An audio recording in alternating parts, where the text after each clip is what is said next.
Ladies and gentlemen, today is the day. Today is the second United Football League Championship. We have a brand new matchup heading our way live again at St. Louis, Missouri, home of the second UFL Championship game. Hi, everybody. How's it going? I hope you guys are having yourself a great day. Well, here we are, the second UFL Championship is here, and boy, oh boy, we have a lot to talk about. So there's a lot to talk about. So, who expected this matchup coming in, right? Who did? Because I know for a fact it wasn't me. I did not expect this matchup to happen.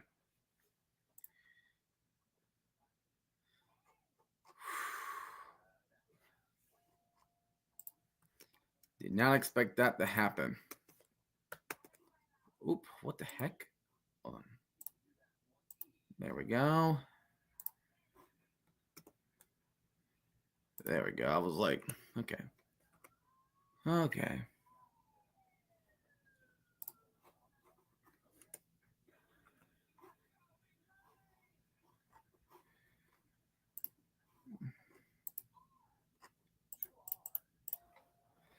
what the heck?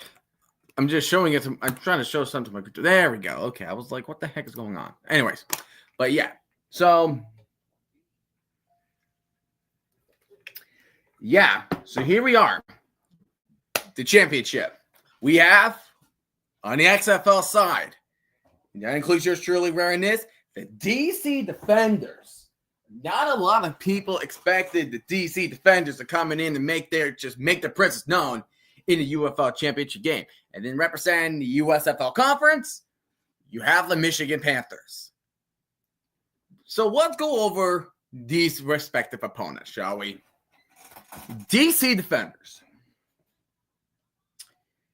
They made a move that shocked the United Football world, the UFL world, by letting Reggie Barlow go and join his alma mater, letting him join Tennessee State to be the head coach. And the quarterback coach, Shannon Harris, has taken over as the interim coach of the DC Defenders. And then, after the Week 2 performance against the Memphis Showboats, defensive coordinator Greg Williams jumped ship and joined with Reggie Barlow. So his son, Blake Williams, has joined the DC Defenders as the interim defensive coordinator. So where do we stand? They made an appearance. The UFL Championship.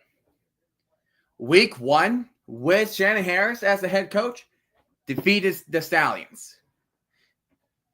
Yes, they lost to the winless Brahmas, but they brush it off their shoulders like it was nothing.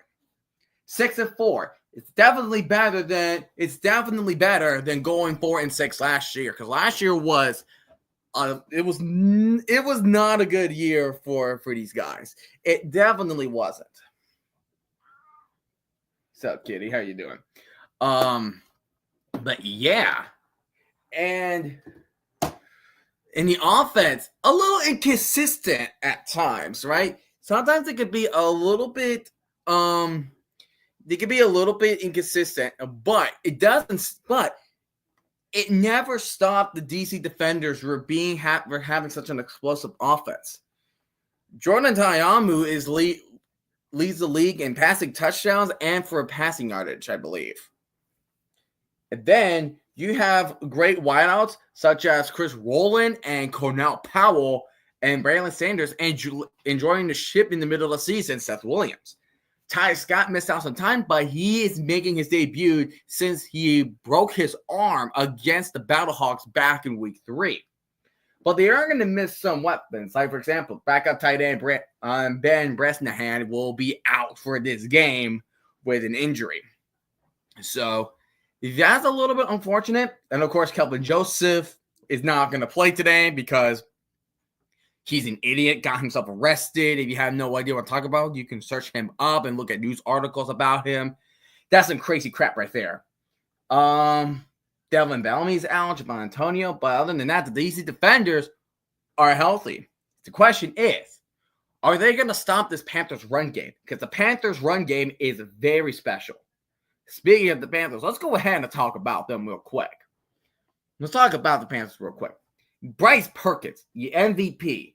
Yes, I know there's a lot of dispute about, it should have been Jordan Ta'amu and not Bryce Perkins winning the MVP. I get that he did not win any games. But MVP does not mean that you need to have the best statistics overall. It doesn't mean that whatsoever. What it does mean is that you're the most valuable to the team in the league. If you do not see his performance against the Defenders in Week 6 in the USFL Championship game against Birmingham, you would not think he would not win MVP because Bryce Perkins is a menace. He's the UFL's Lamar Jackson or Josh Allen. He's legit. Bryce Perkins, the former backup quarterback of the LA Rams, he's making his voice earn. He wants his spot on the 53-man roster. He's damn good at football. He really is. And that's going to make the DC's defense going to have a lot of problems coming into this game because good luck sacking Bryce Perkins. If the defenders even get a couple sacks, I consider that impressive, at least a little bit impressive than what happened in Week 6. Because if you don't remember, Week 6 between the DC defenders at Ford Field against the Panthers, they just clobbered them. The Panthers clobbered the defenders. None tomorrow. It's what it is. It is what it is. So, and also Toa Tawa, who joined in the middle of the season, just made his presence known right away. Amazing stuff from him. Toa Tawa leads the league in rushing touchdowns. DC, however, they allow the second most rushing touchdowns. So that's going to be a problem for DC because the run offense is going to be deadly against. What's up, Hustle? How are you doing? I'm glad you agree with me on that. And also, it's not just a run game. If you have an RPO offensive style, because that's what the Panthers utilize so much of, those run-pass options. It's not just Toa Tawa. Matthew Colburn, the longtime running back of the USFL, he will not play tonight, but you will have Nate McCrary coming in as backing up of Toa Tawa. And also, the receivers. The receivers can be really good as well. Yes, you talk about the defenders of Cornell Powell, Chris Rowland, Ty Scott, but you don't want to sleep on the Panthers receiving core, especially the league-leading receiver, Siosi Mariner. He can ball. Who also can ball? Malik Turner. He can also ball as well. The Nakua brothers, Samson Nakua and receiver, can ball. Defensive back Kai Nakua, he can ball. A lot of these players can ball. Jalen Moore can ball. Tight ends Cole Hicatini and Gunnar Oaks, they can ball. The defense can definitely make work. Panthers and the defenders' defense have been very stellar this year. They've been very stellar. However, one of the big keys that are missing for the Panthers tonight, no Kenny Wilkes tonight. Yes, Breland Speak is still there, but Kenny Wilkes is the league leading sack. Leads the Panthers in sacks. So would his absence be able to impact the pass rush against Ta'amu? Ta'amu, I believe, is also one of the quarterbacks that got sacked the least amount of times coming into the season. So it all comes down to this game, of course. But who's going to make bigger plays? Who's going to make bigger plays on the offense? Who's going to force the ball? Who's going to force more turnovers? And who's going to make bigger plays on the defense? And also, I need to talk about the DC defenders defense because it's rock solid. Derek Roberson is a menace. Joe Wallace, the defensive tackle, is a menace. Andre Mintz is a menace. And also, back in the secondary, you got former first-round pick, DeAndre Baker, Bryce Thompson, Deontay Anderson. Really true. Again, they're going to be without Kevin Joseph. Panthers has some key players out. Could impact a lot. It can. Again, Matthew Colburn, Kenny Wilkes is out, so that can definitely impact a lot of this game. And it's like one running back, but it's like if McCrary and Tua or Tawa get healthy in the run game today, they can cost the defenders, my team, a lot of problems up in the front seven. Because the Panthers know one thing is how to run the gridiron. That is what they do best. The decent defenders can run, but not as effective as the Panthers. Abram Smith, yes, he's back, but he has really been overshadowed by Deion Jackson. Deion Jackson has been doing a great job stepping up in case Abram Smith is not performing as well as he thought he would be. Because if you're not aware of this, last year, Abram Smith tore his ACL before the 2024 league started. So he's back in the lineup, but he's not 100% healthy. So his knee has going to take some time. Yeah, so his knee has to take some time. But if you want to have receivers that do runarounds, Chris Rowland, he may be a small player. He's a small player, but he can run. He can run fast. I mean, Jordan Time, Chris Rowland can definitely run fast. And then, of course, you have Mike DeLeo, just in case something goes bad with Jordan Ta'amu, Spencer Sanders sitting at quarterback 3. Danny Etling is backing up Bryce Perkins, and Rocky Lombardi is going to be the third-string quarterback of this team. So here we are. Game 43. This is game number 43 of the season. I will definitely give up my thoughts of the season when we are done with this game and what the future of the UFL has in hold. So stay tuned for that. But it is 7:57 p.m. Eastern time, or 4:57 if you are out in the West Coast. So we will probably get started in a few minutes. So the game will be started in a few minutes. So yeah, DC Defenders, their wins this season, very impactful. Stallions, they made a first impression. Then they went up against the Battlehawks to fight for first place. Then they did it again with the Renegades, made a 15-point comeback and won. They even swept the Renegades, and boom, they got it done right there. So there you go. And then the Panthers, they did not beat the Stallions in the regular season, but when the time mattered the most, they got them. Okay, we have somebody else with us joining us for tonight. He is a certified Stallion fan. He's a certified bandwagon. He definitely does not hate the Panthers whatsoever. Ladies and gentlemen, I introduce to you Ceramic Guy. Did you say I do not hate the Panthers whatsoever? You know that's sarcasm. You know that, right? Yeah, I know. But it still feels like, I don't know, man. But anyways, what's up, everybody? How's everybody doing?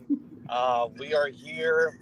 This is the second UFL championship game of the modern Spring League era between the DC Defenders and against the team that finally did it after 7 straight games of being tortured by the Birmingham Stallions, the Michigan Panthers.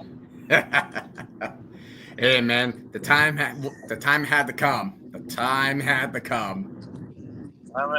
Yeah, this year was a weird year in general. But we love weird years. I thought, Alex Magoo was going to go dominate the league once again. Zach Potter with his final move before he ascended off to Sacramento State to become a GM there. But I'm excited for this matchup. in general. I'm not like salty about this. Like, I'm not being sarcastic. I am not like actually salty about this. This is actually going to be hopefully a good matchup. Hopefully, it does not end in a blowout like last year's game.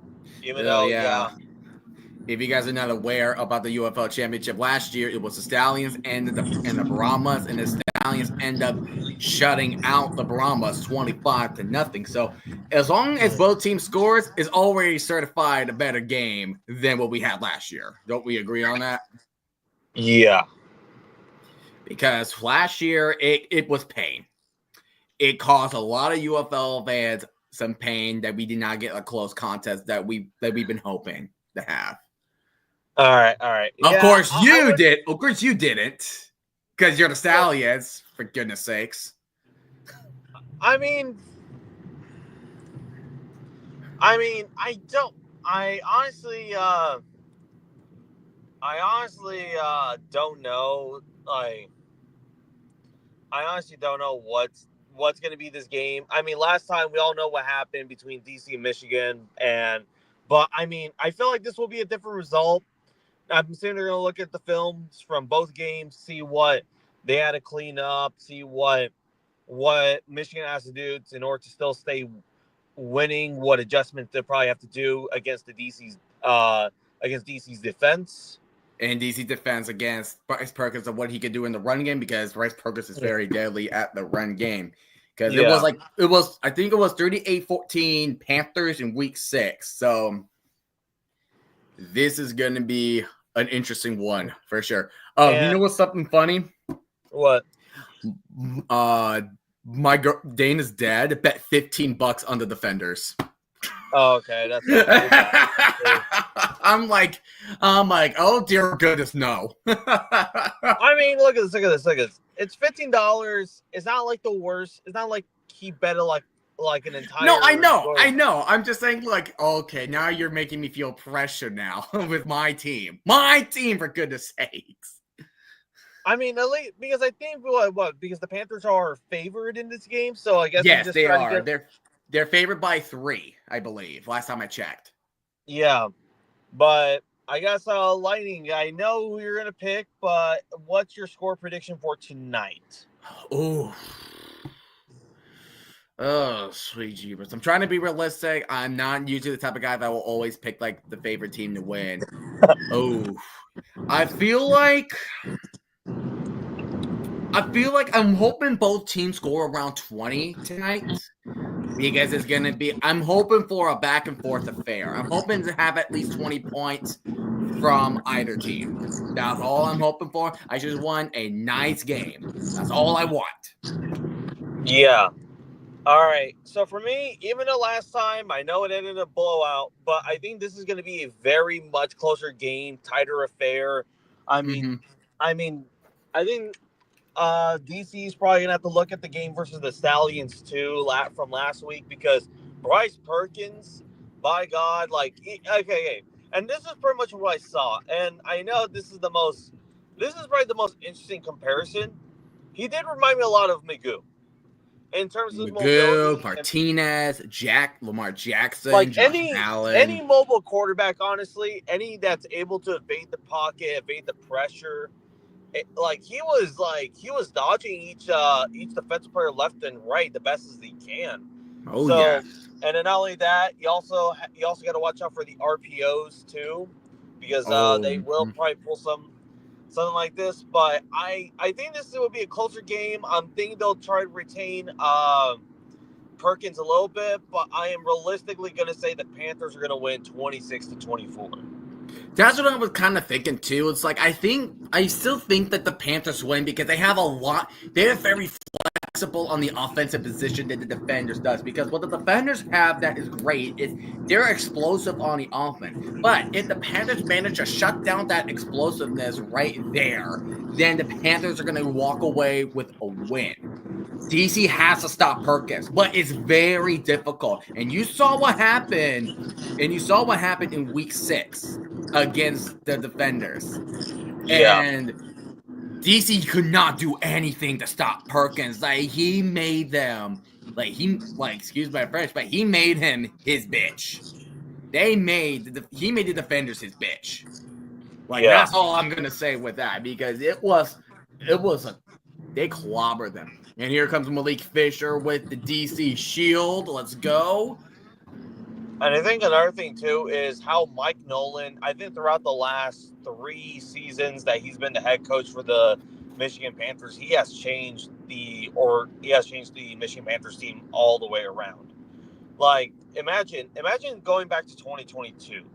Right. Like Jeff Fisher era, they ended up being the number 1 overall pick. Granted, yes, they won because of a tank bowl matchup that was pretty convenient at the time.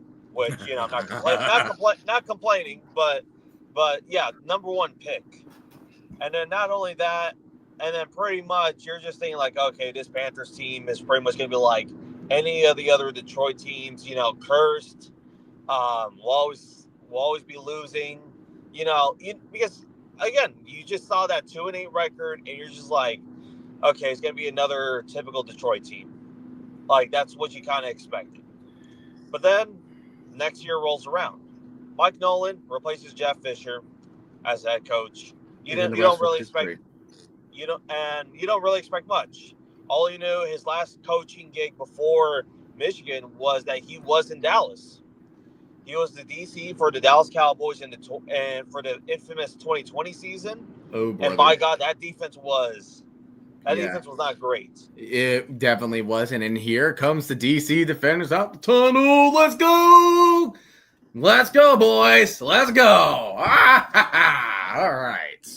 And then 2023, I guess it was an improvement. They went 4-6. 7-6. They went 7 and managed to beat the Phillies in a win or go home game.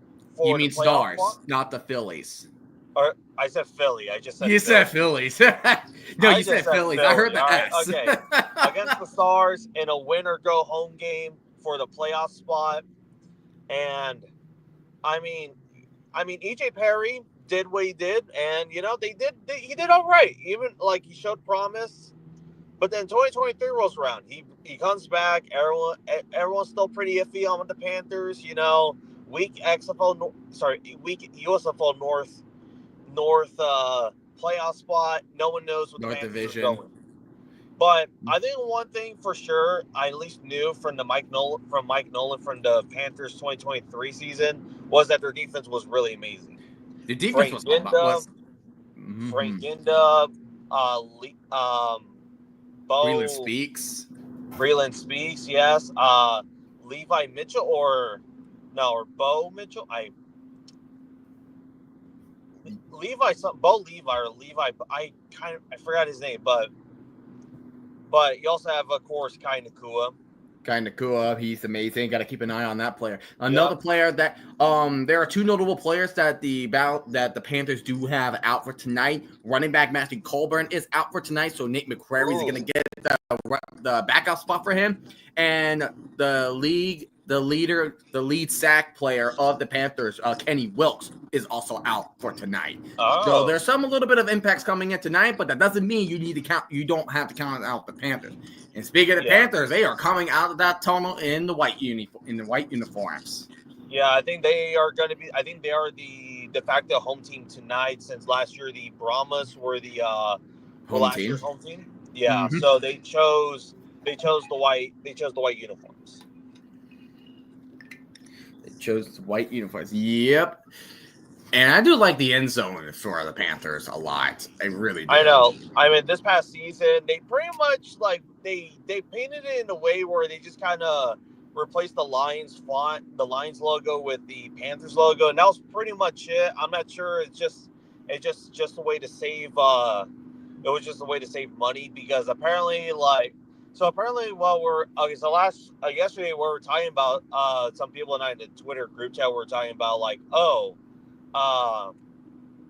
in the Twitter group chat, we're talking about they didn't really paint the sidelines this year, or at least as much for some of the teams, right? Mm-hmm. Yeah. And we're looking up is it because there's rules or something? We're thinking did the owners the owners of the football the Ford family and everyone else owns the stadium, do they have a say in what they need to put in the field, or is there? But then they're like realizing, oh yeah, we're thinking because it's more cost effective because of the paint. So imagine replacing that paint every. Goes I along guess with the technically color it's 5 scheme. games. For 5 games, I guess. Mm-hmm. So yeah, I think that was probably the situation that was going to hand. So I guess since it is the UFL championship, might as well go all out in painting the sidelines for the DC Defenders and the Michigan Panthers. Yeah. I feel like the light blue at Ford Field is like, and it makes sense too because it's like part of that color. It's like part of that color scheme, you know, like the shade of light blue. That is true, but it just kind of felt like use your secondary color more than Yeah, I can see why it could be ticky tacky. It's just like, I get it, you probably had the paint, because of the Lions and everything, so that's probably the main reason, because you see that Honolulu blue, you could tell that was that Lions Honolulu blue on the sidelines. Mm-hmm. But you can just tell. Then they just got done with the national anthem. All right, well, I am almost home, and when I get home, I will. It's on ABC. ABC, yeah. Yeah, it's on ABC. So, again, like I'll be behind. I will be behind on the game, like always. yeah. Like all the freaking time.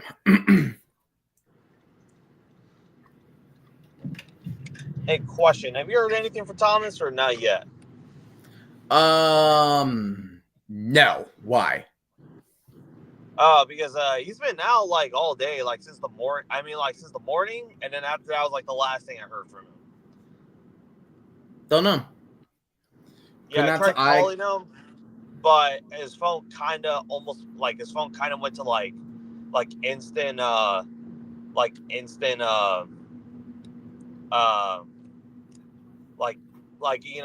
I called him, but like the phone immediately like went to like voicemail. That's what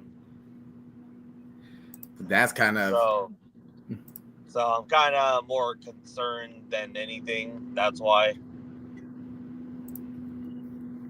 Yeah, we're just a little concerned. Just concerned. Yeah. Like I'm just wondering if because he did say that he was busy, but I just hope he's able to watch UFL tonight.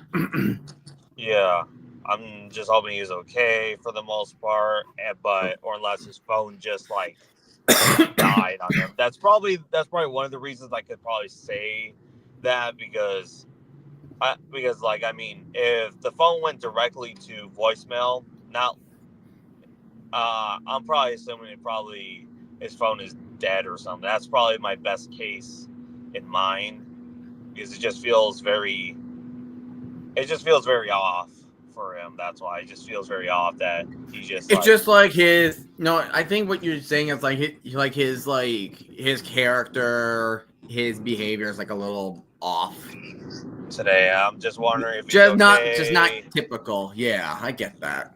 Yeah, so I guess I was just curious if he just like contacted you or anything, just on the side. I don't think he did. I was asking Anthony. I was also asking Anthony too, just to clarify, like if he's just not been in contact with anyone, or is just like, or I guess like.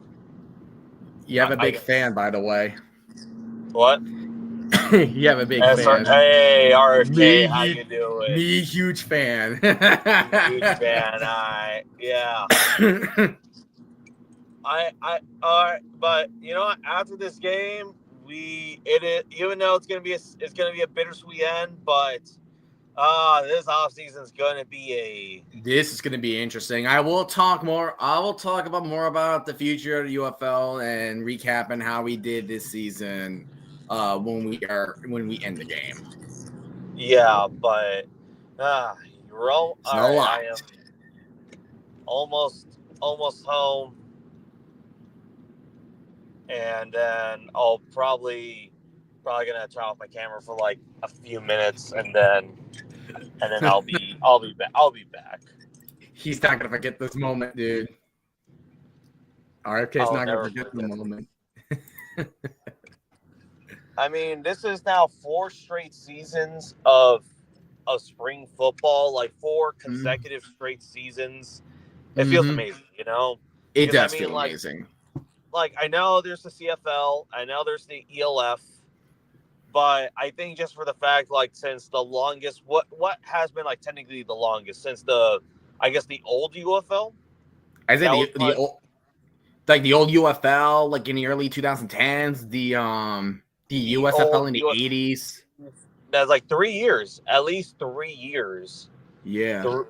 So just get to finally 4 full seasons in general. I know this is the second full season of the UFL, but having 2022 USFL, 2023 seasons of the XFL and the USFL, and then of course now the last 2 seasons being UFL football, it's such an amazing sight to see. Hopefully we get to see how it goes in year 3 and forward.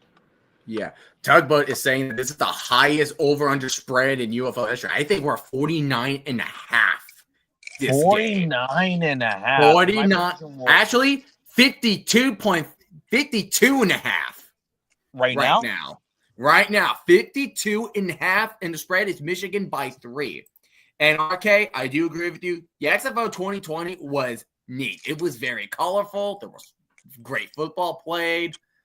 Man, that was. I feel like the XFL 2020, I'll give its credit where it's due. You know, it wasn't amazing. I felt like it was I great. think here's the one thing I could say about this. Mm-hmm. It was organized. It was organized. It's just COVID happened. Yeah. And I think for what it is, I think the other reason too is just like if you looked at it from the previous year, 2019, we had another spring league. The Alliance American Football. It was a disaster. Think from like 2019 and then you see the XFL in 2020, probably a little bit concerns, but then after that they put up a good product. I will admit they put up a good product. They put up a good product. They just didn't have the money. That was an issue. Yeah. All right. I'm home. I'll be back in a few minutes. Alrighty. So DC has won the toss, and I believe they are going to defer. So the Panthers are going to get the ball. They're going to get the ball first in the first half. Let's see here.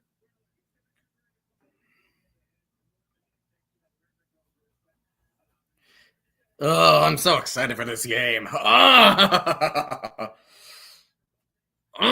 so excited. Mike Nolan, this is going to be a toughie. The last time the Defenders played in the big stage, you could date back to 2023, and it wasn't pretty. It was a 35-26 loss of the DC Defenders to the Renegades in 2023. And now they are back. They are back in the big stage. This is the Panthers' first time being in the big stage since their USFL championship in 1983 against the Philadelphia Stars. So, oh boy, this is going to be nice. This is the game of a lifetime. This is where champions are going to be made. They're going to put their names on the map no matter what. No matter the cost, no matter how much they really want that UFL championship. Both teams. Hey, I'm going to say this. If DC loses tonight, we had a good season. I'm going to say this. We had a good season. We won the XFL conference. I'm okay with that. But I really want that UFL title. And the kickoff formation is getting ready. Both teams are standing 5 yards. Matt McCrane is getting ready to kick off. And ladies and gentlemen, we are underway of the UFL Championship. It's going to be taken by Xavier Malone. He's going to get past the 30, and he will be down at the 33 on his right side. And here comes the MVP himself, Bryce Perkins, out of Virginia. He's the backup quarterback of the LA Rams, who won a Super Bowl in Super Bowl 56. You're still champs. Yep, the Stallions are still champs. Well, there will be a new crown coming in tonight. And here we go. Bryce Perkins won MVP and Offensive Player of the Year. We are 1st and 10 at the 33-yard line. Bryce Perkins in shotgun formation. Tawa on his right side. Turner is going in motion. Play action. And he's going to throw it to Turner. And Turner throws a stiff arm, makes a spin move, and he will be tackled at the 38. He gets a 5-yard gain for the Panthers, and it will be 2nd down 5. So those types of short passes right there, that's what makes the Panthers so deadly. It's like you could just run or you could just do a quick RPO. These RPO decided plays is deadly. And the defenders, they did not figure out how to deal with it last week. Let's see if they can figure it out coming into tonight. Perkins and shotgun. Play action throws a quick one to Turner again, and he gets the 1st down at the 49-yard line near midfield. So already these short passes are doing the work for the Panthers. You don't need to make good play. You don't need big explosive plays like the DC defenders. The Panthers are the type of team, in my opinion, they're more methodical. They're more on the logical approach when it comes to how to handle the ball. That's what I see from the Panthers. They just like, okay, take our time. Let's hold on to the ball as long as we can. And it comes empty backfield as Toa is getting into wideout formation behind the line of scrimmage. So 5 wideouts on set. Perkins is going to take the snap. And he's going to check it down to Turner. And Turner is going to get, actually, I think he got a 1st down. He gets a gain of 10. All throws and catches are made from Perkins to Turner so far in this game. So if you have bet on Turner a lot on receiving yards already, then there you go. There's a moneymaker right there. 52.5. That's crazy. Toa going up the middle, and he gets it big time, not even close. And then they're gonna whistle him, and you're gonna whistle him down. He thought the whistle didn't blow there. So 1st down and 10, they are definitely in DC territory for now. They're at the 39-yard line. So Michigan is getting very physical. They're favored by 3, so is expecting to be up and physical. Just run them right in the mouth. That is definitely what the Panthers are most famously known for. So here comes 1st down and 10 in shotgun. Here comes the handoff to Tawa. And Tawa goes up the middle, but he does not get much. He gets about 2. I'll see about that. I'll see if I get more baseball coming in. It just depends on my schedule. Yeah, so the Panthers are in DC territory. Oh, okay. I kind of see. Oh, okay. Missed. Well, all right. I missed some things too. So. Oh, great! This is gonna be fun. Yeah. So here comes 2nd down and 7 at the 35. Hand out to McQuarrie. McQuarrie goes left side. And he breaks free. Past the 20. Past the 10. And he jogs into the end zone for a touchdown for 35 yards. Ooh, this is going to be tough. Oh, I'm not liking this. I told you this was going to be tough, man. This was Michigan. This is execution at its finest. Run game, short passes, and let the receivers do the work. That was just beautiful stuff from Michigan. Great drive for Michigan. It's a brilliant drive. Like that was a perfect drive for them. Like what a way to kick it off. What a way to start off.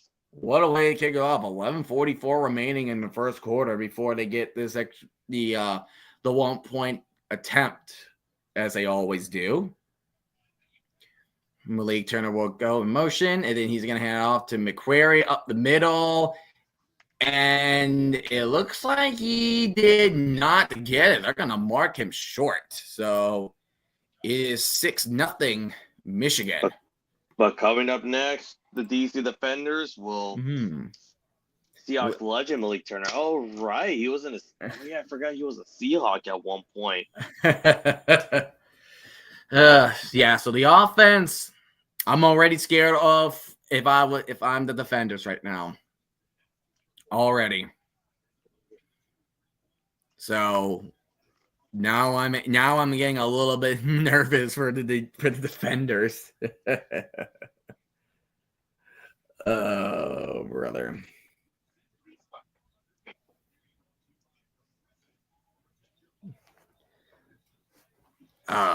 So Jordan Ta'amu, I think he might.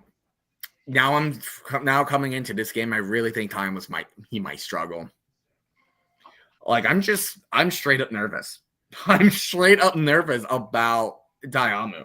But hey, like I said, if we lose tonight, I'm walking with my head held high because we won an XFL champion.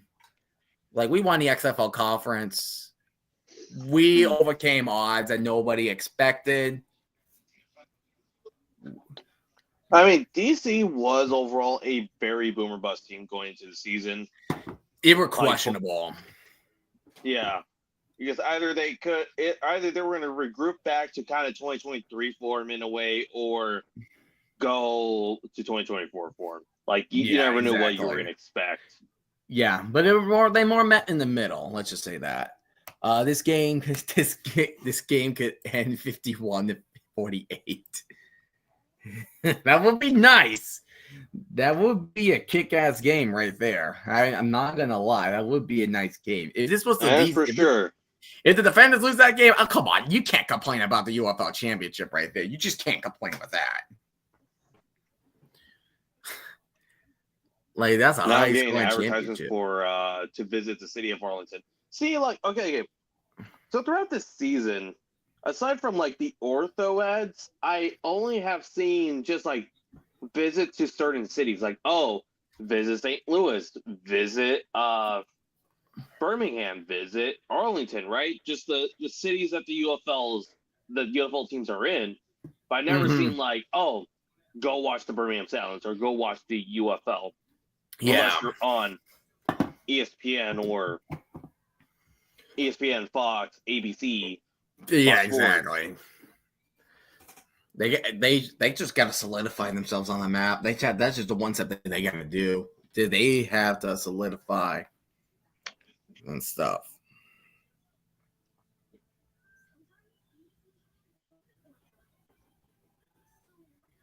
So, yeah. Oh, brother. And the Panthers have kicked it off. I'm still a commercial break. I told you that earlier. Man, you forget quick. Yeah, I just got the Arlington commercial as well. Yeah, I got the Arlington commercial. That is a pretty skyline for St. Louis. I will say that for sure. That's a pretty skyline. So what does DC do to answer back after that long touchdown by Nate McQuarrie? All right. I've not seen the play yet, but my prediction for this play is going to be running up the middle. That's my running up the middle. Oh yeah, Michigan does this thing. They kick the ball melon style. They don't kick it off like a usual kickoff. They place the ball long ways because they think that it's weird for the opposing team to get the ball. And it just landed in the landing zone. Ooh. Wow. And he didn't even make it past the 10. Jeez Louise. It's a dangerous kickoff. Like the Panthers specialties are doing a good job to trick up their opponents. But I say the downside, low hang time. And if it's not fast enough, then it could go it could not make a touchback. So that is definitely the downside of that kind of kickoff. It's tricky, but you gotta work it. Work it or twerk it. Anyways, first and 10 from the 11. Jordan Ta'amu in shotgun formation. He's gonna hand this off to Deion Jackson. He's going try to go up the middle, but he met up with 4 Panthers with the gain of 1. And yeah, that goes about you expected. Guys like TJ Carter and Rondale Carter were right up in the middle. This is the defense that's been torturing the defenders. They've been torturing since 2023. So Nolan knows what he's doing defensively. Comes second 8, Roland going on the screen, and he does catch the pass, and he will be down 3 yards short of the gain. So down at the 19. All right, did you hear the news that St. Louis is going to do renovations for the Dome? I did hear about this. Like a $50 million renovation, right? Yeah. Well, at least it's during the off season, I guess. Oh, yeah. Oh, yeah. All right, so 3rd down 4, ending backfield look from Mr. Tayamu. 5 wide outs. Time will drop it back. He's going to throw it, and he does get his man. That's Jaden Mickens with the first down. Let's go at the 23-yard line. So 1st down, no 3 and out. I'm okay. We're off to a good start. We're okay. As I'm saying nervously. And now it's 1st down to 10, and he's going to hand it off to Deion Jackson. Deion Jackson tries to go right side, and he gets about gain of 2. He will be tackled at the 25. Colin Barr, great defensive coordinator, brought this team to table. I think he's been the defensive coordinator for the last 2 seasons, or no? Last year and this year, because he was with Townsend in 2023. Yeah. I was trying to remember who was their DC in 2023 in Nolan's first year. I guess that's what I was. Screen to Roland, and Roland uses speed, gets the first down. He passed the 40, past the 45. He gets tackled at the 50. This is the type of stuff. Those screen passes and using Roland as a speedster to get around those defenders. That is what they've been doing the entire time. And Roland's fast. He is fast. I feel like not a lot of people know that Roland's fast. He may be short for a receiver, but he can run. Don't forget about Chris Roland tonight. Coming out of Tennessee State, and he led the 20. He's 2025 offensive all UFL team. And that play went for 25 yards. Here comes Deion Jackson, and he's going to go left side. Makes a move. He gets 6 yards. Not too shabby for Deion Jackson. Looking at 2nd down and 4. We have 8.5 minutes remaining of the first quarter. I don't know why they don't have a UFL championship patch. That seems odd. Yeah, then they had it last year with the. I don't remember. Yeah, because they showed the pictures yesterday for they're posting on social media or on Twitter about the uniforms they're gonna wear. But I was just thinking maybe it's just maybe it's just a social media thing, for media day and all that. But I thought they were gonna show I thought they were gonna have their uniforms uniform patches at the at game time, but surprisingly weird. It's just it just kind of, I guess, not ruins the illusion, but it just kind of ruins the impact, the championship vibes. Pitch to Tayamu goes up the middle, and he does get a first down. Oh, he gets hit by kind of cool as he was sliding. Don't know if that's going to cause a flag, though. He didn't hit him in the head or anything, so they're just going to let that slide. Pun intended. But that was a good smart play from Tayamu, do a read option. 8 plays, 51 yards, and 4.5 minutes in this drive for DC. They're at the 38. Tamu dropping back, and he's going to get one of his players. That's Briley Moore, and he gets to the 25. No Ben Bresnahan. Oh, is he? Okay, he's good. Okay, he was getting up a little slower than a typical player does. But backup tight end Ben Bresnahan is out, but Briley Moore is in. His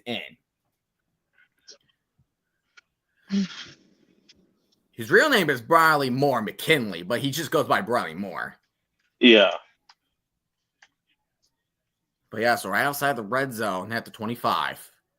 Oh yeah. John Gruden also interviewed Bryce Perkins. I saw from the- that. I saw like the thumbnail. I was like, "Oh, that's cool." Tayamu going deep. Where are you throwing that to? Okay, they did not throw that. Oh, do an interception. Okay. Oh, you saw that now? I was like, "Oh gosh, don't do Yeah. that to me."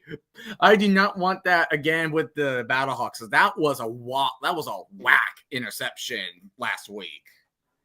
Because he thought he was going to come back, but he just kept running forward. So that's what's happening. Less than 6 minutes left. Second down to 10 for the defenders. Tayamu gets a snap. He's going to play action. Oh, holy shoot. That's almost picked up again. DJ Miller. Oh, you saw the pass. Wow, crud.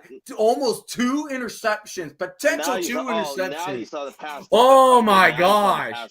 That could have been a pick 6 for the Panthers. I saw Holy that. moly, that was close. Jumping the gun on Cornell Powell, the intended target. That scared. That was even worse. Holy shoot. Oh, you're scaring me, DC. You're scaring me. Tamu, drop it back. He's going for the end zone, going deep, and he has a man. Touchdown! DC's Jaden Mickens with the touchdown. That was a beautiful throw. That was an arch. That was bow and arrow type throw. Jaden Mickens, 26 yards. And guess what, SRG? This game is automatically better because we don't have a shout out tonight. Hey. Yeah. Oh, I mean, what if we get 31-6? It'll still be a 25-point. But we're still going to say it's better because nobody shut out. Yeah. Dude, 12 plays, 89 yards, 6.5-minute drive for DC. But we got ourselves a game. We have ourselves a game. Jaden Mickens won Super Bowl 55 with Tampa Bay. And DC is going to go for 2. They typically go for 2. And they're going to switch formations. What the freak is this? What a unique setup we got. Jordan Tayamu on the rolling to his right. And he throws it, batted down, incomplete. So we are still have a 6-6 ball game. Whew. Don't know what DC's doing, but that was something interesting. So DC answers right back. 6-6 with 5:12 in the first. Ladies and gentlemen, this could be something. Automatically better than last year's championship. So let's get a W in the chat for already having the championship game better than last year. Already. Come on. It depends on certain perspectives, honestly. Yeah, perspectives. I'm just saying from a UFL fan standpoint, this is already better. Yeah, UFL standpoint, I mean, yeah. It's better than 25-0. It's better than a shutout. It's so funny that the UFL championship game of all games last year was the only shutout of 2024. Dude, because especially if you saw the Week 9 game between the Brahmas and the Stallions, it was Brahmas. The Brahmas was able to show the Stallions can be stopped. They showed there was resilience against the Stallions, and then they crumbled like paper mache. And then that kind of transitioned to this season too. They just kind of felt like, let's just do the same. That hangover is for real. The hangover was for real. Let's just get that out of the way. I mean, both teams kind of got a hangover. I mean, I want to say it was a hangover. It's just like the Panthers just played better. I'm not going to say it was a hangover because at least they made it back. I mean, yeah, but I guess for the Stallion season, it's like, if you compare it to like the other 3 seasons, like, yeah, record-wise, yes. Yes, record-wise, like, well, yeah, record-wise, it was the worst Stallion season, but it just felt like everything was just off. It was just not the Stallions you were used to. You know what kind of like reminds me of? They were good, but they were not like great. I guess that's the definition. They were good, but not like and I pretty much said this in a nutshell. It was very Pittsburgh Steelers. Yeah. It reminds me of two. You know what it reminds me of two things, right? The Stallions kind of reminds me of Last Chance Youth East Mississippi Community College. Because Coach Stevens, all he cares about is beating out opponents. But then when you get to the season they were in season 1, they were not winning by a lot as they were hoping to beat them out by a lot. Because like the point spread was the termination factor of junior colleges getting into championship games. Yeah. Right? And another thing that for the Brahmas, it gives me vibes of the Oakland Raiders after Super Bowl 37. What, like in terms of collapsing? In terms of collapsing, the hangover. Like the Raiders have the worst hangover. Like they have one of the worst hangovers. The Rams had the bad hangover. Yeah, the Rams were one of them, but it was more because it was like injuries and just like there was just like factors you could say. Mm-hmm. But at least they bounced back in 2023 at least. Like they came back in 2023, so that's 2024. And 2024, and probably not the same as the Super Bowl team for sure, but they're still like a pretty solid squad. What are we talking about? We're mainly talking about like hangovers, mainly from the Stallions and the Brahmas perspectives, and what is reminding us of. Yeah.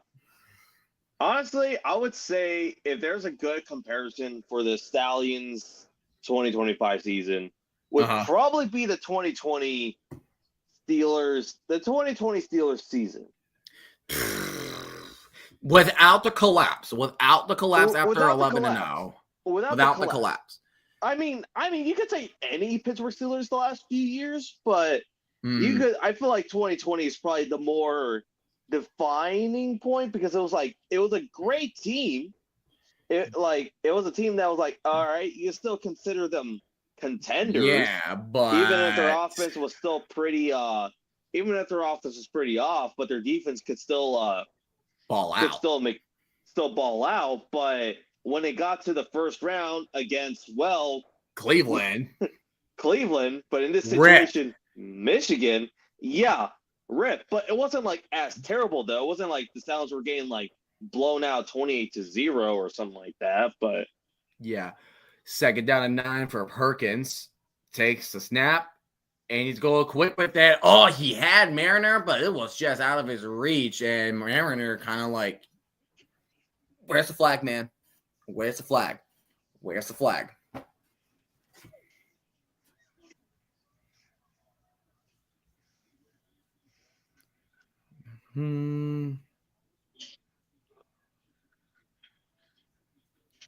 So third down and 9. So I think it's the first third down. Did we not talk about the hangover? We're still dealing with migraines and St. Louis fans. At least we have one down with the Battlecocks. I guess because Perkins.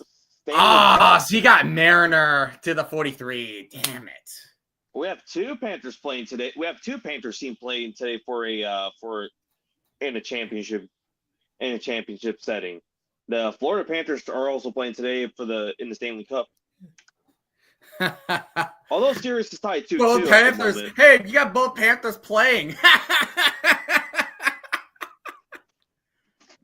If only we had a trifecta. If only we had a trifecta for Carolina. Yeah, imagine. I'm rooting for Edmonton personally. Ooh, bad blood. I sense bad blood. I mean, not much of a big NHL guy, but yeah. Second down, 3 minutes remaining. SRG, I'm scared. Is your pharmacy open? Is your pharmacy open? Can you advertise it, please? I don't. I'm not. I gotta put a UFL I gotta put a UFL championship special because I did one for the USFL conference championship last week. I don't know what my special will be this time. Oh gosh, darn it, dude! I need them. I need my prescriptions. I mean, you could get a prescription. I just don't know what would be a special today. Would be like I'll put one by the end of this quarter. I'll think of one by the end of this quarter. You'll see on Twitter. You'll see. First down again. First down. We're not stopping this RPO. Like there's just like Perkins is immediately throwing the moment he gets the ball. We're not stopping it. 2 minutes. Like if we can't stop them, there's no way we're gonna win. We had to rely on catching up. We had to play catch up with them. And here comes Toa Tawa.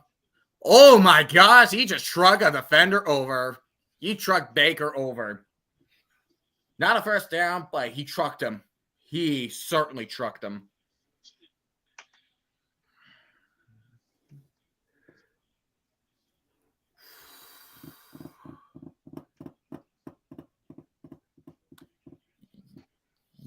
Yeah, DC can't get a stop. They can't get a stop for the life of them. I don't think we can. Like, I really think we can't. And I've been thinking that ever since we know we're going to face up against Michigan. Holy shoot, he's wide open, and he walks in for a touchdown. What the hell? I saw that. What the freak? He was just there. He was just open. Dude's like a 7-Eleven, 24/7, open. Yeah, I get props to Michigan. Bring up Bryce Perkins for reading it. It's supposed to be Baker. Where was Baker doing? You're supposed to stay with Mariner. What the hell are you doing, Baker? You're supposed to stay with him. Dang it, Cat, you knocked off the scoreboard. What the heck, dude? He's supposed to stay with Mariner. I don't know. Dude. There's no defense. There's no defense for the defenders. The freaking irony. And he just catch the 1-point conversion. So, yep. 13-6. 2 DCs, 2 Michigan Panthers, and 1 St. Louis Battlehawks for the awards. Oh my gosh. I am.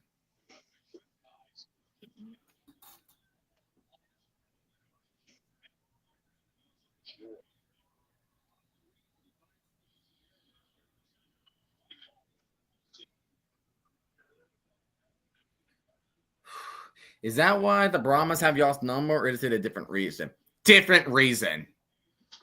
It's a different reason. It's a weird. Okay, that one's just weird. I don't know why.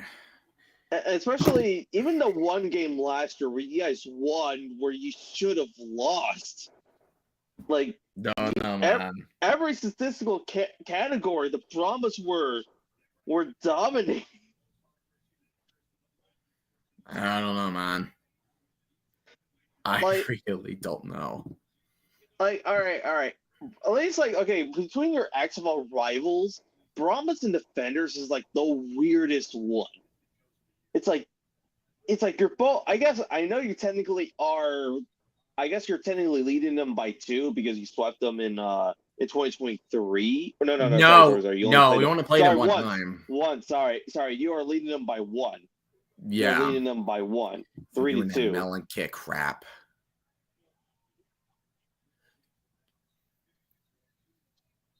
All right, he went for a touchback. Man, the melon kick is so tricky. It's trippy. Yeah. Yeah, you sure did. You sure did last year. You sure did.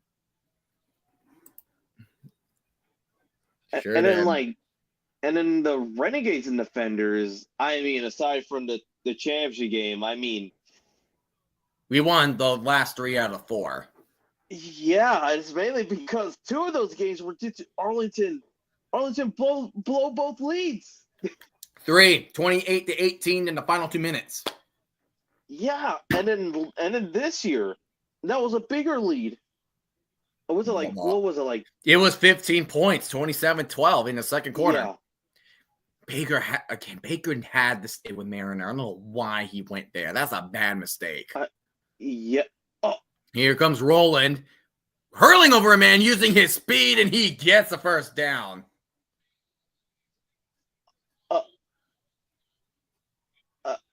No way they're calling. No way. They're going to call that a fumble recovered by Michigan? Are you freaking kidding me? Well, I can't really spoil it for you.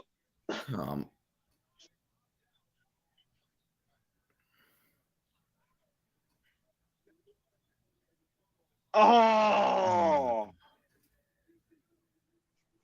Where's that DC? Okay. So they're saying the ball was punched out, which it did. Oh, I see what they're talking about. I don't know. I mean, I'll let you know. Yeah, it is confirmed. Did he get his feet down? No possession. No, he did not get a full fumble recovery. Yo, Powell, keep going, keep going, keep going, keep going. What's the flag though? What's the flag though?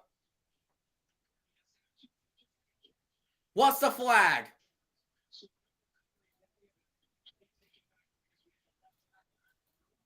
What's the flag?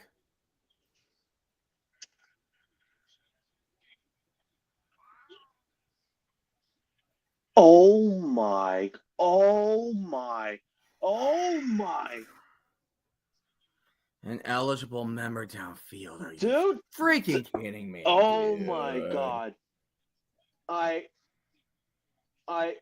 An eligible member downfield. There was a meme right now on the current play I'm seeing. I will tell you in a moment. I'll tell you in a moment. It's much of a touchdown wiped out because an eligible member downfield. I hate everything now. I hate everything. Dude, I'm about to I hate everything. SpongeBob meme in about the next couple minutes. Well, we're getting meme done right now. That's all I'm saying. Oh no! Is that the meme you're gonna expect, or a SpongeBob reference you're going to hear in a moment? Tom dropping back. He's going well deep and got it. It's Jaden Mickens down to 20. Passing 15. He's scrambling. Turns around and he's down inside the 10. Holy crap. Woo! Yeah. Let's go. Come on. Right. So the SpongeBob reference I'm gonna tell you right now is basically like you want to run to that rocking back. You want to see me do it again? You want to see me throw deep again? You want to see me throw deep? You want to see me do it again? But it's a different receiver. But it's Jaden Mickens. Nice. He's having himself a day. If DC wins this, he might. Deion Jackson try to go left, try to break tackles, but he will be down at the 5. All right, the end of the first quarter. You know what I'm gonna do right now. I'm gonna send up my. Okay, give me your pharmacy, please. I need my pills, please. Let me think of the good special. That I need my pills, man. I gotta put up the here at SRG Pharmacy. Make sure you guys follow on X at SirRandomGuy01. He is going to put out his special offer at his pharmacy.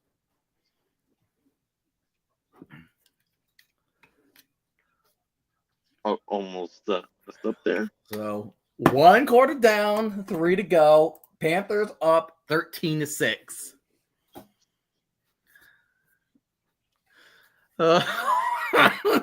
Dude, I think I'm going to be nervous the entire time until the game is over. 65 yards. And Jaden Mickens had a 26-yard touchdown. So he's at 91 yards today already.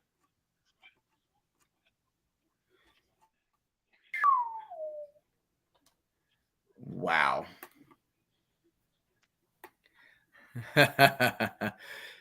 Hey, thanks, Ren. Hey, Brad Black, thank you for subscribing to Surround the Guy. Really appreciate you, man. Let's The go. love, spread the love, man. We gotta spread the love.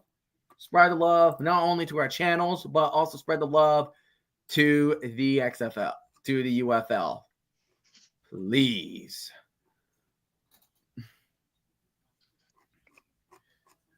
People saying, yo, he's not wide open. They gotta chill.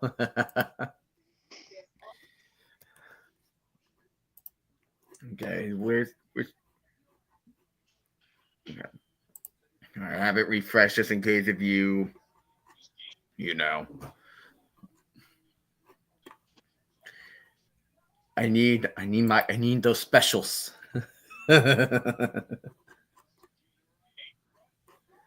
I need them specials. All right, send it. Done. Talk about 200 yards combined in the first quarter. Hot diggity dog. Oh, we have a Roughnecks fan in the dome.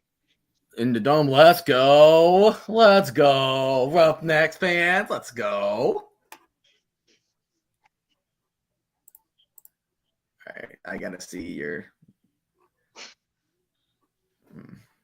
Wait, let's see. Where is you at? All right, there you are. Here at SRG Pharmacy, we have a UFL Championship special. Buy 10 heart attack pills, get half the season on NFL heart attack pills for free. I thought that was a good deal. That's a good deal. No, that is indeed a good deal. Like you get half a season. Red Black said Roughnecks fans exist. I'm legit asking. I mean, they existed in 2020 and 2023. It's just they know that this is not the same Roughnecks of old. They knew it's not the XFL one. They just knew that this is a Gamblers rebrand. Yeah.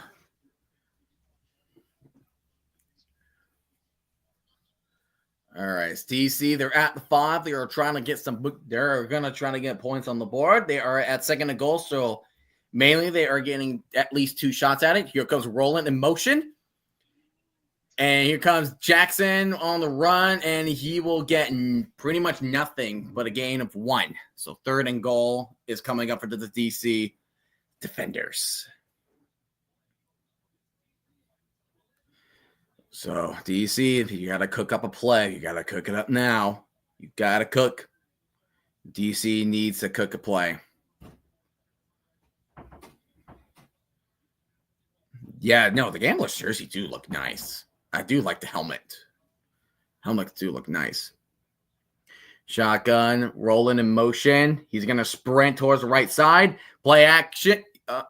Tyler going to run, and he's going to throw it in the end zone. Ty Scott tries to come up and catch it, but incomplete. Yikes. Just yikes. Are they going to go for it, or are they going to take the 3? They're going to send Matt McCrane out. Where are they going to do? That was just out of Ty Scott's reach. Just out of his reach. Yeah, they're going to send out McCrane. They're going to send out McCrane with 22 yards and kick us up, and it's good. So 4-point lead for Michigan. DC does get out of it with the points right there. But the bigger question is the defense. How can the defender stop this defense? Because this has been a tough one for DC. Very tough one for them. There we go. All right. I am on my laptop now, so all good. I transition.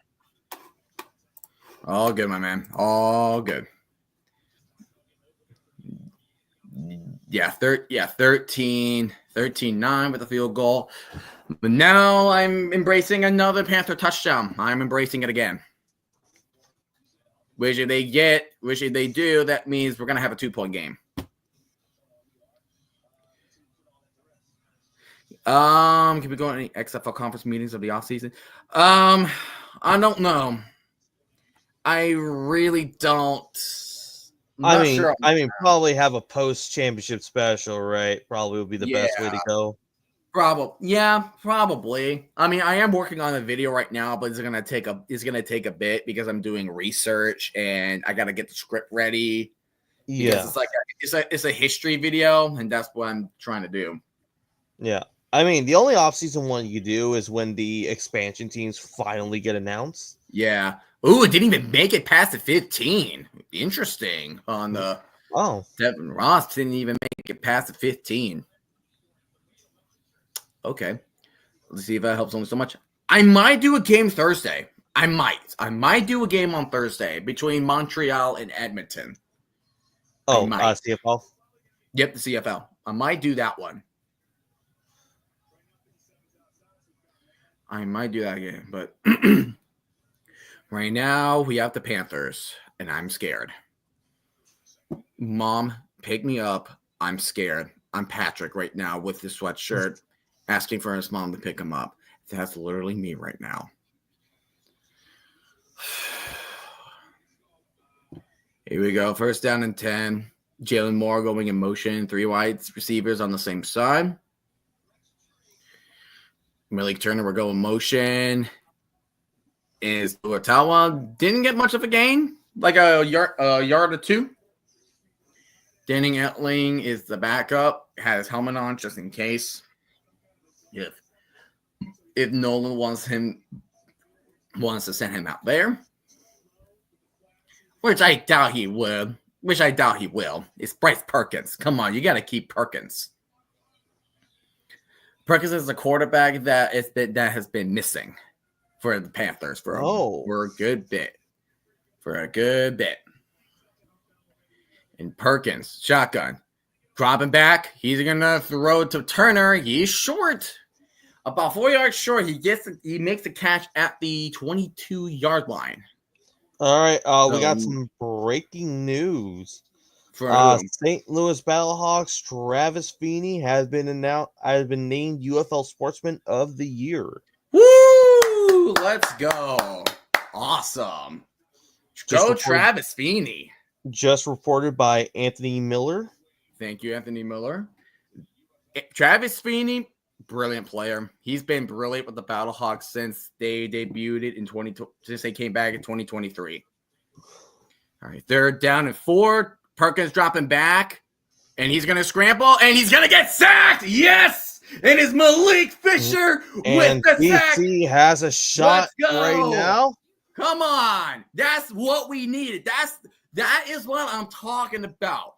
Perkins is dangerous. We got to keep him contained, and Fisher did that right there. Great job, Malik Fisher. This is exactly what the defenders needed. Right there. That's sack number 1 on the Perkins, and that's probably going to be the only sack you will see from the defenders. More pressures than sacks. That's probably the best way to roll. More than likely. And the DC defenders have called their first timeout of the half. But yeah, so 3 and out on the Panthers. The first team to get a 3 and out for tonight. Whew.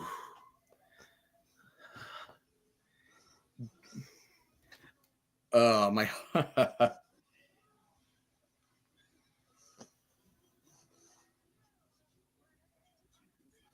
kind of forgot about the new Jurassic World movie. Oh yeah, that comes out and this comes this out July. Me and Dana are trying to watch like all 6 movies so we can like get ready. I mean, I understand. I mean, I get it, but I mean, for the most part, this just looks like it's just. I don't really think it's going to be like as much. I don't think it's going to watch all 6 movies for. I guess maybe like the first movie for sure, but. I think that's pretty much about it. Defense. We finally have defense.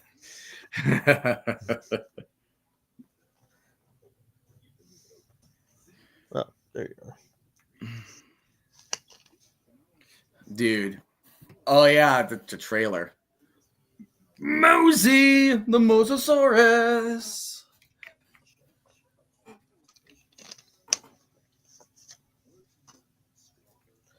Another Arlington ad. Huh. Take a shot.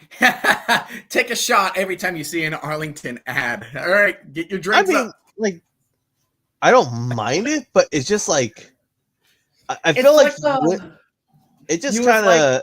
Oh, sorry. It just kind of feels like, wouldn't you show a St. Louis ad, right? Because it's just, it fits. Knew what it's like. It's like the Burger King Whopper commercial. Oh, like, no, it shows up so many times. Oh no, I know the commercial that is like that this season, throughout like the last few months. I know one. The Pay Your Own Way with Will Ferrell. Oh yeah.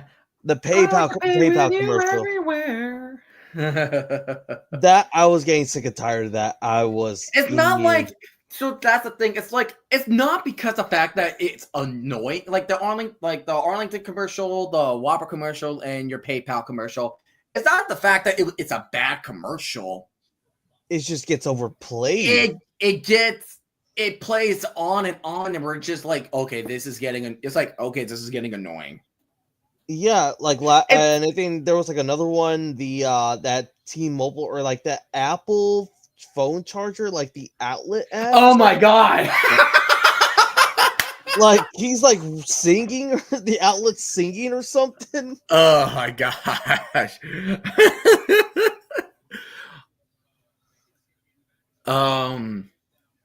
Yeah, that was definitely something. The Reese's Puff commercial. Reese's Puffs. I mean, that one was enjoyable. That one at least I could tolerate. I tolerate that one too. Yeah. I know there's one from like 2020. I know there's one for like this past NFL season, and like 2023. I don't remember the 2023 one, but that's a little wobbly kick. And they're not gonna touch it, but you get it at the 37. I know for sure March Madness had one with the Geico pig. The pigs fly. Oh my god! No. But that's what you know. What's funny? That's not even a new commercial. That came out like early 10 years. That came out as early as 2010. I remember that. I remember that too. I remember watching it on Nickelodeon, on Cartoon Network. It was everywhere.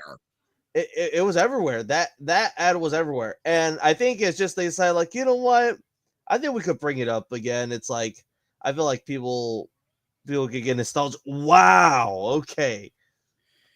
You're like, wow, okay. Like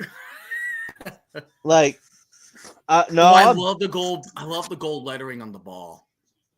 I love the gold on the ball. It looks great. Also, I love the scoreboard, what ABC's been doing in the playoffs. I think it's better than what the regular season's been doing with the all white. Tyamum, he's looking, throws a dot, and that is, I believe, Braylon Sanders. Yep, Braylon Sanders. We'll get that. It'll be a good one. It'll be like a pure black and white one for the championship. Kind of like to make it more like a NBA Finals type of setting. Yeah. You know what? They got the scoreboards as they have for Fox. They need to keep it. They have to keep it. It's too good. I love it.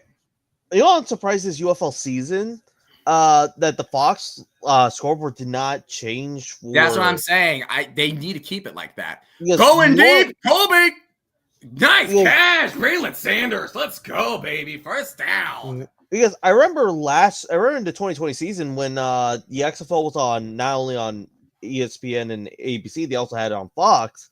They used the one for Super Bowl 54. Yeah, they did. One. That's what I was talking about. I'm like, I want the UFL to keep that because it worked honestly better. It's one of my favorite scoreboards. I'm assuming next year, I could see it. I could see it next year. Them putting the most recent now Fox scoreboard for NFL games. Oh, you mean the freaking Microsoft Excel type scoreboard? Yeah, I'm gonna have to pass on that one. Yeah, I mean, it looks minimal, and I liked it because I like to see most of the field. But it's like, You really gotta make it that simple.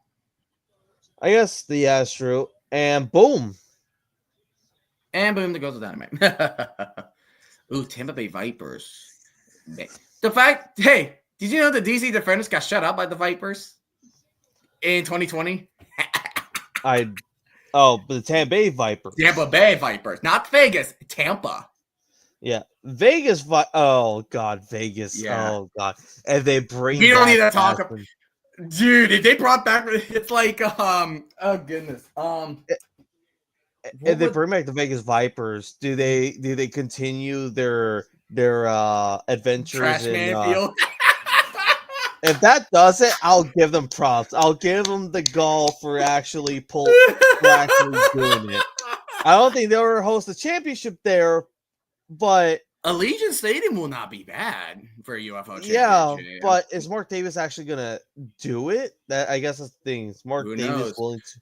Drop it back, time move, going for the end zone. He's open. Did he catch it? Yes, let's go. We take the DC lead. has the first lead. That's the first lead of Come the on. game.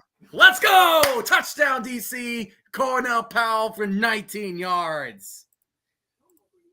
Let's freaking get it, boys. Come on. It has so far been a very close game. This has been a very entertaining game. Cornell Powell. You know what? There's a player development I cannot be any more proud of. It's Cornell Powell. Ty Scott taking an absence because he broke his arm and he's actually back tonight. But Cornell Powell did a great job stepping up. I could not be any more proud of him. 2-point attempt for DC. He's driving further back. Fires it. And that will be incomplete. But 2-point lead for DC. Alrighty. But we got to go ahead and stop the Panthers again. There we go. Will the Panthers call? Will the Panthers answer back? I have a feeling if we lose this game, you and Thomas are gonna trash my team. And I'm like, oh wait a minute, where are you? Where are you guys in the UFL? I'm championship? not really gonna trash talk. I am right now in it for the. I'm in it for the ride. Yeah, I was. No, it's like if you guys just managed to talk trash, I'm like, where's our conference championship? At least I could. At least I'm still playing with house money. I'm still good. Meanwhile, you're gonna be like, you know that commercial with no, it's like all the college football. It's like college football legends. It was like I forgot what commercial it was for, but it was like you know what's better? Trophies, and they're all doing the Heisman post. Oh, I got that trophy too. And there's Joe Montana. They're all like they're all in the house and everything. Yeah, and Joe Montana's like, what are the accomplishments? And he's doing this, showing off like all his Super Bowl champion rings, his conference champion rings, and they all just like,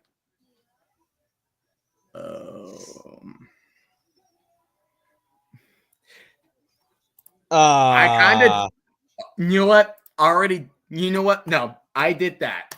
Nope, already did that on my on X. Hold up, already did that. Let me go ahead and show you. St. Louis looks nice out right now.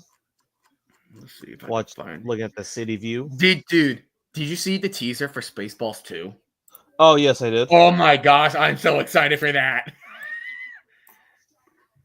Mel Brooks looks very good for 98 years old. Like, wow. All right, hold on. Let me hear. So here you guys go. So here you go. I'm doing my part. I'm doing my part. All I'm right. doing my part. I didn't do fucking shit. I love that. I absolutely love it. I didn't do acting crap.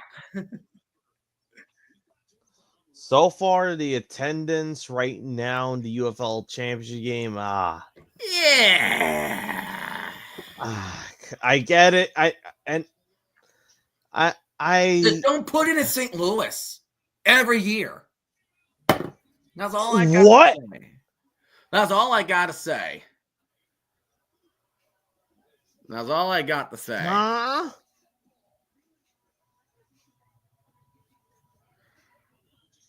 Panthers next drive is going to be touchdown. I just know it. I just know it. My Lord.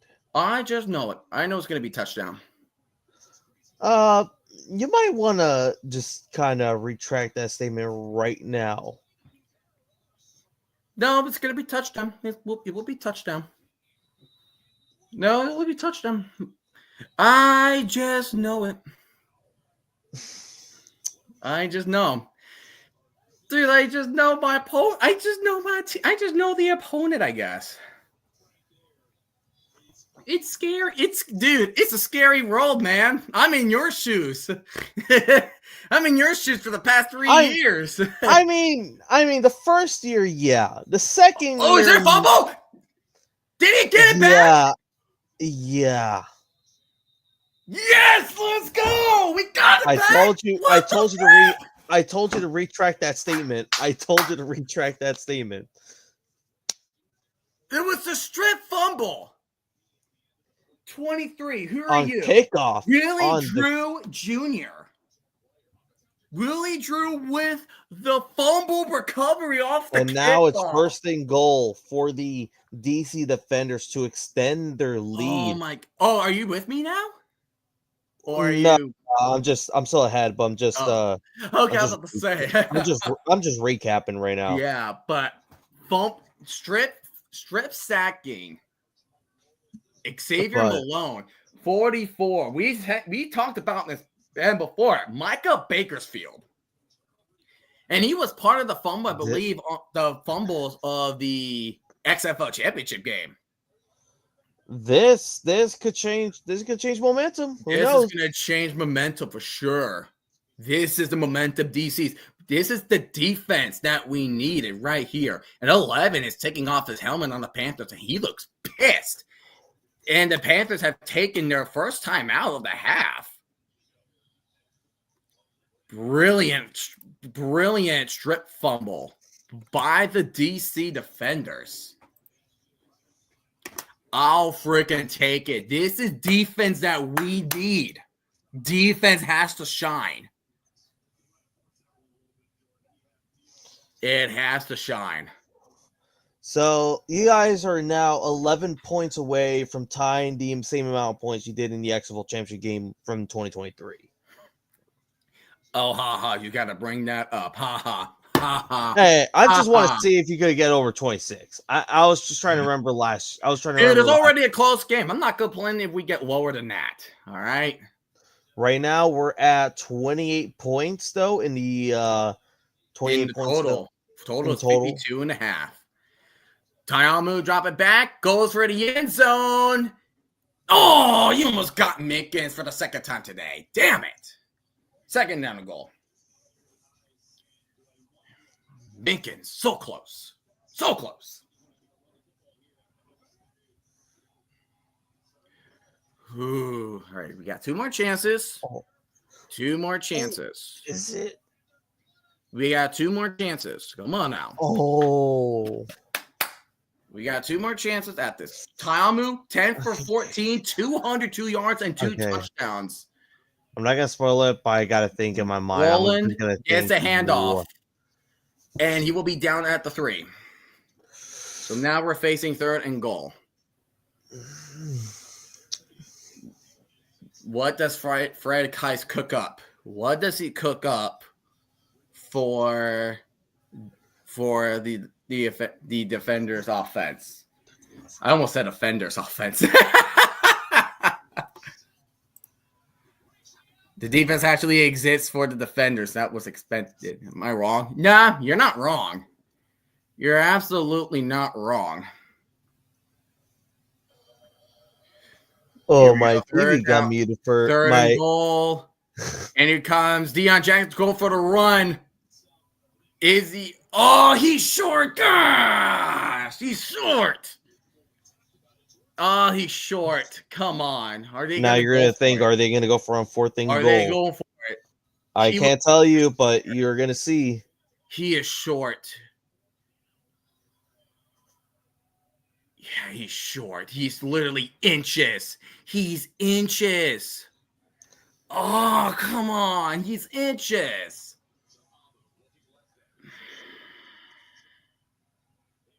$18. They're going for it. Oh, boy. Here we go. Tayamu gets the carry. Makes a move. Is he in? Yes! Touchdown, DC! Let's go, baby! Let's go! Yes! Yes! It is 21-13 at the moment. Good call, Shannon Harris. Ooh.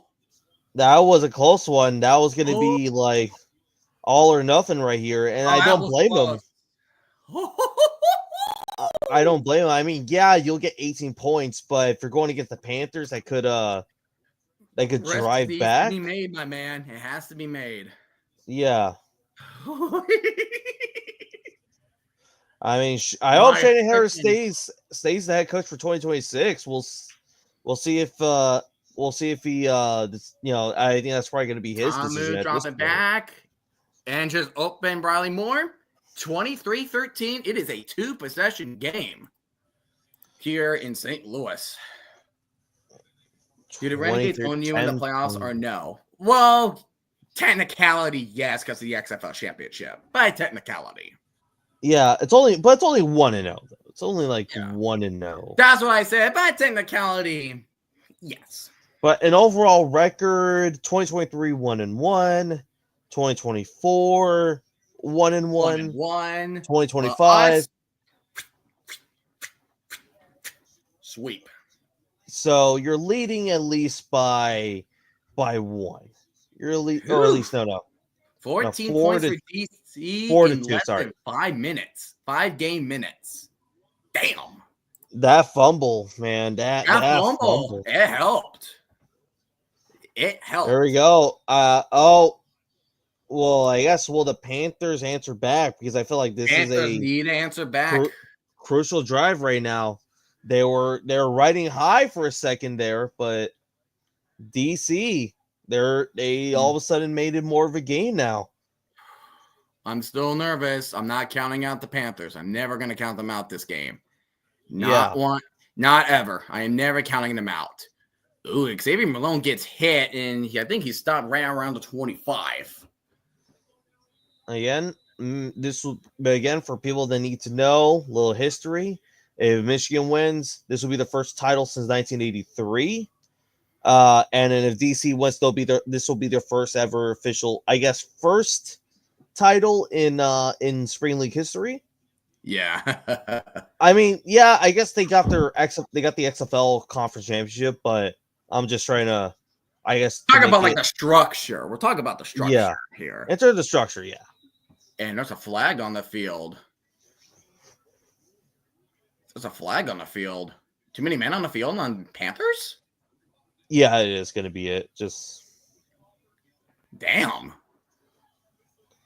They're kind of. Oh, there's Perkins. Oh, too many men in there.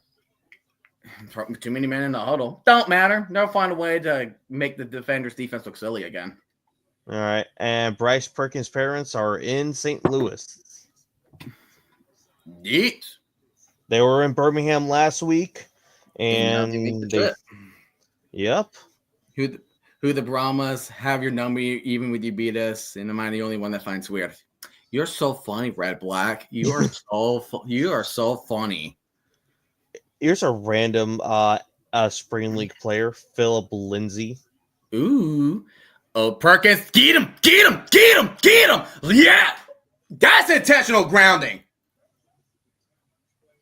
That has to be intentional grounding, right?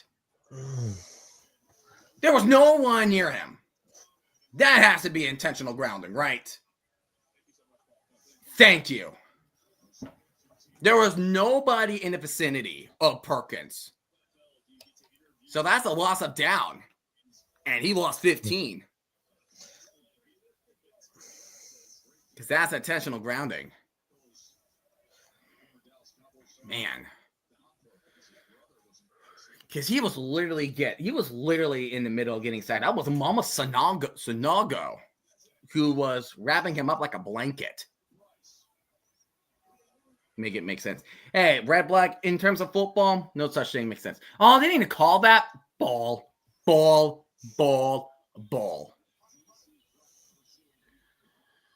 Oh, he's going empty backfield. This ain't good. He's gonna get open. You're not wrong. 4-8. No. You're not wrong. Oh, that was close. That was number 9, Deontay Anderson. Again, you're not wrong. You're not wrong. No, but here we go, 3rd and 15.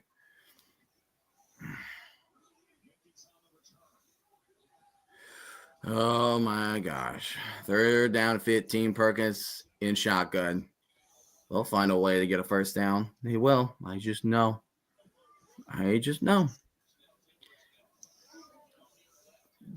Perkins with the snap. He's going to run. He's going to run to the sideline. He's stepping back. And it's incomplete. He's trying to throw it to Nate McCrary. Incomplete. 3 and out again. 3 and out again for the DC Defenders. For the Panthers.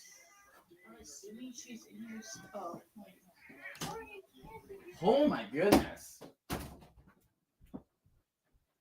So, second straight drive. 3 and out for the Panthers. And in the midst of all that, you get a fumble in the kickoff. And here comes Mickens with a return. He's kind of stuck, so he'll get down to the 46. So DC will get the ball back. DC watched the film. The fumble was a good break for them, but it's a good play. Because again, like, Michigan's dangerous. Michigan is definitely known for making all these like quick RPOs, these play designs. They just got to get the pressure on the Perkins. And again, it's hard to do. We got 1 sack, which is good. But we need more. We have to do more. We have got to do more. 1st down at 10, 5 minutes, 20 seconds remaining until halftime. Tayamu goes a wide open Mickens, and he gets a 1st down, makes a spin move, and he's still on his feet, and he gains a couple extra yards on top of that. 1st and 10. Just open. He was just open. Nobody followed him. His knees and elbows never touch. So yeah, that's a fair play. Defenders, when you're gonna get yourself a Defenders jersey. Ooh. 125 yards for Mickens. Wow. 125 yards for Mickens. Tayamu dropping. He's going to try to run it, but yeah, he's going to go ahead and just get sacked with no gain. Yeah, that happens. That was Ron Stone Jr. with the sack right here.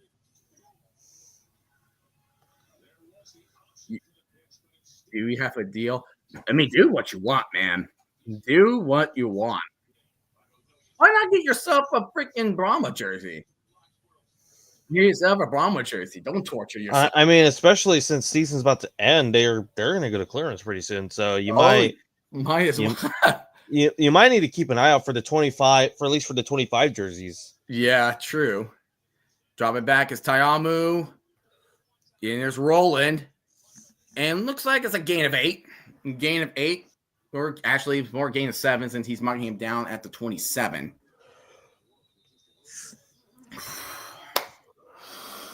Oh my gosh. Dude, remember when the Rockies led by all right. What? We're shagging on it, red black. We're shagging on it. Oh. Shagging on it. All right. SRG did it do. Tayamu fakes a handoff. First down. I didn't know what was going on. First down. Yeah, he said if we went Defenders win, he's going to get himself a jersey. He asked me if we had a deal, and we shook on it. And we got some love in the chat. 3 minutes remaining. Defenders get the ball in the second half. So, I mean, okay, and right now you're seeing DC leading them to another end near the red zone once again. So Yeah. you're kind of, I mean, they scored another Push, touchdown. push. Come on, keep pushing him. Oh, I was hoping for more yards, but at least it was for 3 to 4 yards. I mean, if you get another touchdown right now, just hypothetically, I mean, this is Now I'm more scared. I'll be more. Regardless, I'm scared. because I mean the defense for the Michigan Panthers right now are being a little bit off. I mean, yeah, they could tune it up in the second half. So I mean, it's not. See, that's my problem. I'm scared. It's like this is too good to be true. Because it's a 2-score game. Let's just say another touchdown happens. What? That'll be 29. That'll be what? 29 to. There you go, Cornell. You got the catch. First down. At the 14. So, yeah, if they score a touchdown, it's still 2 possession. And then they score a 2-point conversion. That'll be an 18-point game. Which is still a 2-point possession, but you need to get 2 3-point conversions. And which we I had don't that think 2-minute I don't think they will. Which I don't think they will like do that.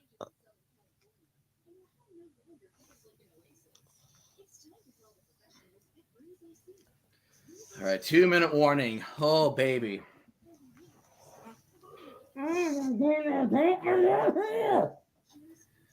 Help me out here, man. I can't. Help me, please. Help me. I will Help me. have all 3 Texas teams jerseys on my Christmas list. Oh. Ooh. So Houston, Arlington, And and Brahma. Brahmas, unless you're That's trying a- to. Woo, That's baby. a lot. Even if they're on clearance, that's That's a lot of moolah or boogers. yeah.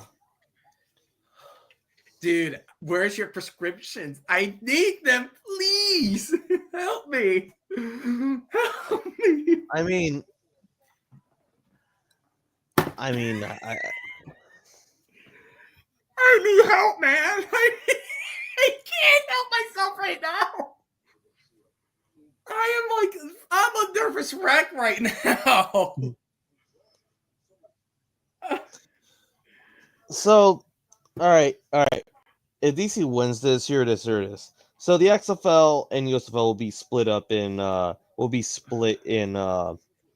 UFL champions. But UFL if Michigan wins, that means it's 2-0, and everybody's gonna say you were the Yeah. But no, here it XFL. is. If DC wins, then every Stallions fan is gonna dog on Michigan. Are you going to do that too? Are you? Oh no, I'm not doing that. I talked my smack, and look where it got me. So I am not doing that. But I know some Stallions fans are gonna do it. There's some bad blood. There's still some bad blood in UFL. So I'm not gonna do it, but I'm just saying this is gonna be a warning for Michigan fans, whoever's in the chat. My dad tends to give me and my sisters a budget for Christmas. Oh, okay. So hopefully it's enough to. I can make it work. All right. I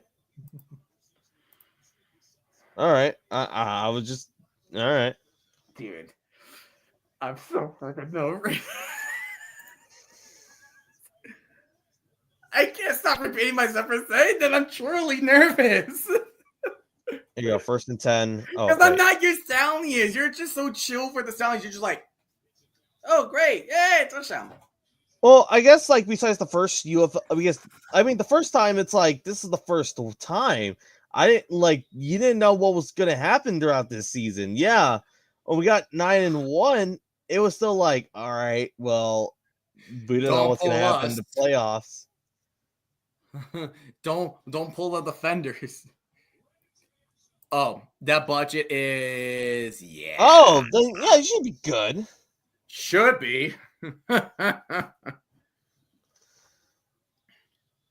you tell me real quick? Yeah. Yeah, I already just did the job for you. Oh, TC, what are you doing? What are you doing? Like a Pillsbury dope boy, just giggly right now. First and 10 from the 14. Tyamu hands it off to Abram Smith. Abram Smith left side. Come on. Oh, you will be tackled at the 5. That's a 9-yard gain. That's good. I'll take that run from Abram Smith. I'll take that. I'll freaking take it. 2nd and 1. Oh, defenders going no huddle here. Trying to catch the Panthers off guard here. Handing off to Deion Jackson. Go to the middle. Touchdown! DC defenders! It's Deion Jackson! It went from being a Michigan game to a Michigan first quarter to a DC second quarter. You know what vibe is giving me? 2015 national championship game between Oregon and Ohio State. Because Oregon had the ball in the first half. It was Keenan Lowe from Oregon, from Marcus Mariota. Oh my to get Lord. to get a whatchamacallit. They strike first, make it 7-0, and Ohio State just dogged them 42-20. Dude, you're gonna see DC special, DC special, yeah, 31-13. You know what's funny? Remember what I said earlier? Remember what I said earlier to be like, what? Imagine 31-6. Dude, why did I? Why did I? Why did I? He tells the future. He tells the future, everybody. He's full of bullshit. Harris is a menace. Oh my, 31-13. So we are officially. Dude, so dude, it is. Dude. 25 to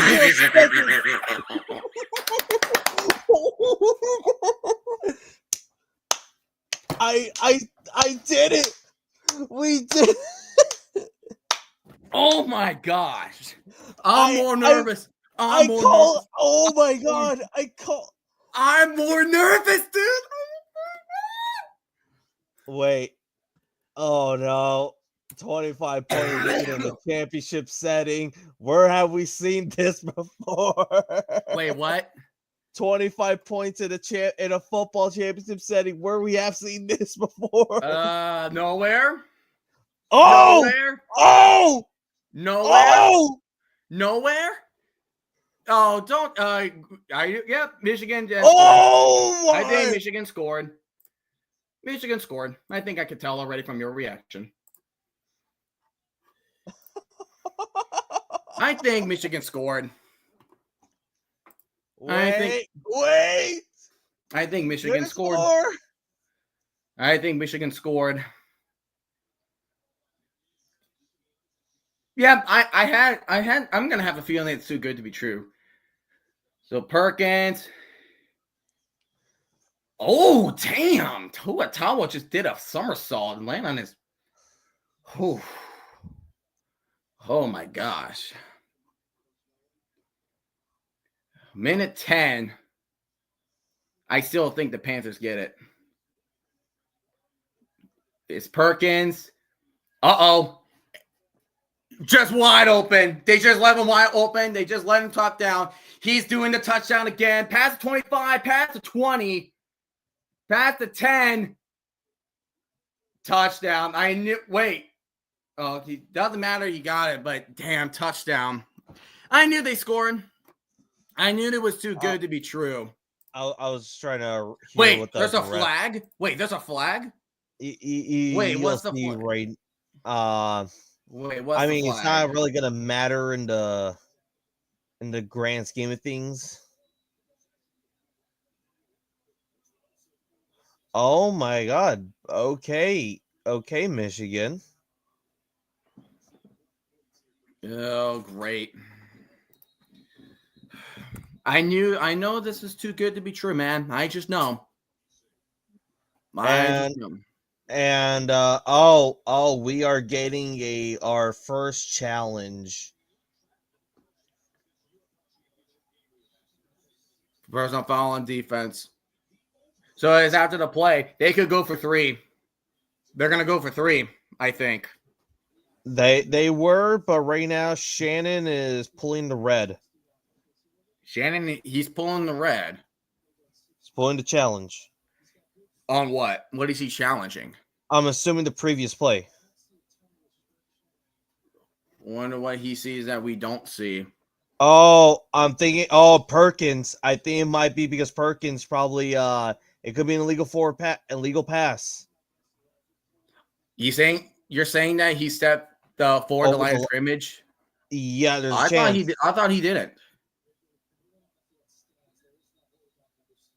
I gotta see that for myself. And yep, good luck, buddy. You are.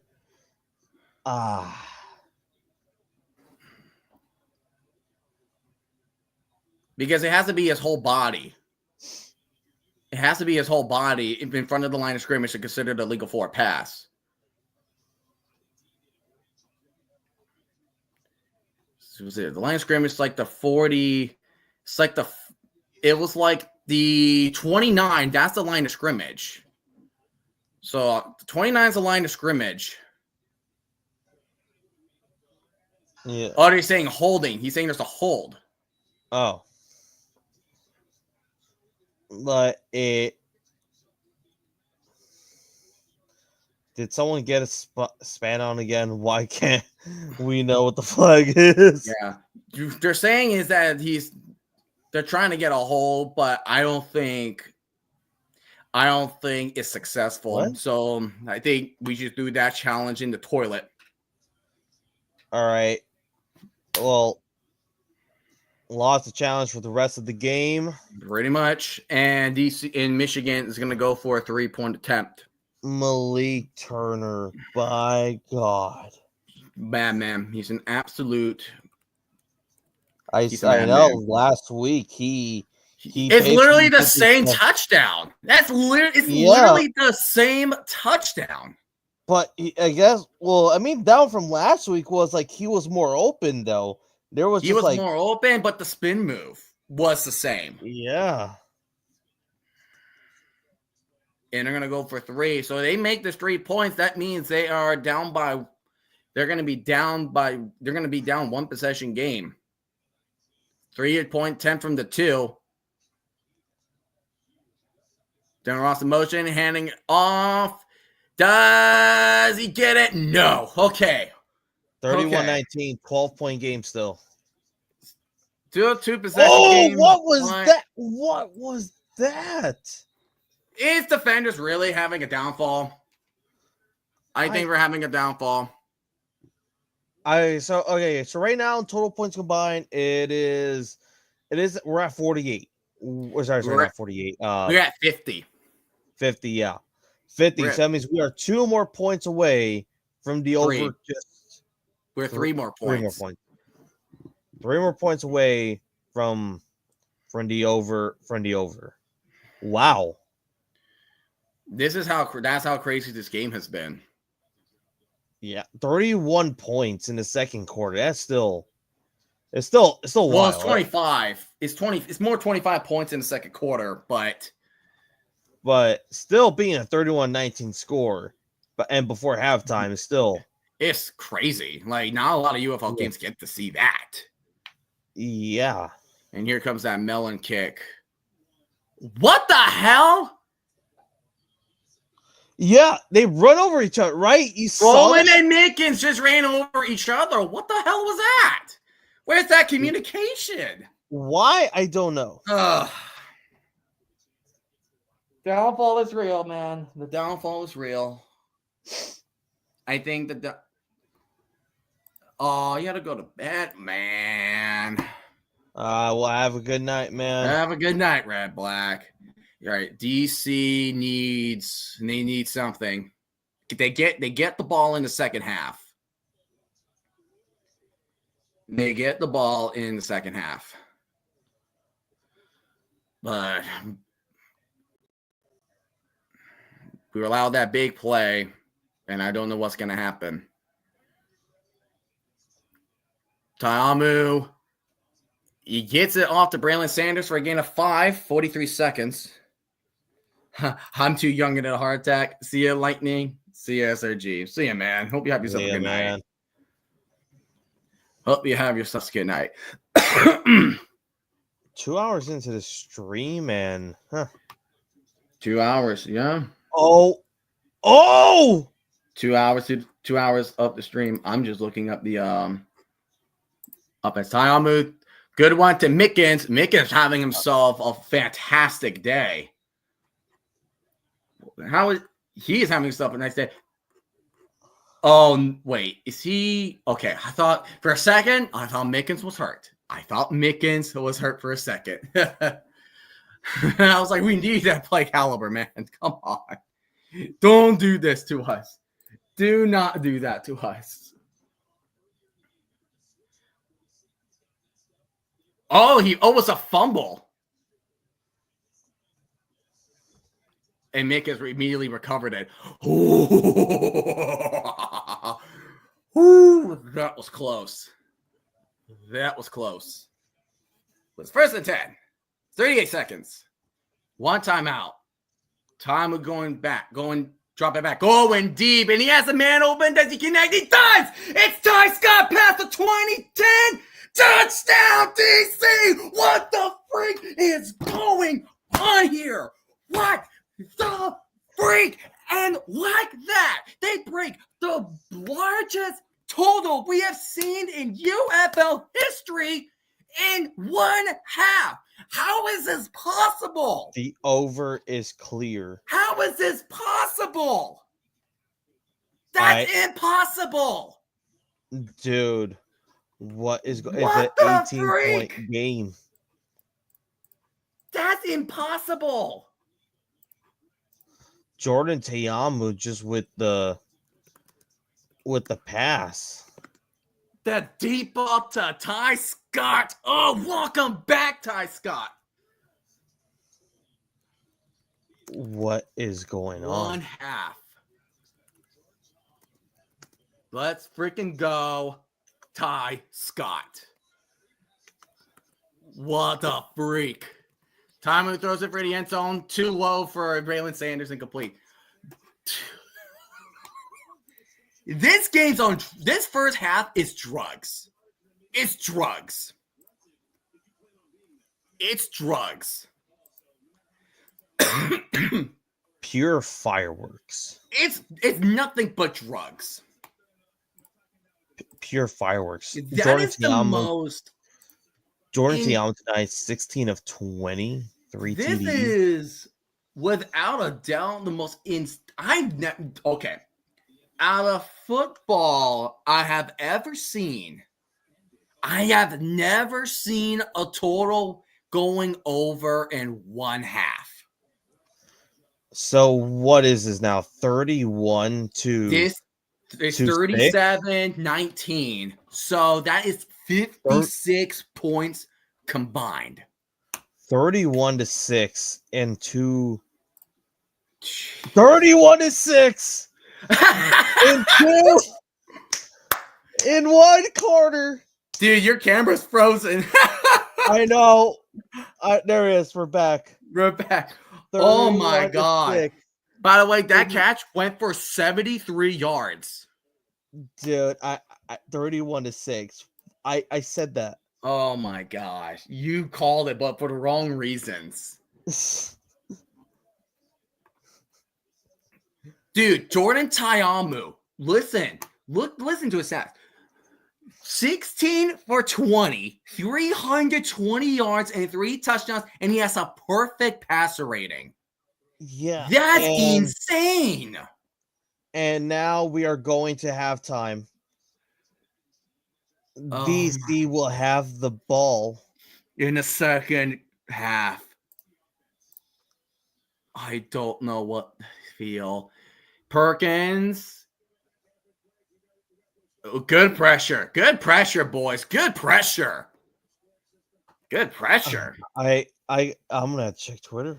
I'm just gonna have to check. Dude, I just sent something. I just went cuckoo. I went Cocoa for Cocoa All right, Puffs. let me see what you I went Cocoa for Cocoa Puffs.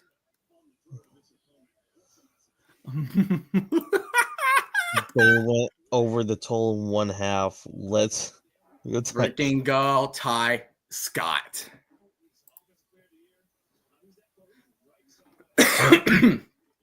And Perkins takes the knee, and we are officially going to halftime. This half is drugs. It's freaking drugs. You know what? All right, Panthers. I got you. I think I know what you need. I think I know what you need. Trust me. I think this is what happened. You guys celebrated too much because you thought you actually won the actual championship against the Birmingham Stallions. I think y'all celebrate a little too much. Let me just bring something. I don't feel my lead is safe, man. I don't feel the lead is safe, dude. It's not safe. It's not safe.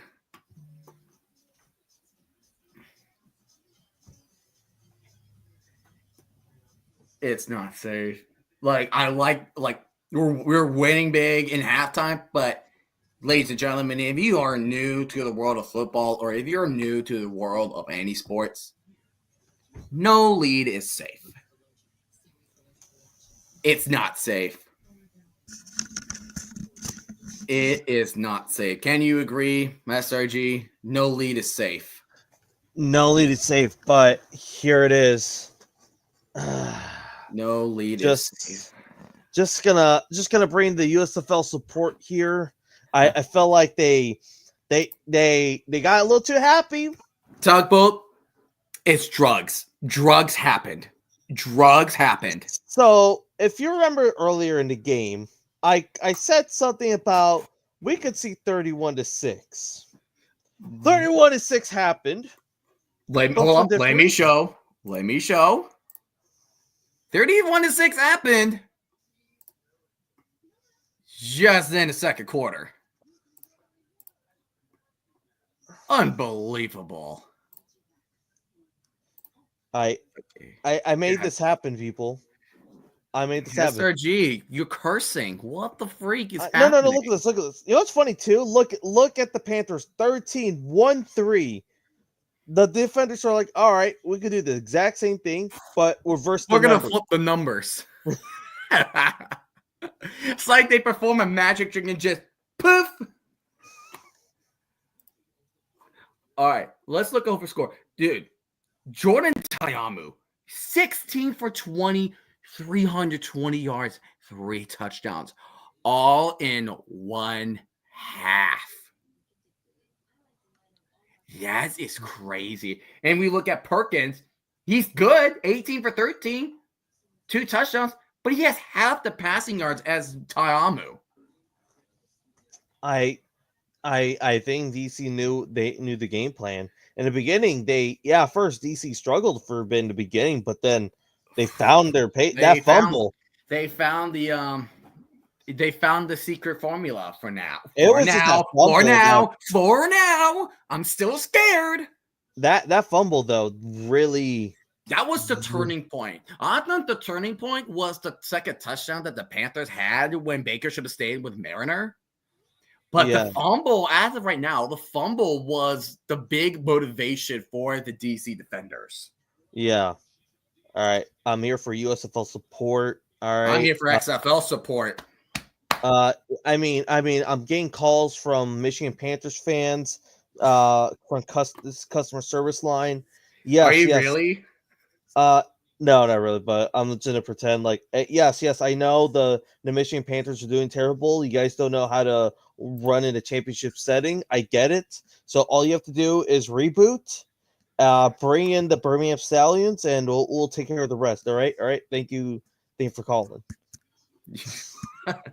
Well, I got a guy reply to my tweet, and the guy says, "Ha ha! Congrats on everyone who bet the over, dude. They got money."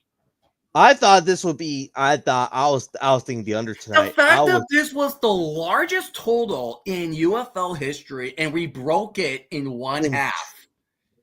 pure insanity. That's also instantly better than the UFL championship last year. We have the coaching staff basically telling them what to do for this from the Panther side. Yeah. Telling them what to do for this half. Trying to going over the statistics here. 59 rushing yards to DC, not terrible. You got 2 touchdowns out of 59 yards total. Yeah. But the Nate McCrary touchdown was the set off for the Panthers. And we're about to get the halftime show. Oh yeah. Look at Jaden Mickens. Holy dude, and one of them was from the deep pass. Like, and he got a one for the 26 yards. He's balling.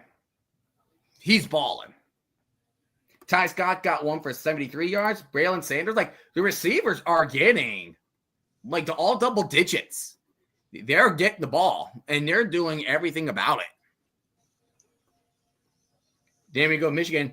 Malik Turner. That's all I have to say. He's good. Malik Turner's great. Same with Siossi Mariner. Good as well.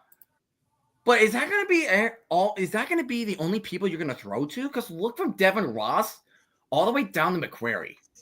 No one else. It's mainly Turner and Mariner. That's mainly it. That's like kind of like the Seahawks offense, where it's just like they Metcalf and JSN, or I mean Metcalf and Lockouts going more like earlier days. Like I guess, like it was just those two receivers. They don't give it to Jake Bobo. They don't give it to Derek Young. They don't give it to like the third man. They're like, well, hopefully we just give it. Hopefully DK catches it from a deep ball, and that's about it. Like it was just the offense was just too predictable. And I mean, right now, don't get me wrong, the Panthers offense, I don't think they're playing bad, but they're just bad. But it's just the defenders' defense is they made locking. 2 big plays. That one sack and the fumble on the kickoff. Those 2 plays were the turning point. And look, so one sack, Malik Fisher. And if we look at that forced fumble, not count. Kai Nakua, he got the forced fumble out of Chris Rowland, but nobody recovered it. Actually, and Adonis Alexander got the other one off of Jaden Mickens, but he immediately recovered it when he was laying down before Ty Scott's 73-yard pass, receiving touchdown. So it's like the Panthers are forcing the fumble, but they're just not getting the ball back. That's another thing we got to point out. It's like they are doing defense, but they're not getting the turnovers.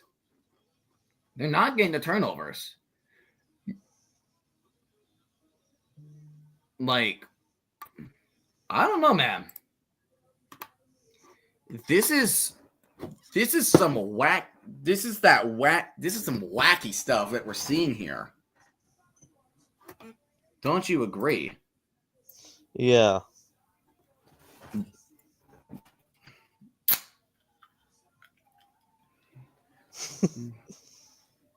I'm about to send something.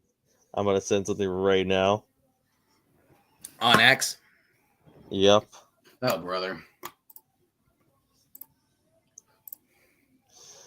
This is going to be my one insult for the Michigan Panthers. Probably one of 2. One insult.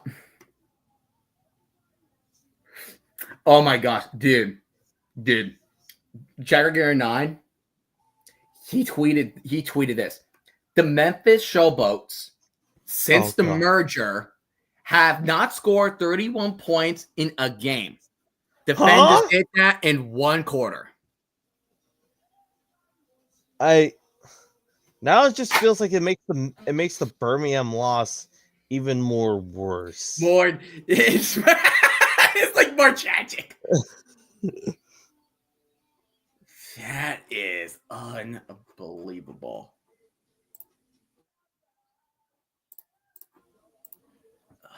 But dude, look at this halftime performance. It feels very Krabby Land. Yeah. I get it. They're probably working on the. Thank you all for coming. Thank you. Eat plenty of Krabby Patties. I get the budget, but it just feels like it just doesn't feel like anything grand. It just feels like, oh, we have. It just reminds you of like Detroit on Thanksgiving. Like they just have like a standard concert. That's just it. It just feels like Yeah. it just feels like live music is just playing on the side than really it feels like a Easier halftime was performance. just try to practice kicking field goals, long snapping, punting. I'm replying to Jagger9 that this game is an example of drugs. Drugs All right. gone bad. All right, I sent it out right now. The tweet I. All right, hold on. Let me go ahead.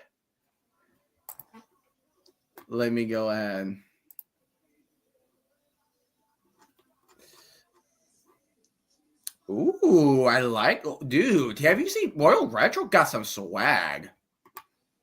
By the way, that's where I got this jersey from. But dude, look at the hats that Royal Retros have sent out. Look at that. Royal Retros? Royal Retros. Just like a shop. Oh!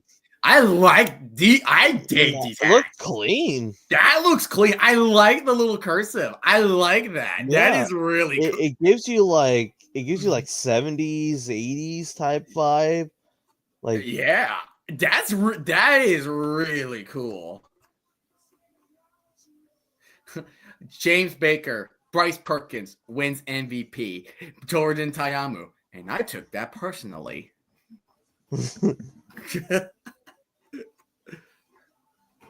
All right, I gotta show up. I gotta search for your tweeters. UFL Championship support. SRG speaking.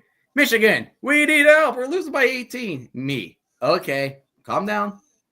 All you have to do is step down and bring the Birmingham Stallions, and they will take care of business. I mean, I know. Dude, week one. Context. Week one. Did you not see week one? Look. We are a different team than we were 10 weeks ago. All right. We were a different team than we were 10 weeks ago. J.M.R. Smith agrees with you. Yeah, dude, that was a very sad. It just felt like, dude, it just felt like live music on the side. It did not feel like any halftime performance. I get it, working on a budget, but you just it just felt like something you'll go like to a restaurant or like something or like a bar, and you just have like an outdoor bar, and you see like the amphitheater, and you're like, oh, all right, live music's playing, cool. That's just what it felt like. It didn't feel like, oh, it just felt sad. The guy in the group chat, he says, it all makes sense now. The military parade in DC was for the defenders. They all James Muse.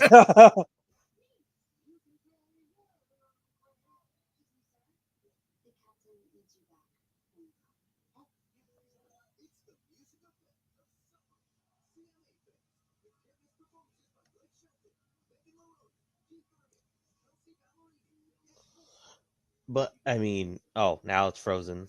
It's all frozen.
Okay, am I good? It's okay. Is everything good? Is everything good? Can you guys hear me? Can you guys hear me?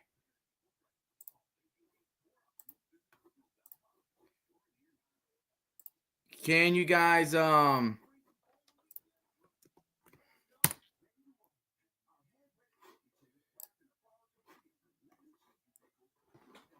if you guys can hear me? Okay, you're here. All right. Hey, all right. My page for some reason decided to like not respond. So thankfully the stream did not end. I was thinking Yeah.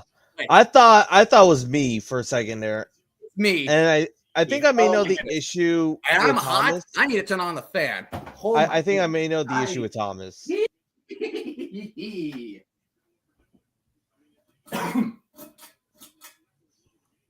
I think I know the issue with Thomas's thing now. What's that? I may know what's going on with Thomas. Not like anything bad, but I think it's more like something going on with this Can phone. you text it to me?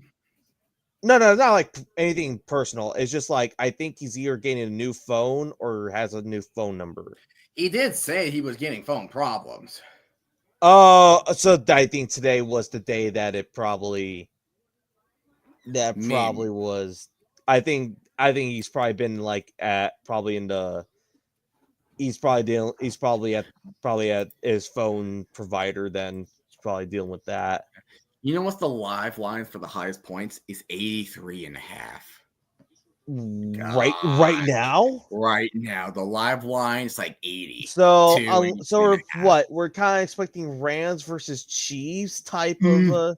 I mean, If it's not close. like that, but I mean, all right. So, Michigan, you are now treading in waters.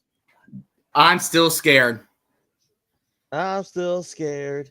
Everywhere else, What? you know the I Am Ken meme, the I Am Ken song. I'm just No. Ken. I'm just Ken from the Barbie movie. I have I'm not just seen the Barbie Ken. movie. Oh, okay. I have not okay. seen. I have not seen Oppenheimer as well. So I I mean- know I'm living under a rock. Okay, I just don't have the time to watch those movies. On my Okay, own. I would understand Oppenheimer because that is like a 3-hour movie. I mean, no, it's not a problem for me. I mean, heck, I watched Schindler's List, and that was 3 hours and 15 minutes. I mean, your time right now, like it is. Yeah. I mean, it's not like the movie is like watching the movie's the issue. It's just like you're just dealing with a busy schedule, and that's like a 3-hour film. Imagine people in the movie theaters have to like to hold onto their bladder. Dude, I think there's a site actually where there's like you could actually know when's like a good time to relieve yourself. There's actually a like that's the website on problem. there. It's like, am I really gonna sit here and just let my bladder explode? Like, oh my goodness. Oh, that never touched the landing zone, so that's a flag on Michigan. I think to me, I mean, usually I try to do it before the movie, yeah, but if I do it during the movie, I think I could like always go to like a scene where I'm like, I have a feeling like, okay, yeah, I'm not gonna like miss any like major details that will like certainly impact the film. Yeah. Dude. Okay, second half is starting for the defenders. I still need my prescriptions until I know I could be okay. Again, just get the 10 and you'll have a half season. And dude, that doesn't help. Doesn't help. The 10 is a good supply. 10 cases, not 10 in total. 10 cases. 10 cases of what? I'm sorry. Heart attack pills. They're 50 count. Dude, I think we're speaking off topic. What? 50 count of heart attack pills. I'm at the 50 count. pharmacy. Oh, my bad. I was like confused for a second. No, 50 count per case, per heart attack pill case. Dude, I might OD'd. Yeah. You know, I mean, again, I said take every like once every half, not like once every half. Once every half, at least. Like, if you go more than 4 per Oh, game, Tayamu then- with a good run. Oh, first down. Jordan Tayamu, 11-yard gain.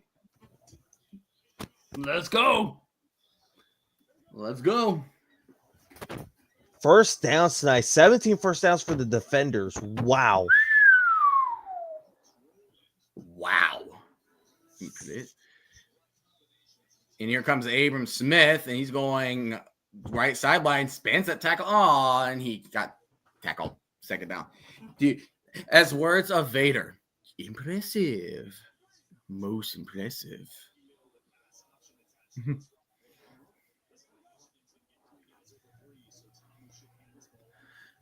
Second down to 5.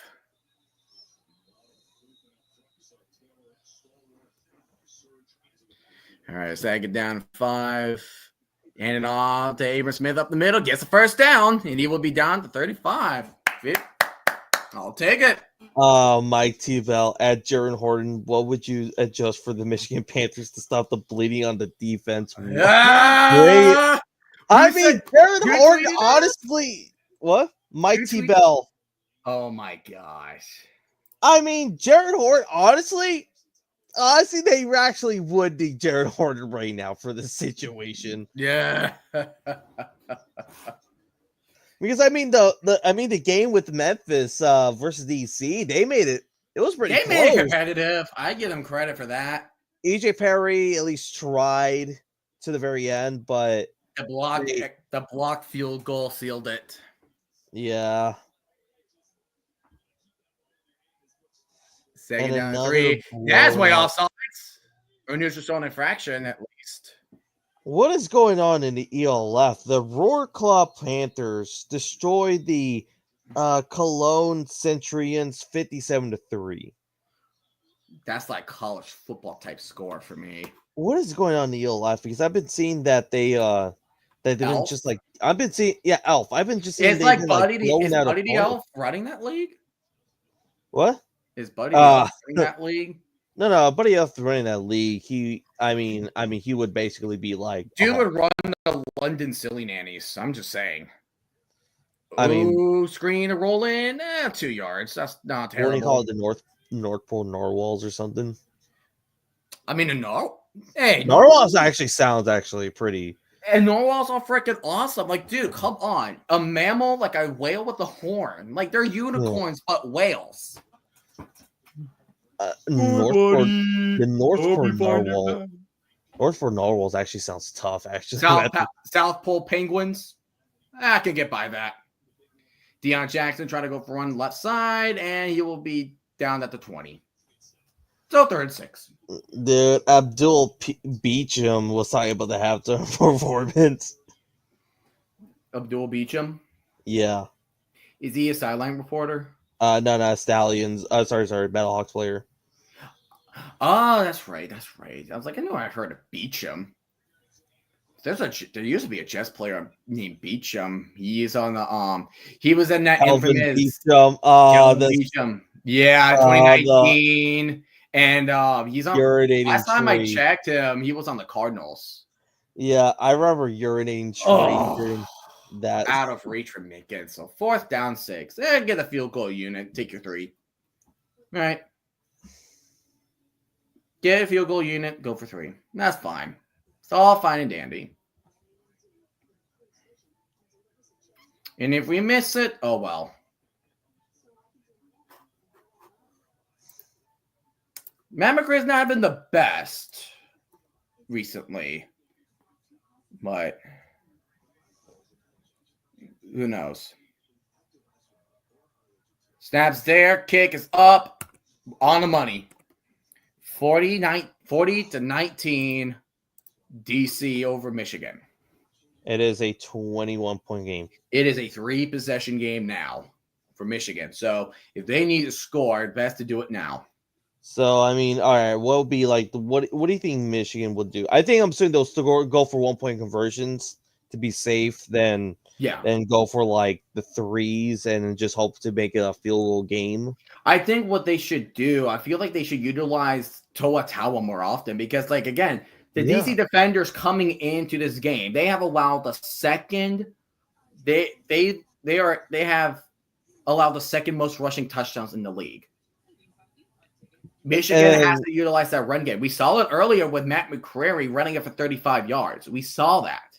Get to what last week too. Last week too. They destroyed the Stallions' run defense like that.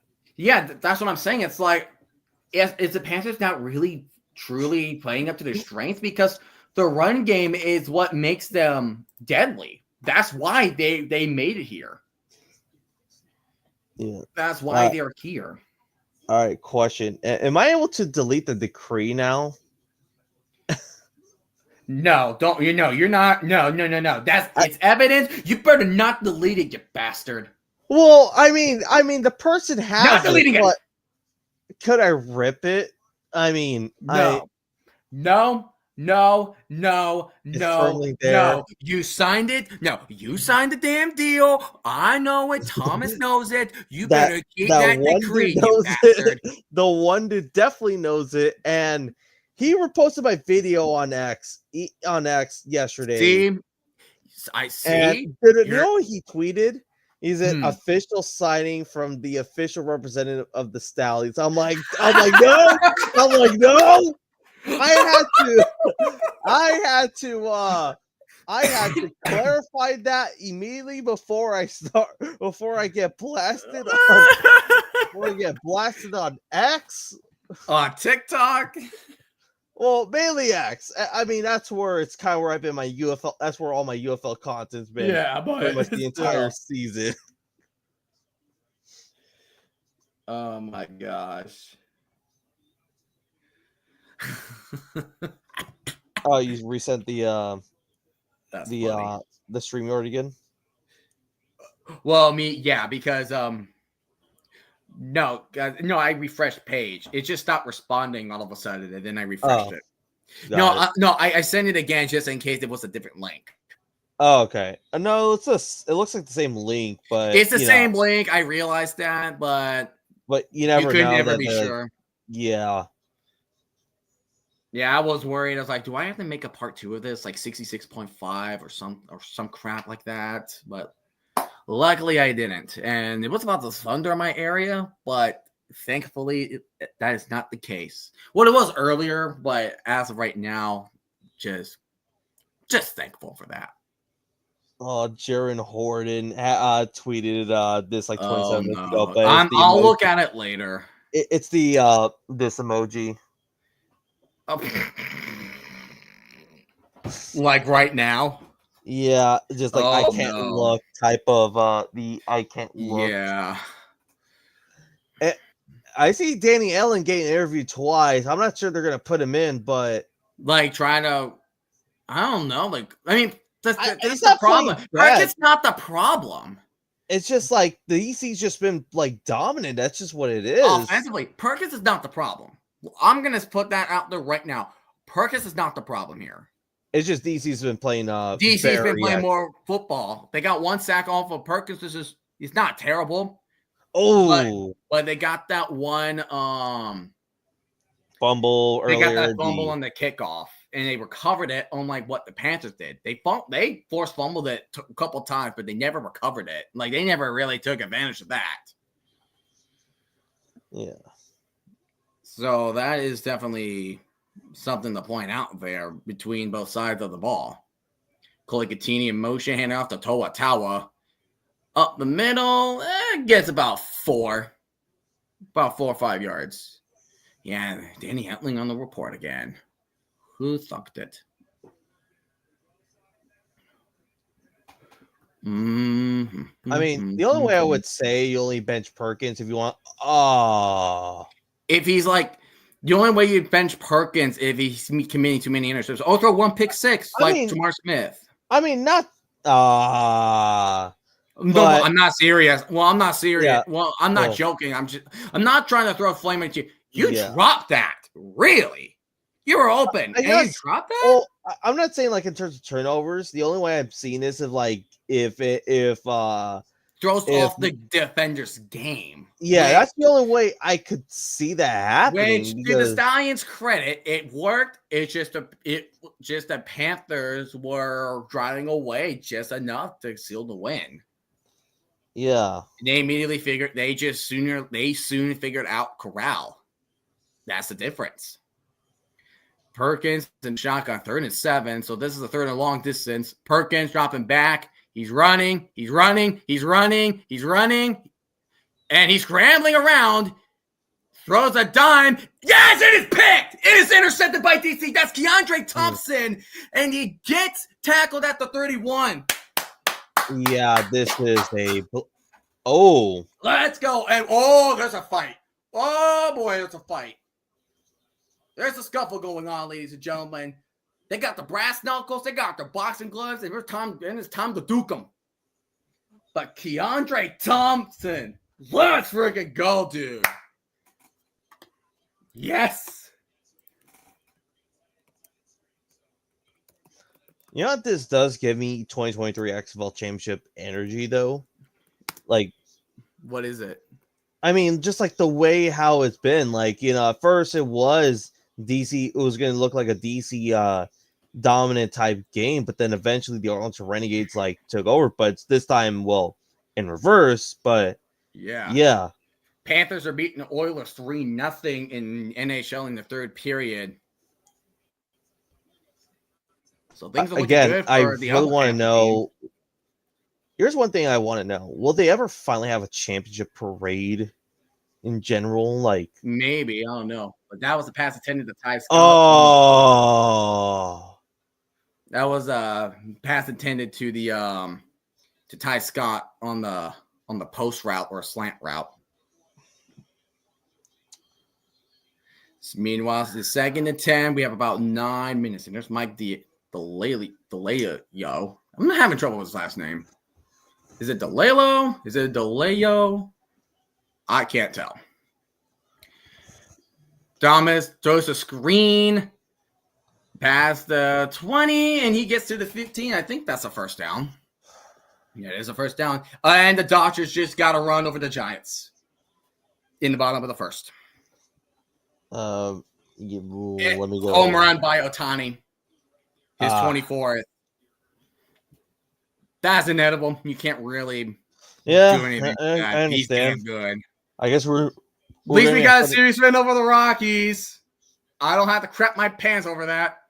And here's Deion Jackson just running up the sideline. Touchdown, DC.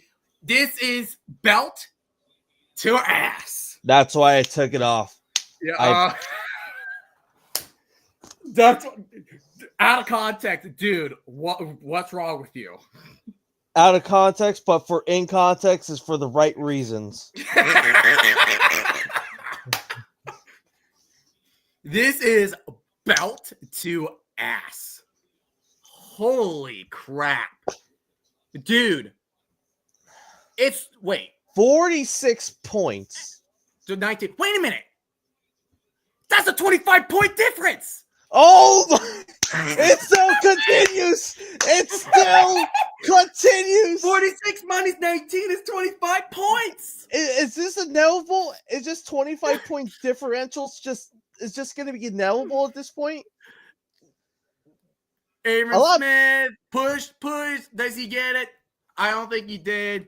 46. Oh my 19. Gosh. So what? So we need another Michigan TD and another DC TD to at least DC. Okay, wait. Would this be the highest scoring for any team in the UFL if they get to 50? I don't know, maybe. Because I know with the Stallions, they scored like 40 something the other day against the Showboats. 46, but I don't think I've seen 50. No. Wait, actually, Arlington versus Memphis, 2024. Let me check that game. UFL 4 season, because I know there was a belt to. It was Arlington just destroyed the Memphis Showboats in that Week 7 Now, game. it's close. It's 47-23 Renegades over Showboats last year. Okay, so I think we have not seen 50 yet. I don't think we have seen 50 yet. I don't think we have seen 50 ever. So this might be the first. I mean, this is for Scoregami too. Scoregami is gonna be fun tonight. UFL Scoregami. Yeah. Dude, defenders. Dude, they are crushing.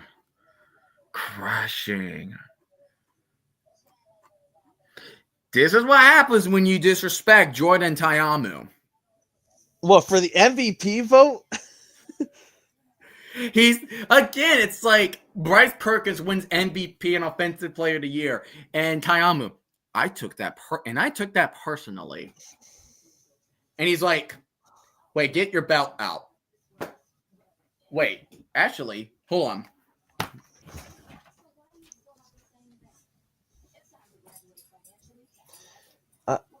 You know what's funny too? Hold on. Get your belt out. All right, hold on. Let me rearrange for. Yeah. Let me get. All right. He's Tayamu pretty much just walked into the dome, and he's like, "So you're gonna come into my town, and you are going to take the MVP award from me? Sit your ass down." All right. I'm scaring my cat a little bit after. Eastern Illinois defeated Tennessee State 52-49 with Tony Romo. Shannon Harris. Okay. I'm like trying to. But Shannon Harris definitely. Wow. Talk a story. This will be the first interim head coach to win a championship since. Oh my God! Yeah. Would this be since ever? Like at least in Are you talking about like at least professional setting? At least in a professional setting. Hold on. Like, has any interim head coaches win a Super Bowl? I guess that's the question we're going for.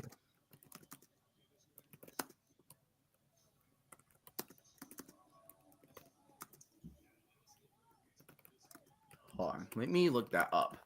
Let's see.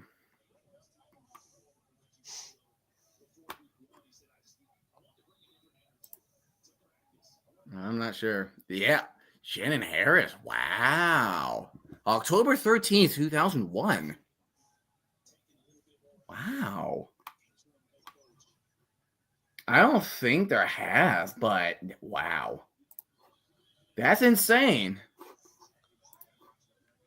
Yeah, I realized the DC Defenders beat the UFL champions last year. Yep. I thought that was gonna shank. And they are in the championship now. Yeah. So whoever defeats DC. Malik.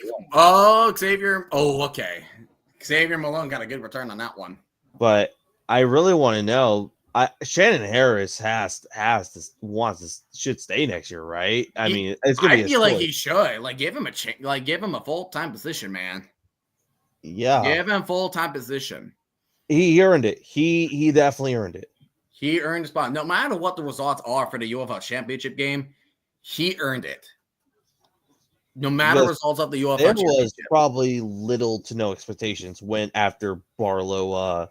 100%. Left. 100%. First down to 10 from the 38. Dropping back. Way too high for Mariner. He had to leap up there and try to get it, but incomplete. But wow. I thought this was going to be a nice game.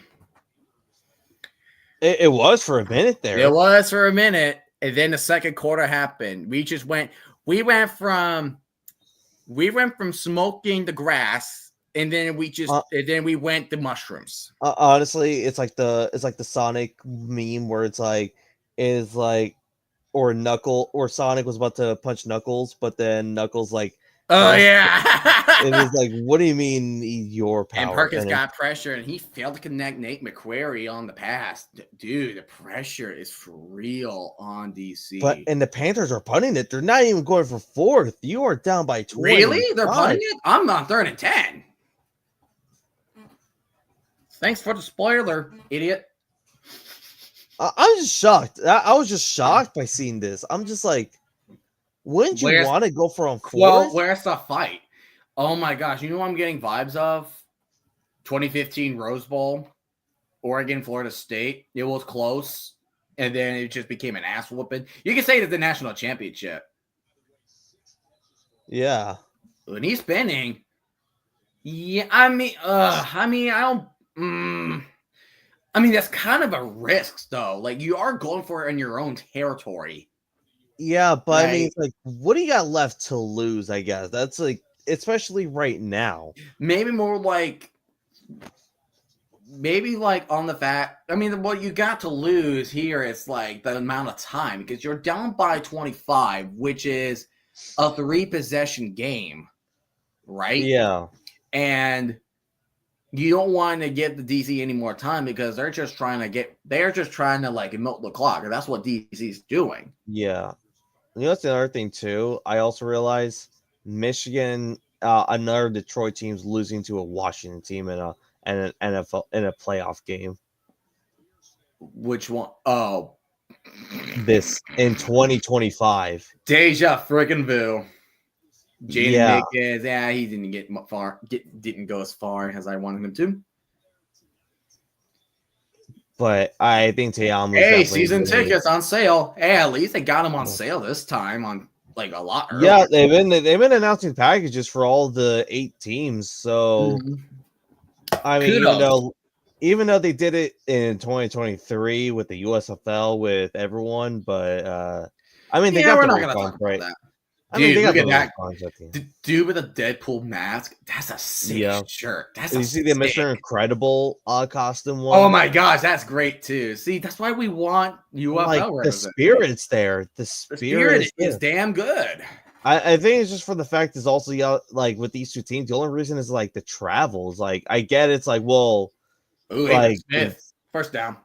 It's like, but like here's the thing, it's also like you also got to think about the travel. Like some DC fans could do it, but then it's also like some of them just like, you know, not everyone could afford a trip to to fly to St. Louis in the last minute. Nothing against your financial situation, just like this is just. It's not like, oh, let me drop a few $100s to get a quick flight. Even if you drive on the road, you still have to do gas, you still have to do food. It's just like Jaden Mickens he had a day. He's averaging 22 yards a catch. That is how good he is tonight. He was good. Hey, Sunday Night Baseball, Giants, Dodgers. I see that. Yeah, I am. We'll see what happens. Are you going to see yourself streaming that? I mean, I don't have ESPN, so rip. But why not ESPN? Do they do ESPN Plus? No, unfortunately not. What? That's a load of crap. Dude, like, they could do it for NHL. Why can you not do it for, like, NBA or especially MLB. That this is the last year that MLB is under ESPN contract. At least for now, unless they get it renewed but apparently NBC's been on rumors been a rumor that NBC wants to take the Sunday Night Baseball slot, but NBC or CBS even. Well, I say CBS because it's like if you're going to do Sunday Night Baseball, then you're interfering with the NFL Sunday Night Football. So I say CBS. CBS.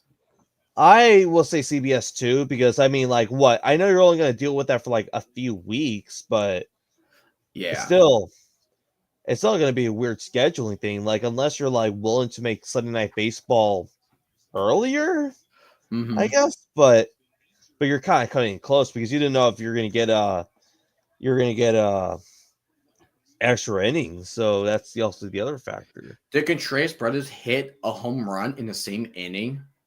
Wow. And here comes Deion Jackson, stiff arming, but he will be tackled, but it will get up for first down, but there's a flag on the play. Boo. And the Dodgers are now leading 3-0. Rip. Dude, did you let the Rockies come back to you? What?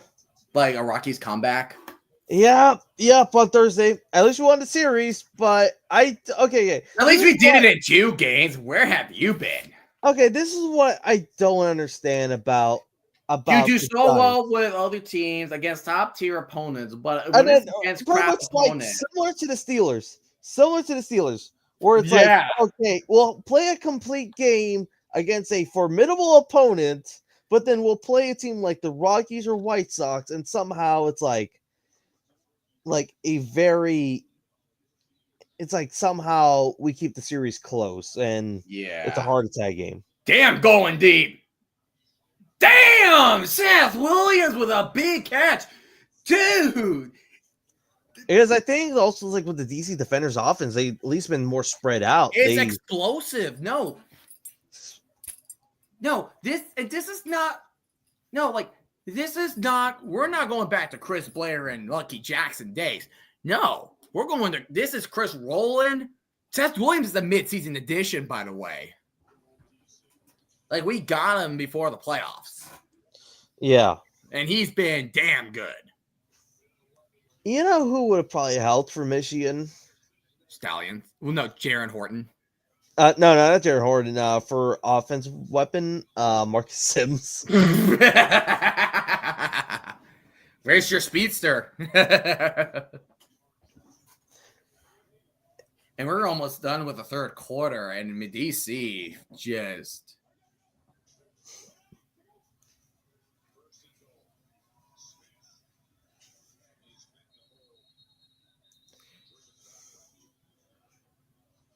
Dude, one pass. That was it. One pass. Second down, 1. And off to Abram Smith. Abram Smith gets the first down. He's getting more. Oh, almost a touchdown. He will be down at the 3. Abram Smith put in the work. Working, twerking.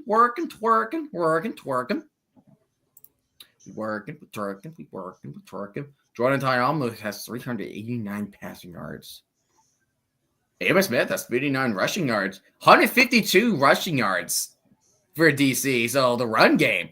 Again, like the Panthers, like DC was not really known for their good running game, but later on, it's been phenomenal. It's not just one person; it's like the whole team running. They're back to their 9-1 form. This game, they're back to their 9-1 form. Yeah, they're just this like, is like, all right. And it's now the end of the third. Just I'm a minute behind. Damn. Okay.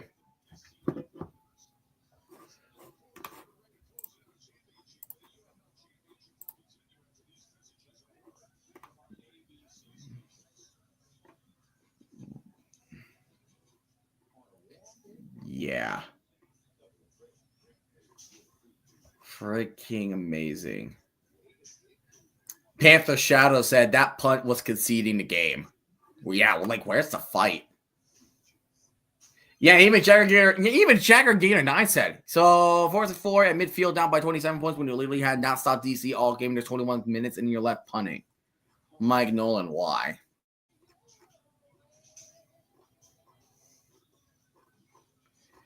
Dude, I want to celebrate, but I'm celebrating when the clock hits 0. That clock has to hit double digits. I am not celebrating until it's time. But you know what? Another Spring League legend. And first you got Luis Perez. Now, what's his future like? I mean, there sounds like potential retirement. I'm not sure if it's fully guaranteed, but last year I think he even said like, this might be my last year if he doesn't get into an NFL team. I mean, he was with the Chargers for like a hot minute, but I guess. Sorry. But I mean, now I don't know what you do. I don't know what you do. I'm assuming if this is his end, well, what a career for you, Luis Perez. You at least got yourself a championship ring. That's what you can say. You were with the Birmingham Iron. You were with the New Jersey Generals. You were with the Vegas Vipers. Vegas Vipers.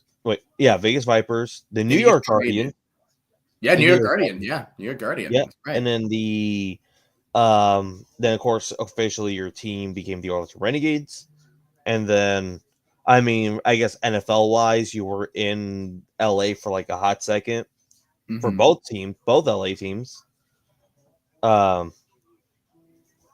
I mean I think it was like in another one. I think it was in the quote unquote spring league apparently. The TSL. The TSL. What's that one? Like I have no clue. Hold on, let me look that up. It's called TSL. I was trying to look it up. I'm looking it up, and it's like it just so much confused me. I'm like, was this supposed to be like a spring league that it's called it's literally called the Spring League. It went from 2017 to 2021. So the Spring League was the second football property established by Woods following the Fall Experimental Football League, the FXFL, from 2014-15, preceding the United States Football League revival in 2022. The league consisted of 3-8 teams played in a premium 4 to 6 game quote unquote season in April or May during the year. I guess they're like spring league showcases. I guess they're not like official like games, but they're like I guess scrimmages in a sense, just to show like, hey, we have these like players that the guy on the group chat, he says no comeback. Should Tayamu be an MVP? Probably. Who knows?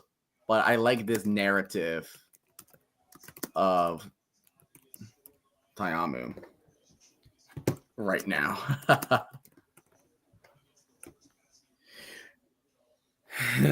Oh, I better hope not that defenders don't turn into the Falcons. I really freaking hope. We are in the lead in the fourth quarter by 25. I mean, it's third and goal. It is third and goal. I'm scared still. I'm scared. Dude, I am like really freaking scared of this. Like again, I'm not celebrating until that clock hits triple zeros.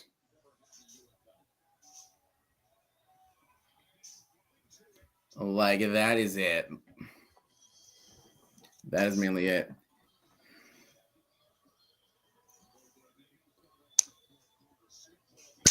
Here we are, third and goal. We're literally at the 1. Rush it in, boys. Come on. Rush it in. That's all we need. We got to put the icing on the cake. Come on. We got to represent the XFL conference. You kind of need to start pushing a narrative because especially last year. We got to represent, man. We have to represent. Come on. I mean, you're definitely representing better than the Brahmas last year. I'll definitely. Yeah. Even if the choke happens, you did way better. Oh, just a throw it to Bradley Moore. Easy. Touchdown, DC. Touchdown pass. I think that's number 4. It's over. 156.3 rating. 50 points. Jeebers. 50 points finally happened. We finally got to see 50 points. Wow. And dude, we are even one more point away just to make it like, even if the shutout, even if there was like no points from the Michigan Panthers, the DC defenders are like, there's a flag, but it's probably after the play. Dude, even if there was a shutout by the Michigan Panthers, you would be half a point away from the over. Holy shoot, you're right. Oh my goodness. Oh my god, and there's the district defender. I say a Michigan Panther fan there. Wearing number 57, huh? It's weird to see like custom. I don't know how some of these people get the custom jerseys. Like, I know Royal Retros is where if you go to Royal Retros, you can get custom jerseys. Like this is how that's no joke, literally how I got mine. oh, okay, yeah, because with like the UFL, I wish they had it. I get it. It's like it's a developmental league, and not every player will show. But like for the season, I wanted like at least have some fun. Let's get like a player, a legend in the. Yeah. Like Perez. Oh, and the one guy is carrying his personal beer snake. He's carrying his own little beer snake. That's adorable.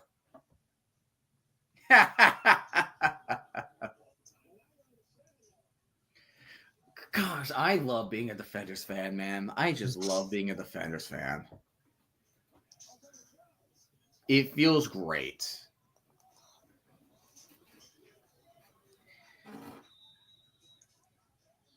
One-point attempt, and this Mike DeLillo in shotgun. Oh my god, This is going to be from the 17. That is, it's this bad. And there's a flag. Oh boy, is that going to be on Michigan? This is gonna take a while to get the scoreboard back, ladies and germs.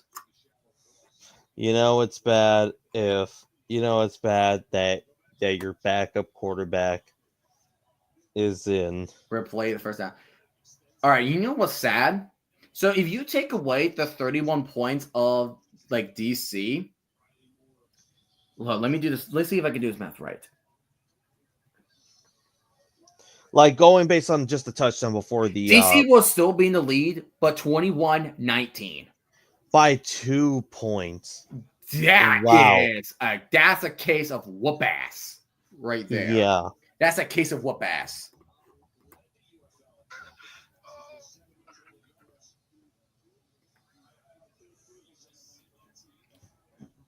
Dude, DC's like Negan and his saviors to Rick and his people in The Walking Dead. Oh my goodness. Probably more emotion. Their Mike is still in the lineup, and he's gonna throw it. Incomplete. Well.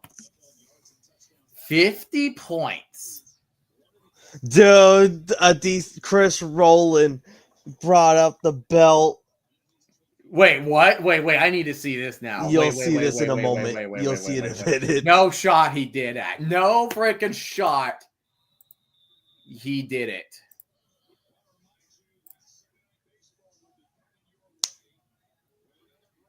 Oh my goodness.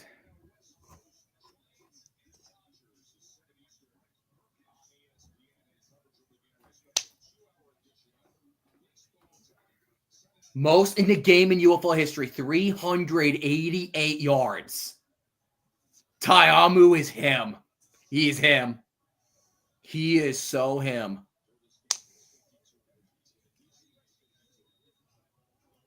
Hey, most points in the game in UFL history. There's a Battlehawks fan I see. Did you see the belt yet? I don't think I did. I see. There it is. There it is. Chris Rowland just sums it up perfectly. Jordan Time was not named all UFL. Wow. Dude, we only had 2 Stallions this year. Hey, it's better than nothing. Better than the Showboats. Yup, 0. Zilch. A goose egg. So someone posted a GIF on X and it says the UFL to Tyamu. It's from the intro of The Hangover, and it's like Philip calling yeah. Dang, Boogie Roberts, you didn't have to do them like that. Oh my gosh. So Boogie Roberts, you know the mayor, right? Uh-huh. So earlier he tweeted absolute cinema because the game was like, close and everything.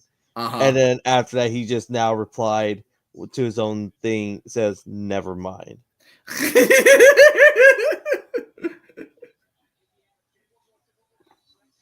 Oh my gosh. All right, 1442. Come on. Come on. Come on. Come on, can we get another touchdown to get a 25-point game going? 71 points combined. Matt McCrory, and he's getting he had a hole, and he got tripped up barely. He got shoestring tackled. Oh, right. The DC Michigan game next year will be in DC. Oh. Yeah, it is alternate. It is an alternate, that is for sure. So I wonder. McCreary, he breaks off a tackle and he gets tackled at the 29. I wonder if that will be the week 1 matchup. Maybe. I mean, one thing I would say for sure, like if depending on the schedule next season, I would at least see the first game be the to be the banner night for the Defenders, or I guess I say DC against either the Panthers or Battlehawks. Panthers, Battlehawks, unless Arlington. It wouldn't surprise me. Arlington also would be in the mix. Yeah, going deep. Perkins is incomplete. Going for or against the new UFL team. If we get an expansion, like week 6, it was done. It was from one blowout, and then it was another blowout, but far worse. Far worse. Yeah. It's like two tails. Yeah, 38-14, week 6. They took it personally. We took that game. We took that game personally. And out the Toa Tawa only gets 4. Yeah, look at that. Passing yards, DC. But the 230. See, that's my problem. Week 6, 213 rushing yards for the Panthers. And it's and I think it's the total opposite. Hey, at least one Panthers team has success so far. The Florida Panthers take game 5. Ooh, 3-2. Panthers win one more. They win the Stanley Cup. Again. Perkins. And there's a flag. And he spins out tackles, spins his way to the end zone. And it's a touchdown for the Panthers. So there's a touchdown right there. Can we get 2 points? Can we get 2 points? And that is the most combined points. Yep, offside. So that is the most combined points in UFL history right there. This game is like Super Bowl 29. Most points combined in the Super Bowl history, but it was like not a close game. Yeah. What was that? That was the Niners Chargers, right? That was Niners Chargers. I think it was like 58. It was like 59-28 or something. Hold on, let me look it up. Super Bowl. Hold on. Super Bowl 29. 49. Let me see. It wasn't 59. How did you not catch that, Mariner? How did you not catch that? He was kind of open. It's 52-25.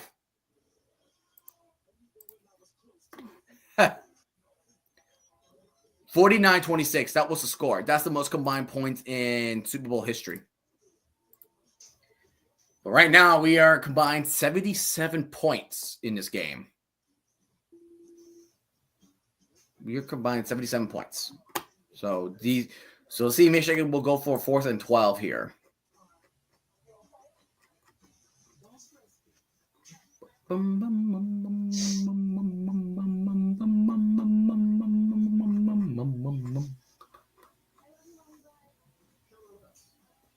Man, everybody contributing. And again, it's like you're relying a lot on Malik Turner and Mariner. Why are you not relying on anybody else in the passing game? That's my biggest problem. It just feels very limited. And I get it. It worked against the Stallions, but you played them once. Like the defenders played you once already. Why Yeah. Why going for it?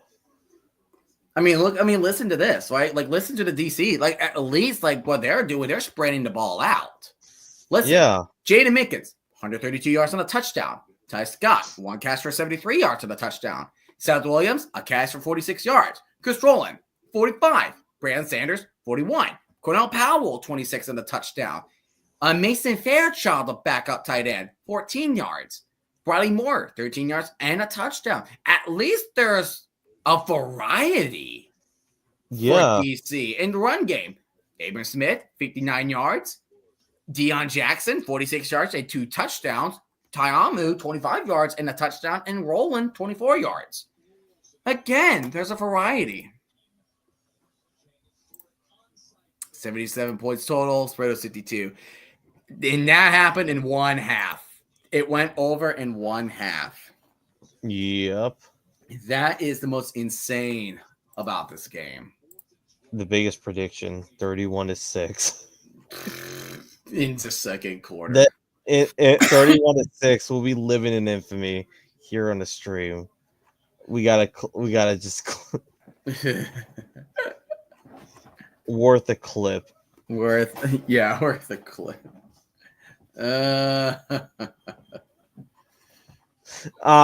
Wait. Yeah, all right. Oh my god, there was oh, okay, that was from a while ago. Okay. Oh, the Pop-Tart. Oh, I love the Pop-Tarts bowl so much. So much. Yeah, so I wonder Michigan's gonna go for. I had a feeling they're gonna go for a 4th and 12 here.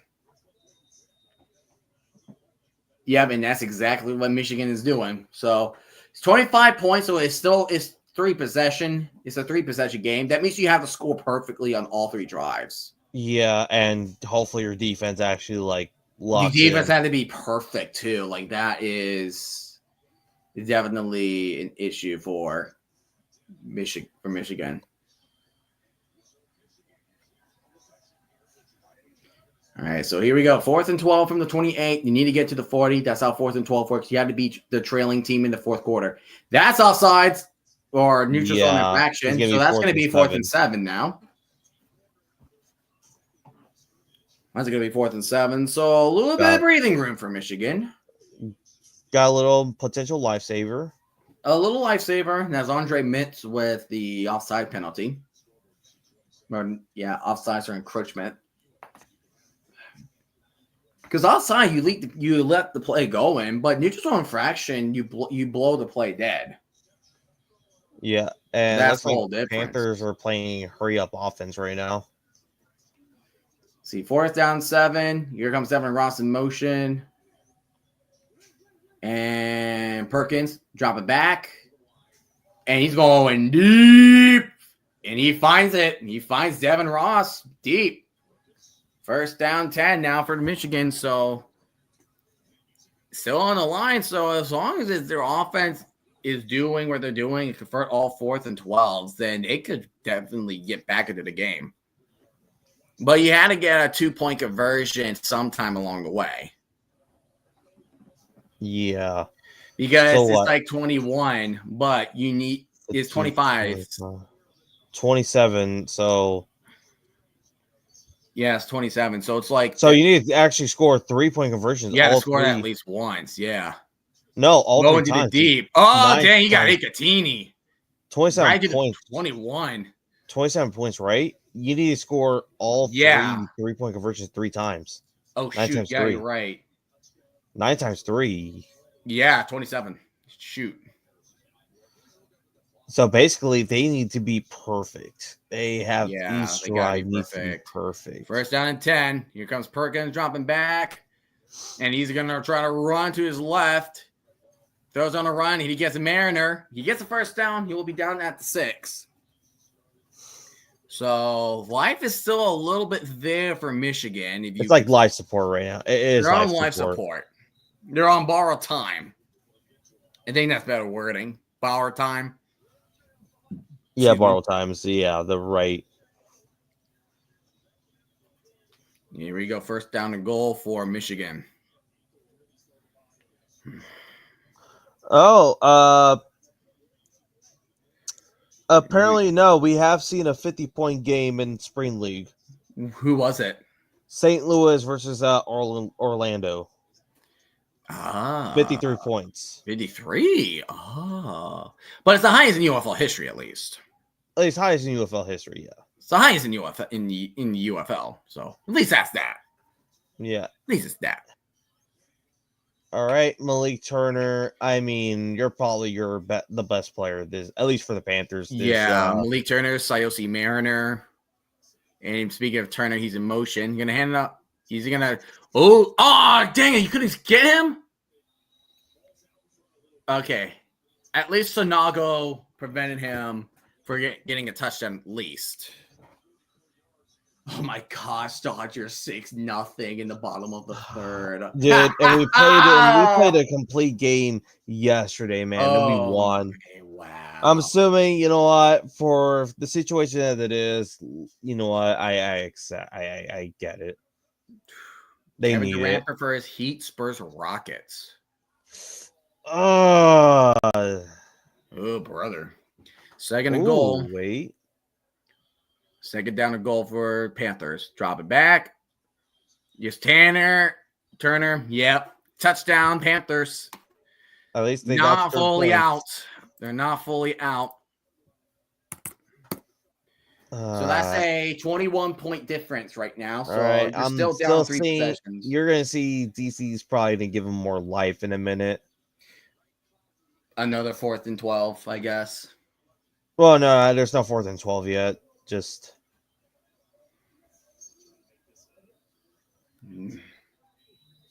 are they going to go for 3? Maybe I think they might go for 3 because it goes for 3. That's 52. Actually, 34. you're going to see you're going to see where they're going to go for in a minute. They're going for 2, which I'm kind of shocked. You would think go for 3. Yeah, I understand why going for 2 is a little more. Oh, well, there's a flag. That's probably going to be on DC. Even then, like, going for 2 is still a very questionable. That's what I'm saying. Go for 3. I mean, what do you got to lose? That's like just. And you can turn that into a 2-possession game. Yeah, I know making a 3-point conversion is tough, but I mean, you're down by a lot. So what do you have left? What do you fall off the gas for now? They kind of are right now. I mean, sometimes it could just be garbage time because they're really like kind of just. I mean, unless Michigan's actually adjusting, but it could be like way too late at this point. Yeah. I mean, at this point, DC, you just got to run up the score. Yeah, but we kind of can. We allow 4th and 12. That's the problem. Yeah. So 2-point conversion from the 2. He's going to hand it off to McCrary up the middle. I don't think he got that. I don't think he's short. Okay. Whew. So still 3-possession game. That's all I care about. We have about 10 minutes. So it is a 21-point game? 20-point game. So it's 3 possessions. So, I mean, you could at least go for a 1-point conversion 3 times, but I mean. Again, like you said, they have to be perfect. And 10 minutes, I mean, that's still a little bit amount of time. Like I said, because they convert 4th and 12 one time. Well, 4th and 7, but if they keep doing what they're doing and not letting DC have the ball, like barely at all in the 4th quarter, then there's your issue right there for DC. Because if you're not letting DC to have the ball whatsoever, then your defense is going to get weared out. They're going to it's wear and tear for DC. DC has to get the ball back. Yeah, or else you're dealing with a very much Falcons situation. Yeah, we're gonna deal with a Falcon situation. So that is what that's why I said like no lead is safe. There's no such thing as a safe lead. You're waiting unless by probability it's not possible. Like if there's you're up by, let's just say you're up by this score and there's only like 1 minute left. Then yeah. There's no way. Then there's no way. There's still like plenty of time. Yeah. especially if they keep. Because Michigan has already scored 12 in the fourth quarter. So,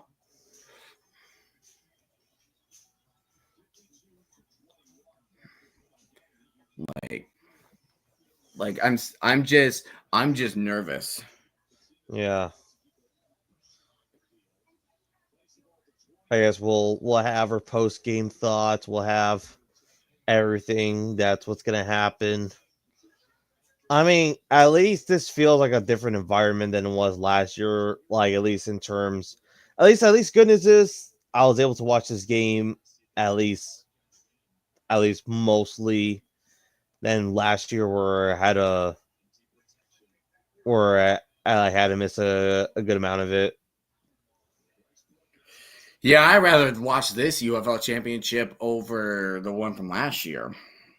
Oh, Another 4th and 12. I'm going to predict that right now. well, Yeah. they went for 4th and 12. Yeah, I'm telling you, no, I told you, no lead is safe. No lead is safe, dude. No lead is freaking safe in this league. No lead is safe. They're gonna tire out this defense. Well. They're gonna tire out this defense, and they're gonna have life. They're gonna have freaking life here. Are you serious? Oh gosh, dude. 4th and 12. Oh god. Come on. It's 4th and 12. Empty backfield. Perkins. Get him! Get him! Get him! Get him! Get him! Get him! Come on! Why is nobody getting Perkins? Damn it! Come on! Seriously? Dude. Oh, there's Jordan Tiama's dad, Billy Tiama. Come on, you gotta be what you got, and it's Malik Turner. Come on, guys. This is not good. This is not good.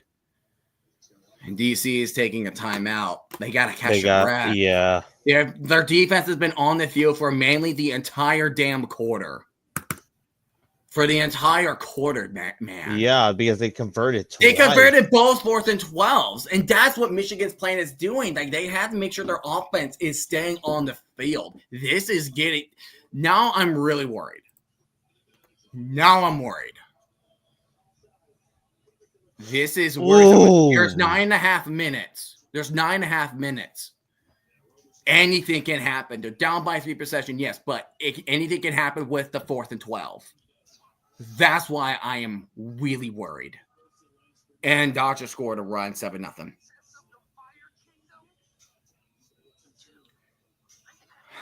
Oh my goodness. 1st and 10 for the Panthers. Dear Lord. Help me. Just help me, Lord. 1st down and 10 for the Panthers. And the backfield look once again for the Panthers. They're gonna be passing a lot right now. Bringing the blitz is the defenders, and he gets sacked. He gets sacked by Roberson. There's a flag on the field. They're playing to hurry up offense. They are playing. God damn it! Why is it offsides? Come on! Why are you doing this? Roberson, come on.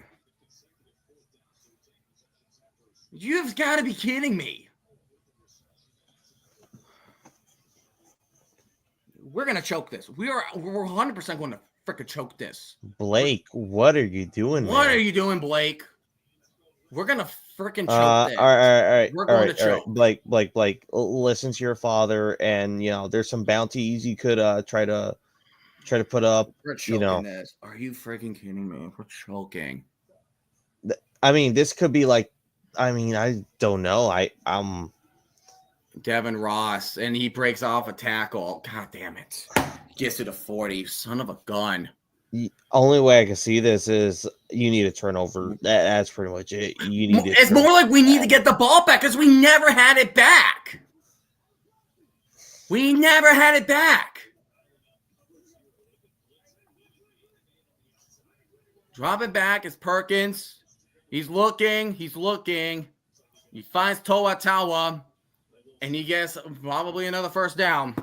He's probably getting another first down.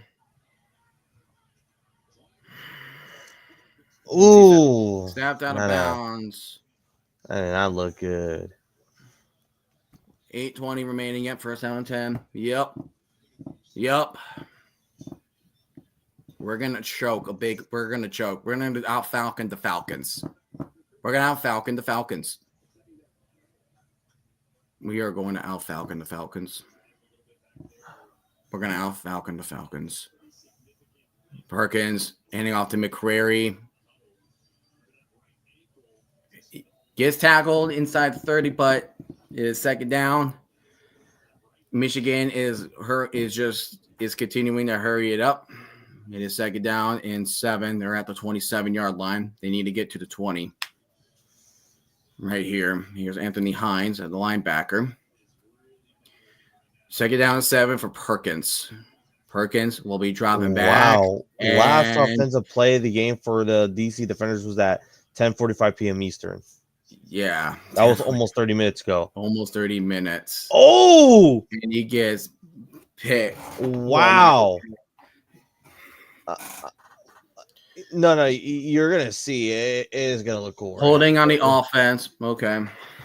Still not good, though. You're going to see something right now. It's going to look cool, no matter what the perspective is.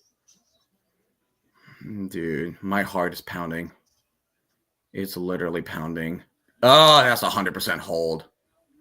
That's 100% hold on the Kyle Phillips, former Stallion, I believe. Yeah. Dude, my freaking heart. It's just.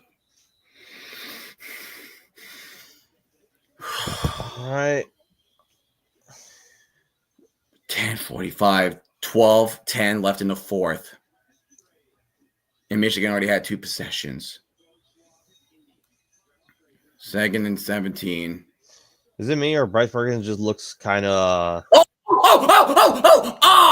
what the hell? I'm telling you, it looks cool. It looks cool. Yeah, I'll give it that. Offensive lineman catch. And it just like bounced, and it was just up in the air like hot potato. I'll give him that. That was good. That was definitely. And I guess little spoiler: defenders will use their second time out. Because they gotta get. Bryce Perkins he's kind of look out of it right now. He does look a bit out of it. They're down 11. He's looking. Okay, good, incomplete. Oh my gosh, dude. You gotta do this one stop. You gotta get this stop. But it's so hard because again, this is Bryce Perkins. They're finally coming back to life. They're kind of. Oh, this is an interesting move for Michigan. Like, I mean, they're gonna go for it on 4th 11, right? They're gonna go for it on 4th 11. No, well, you're gonna see right now. You're about to see right now. Third consecutive offensive drive, 18th total play. Yeah, timeout, DC.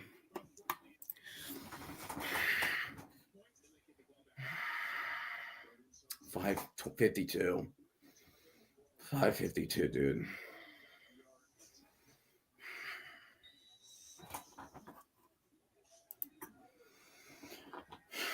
I don't know what to tell you guys. We're about to out-Falcon the Falcons.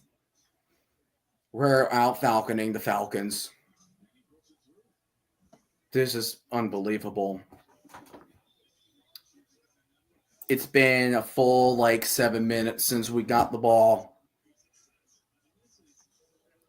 They're kicking a field goal. I mean, it's gonna be. It's like the offense works as long as you keep converting 4th and 12s. I mean, kicking a field goal will make it a 2-possession game. And I guess you do give Bryce Perkins a breather for a minute there too. Yeah, because Yeah, like he looked a little slow because he's been out there for so long. Yeah, so I'm assuming this was just a way like, hey, let's just kind of give him a minute of rest without using any of our timeouts.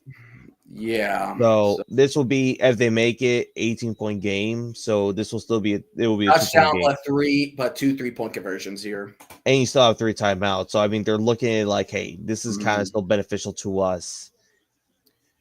Kick is up, and it is good. Damn it. So Oh my god. I mean, 18-point game, they would still need to convert the 3-point conversion 2 times. Wait, Yeah, we were winning it by more, but it was 52-19 earlier.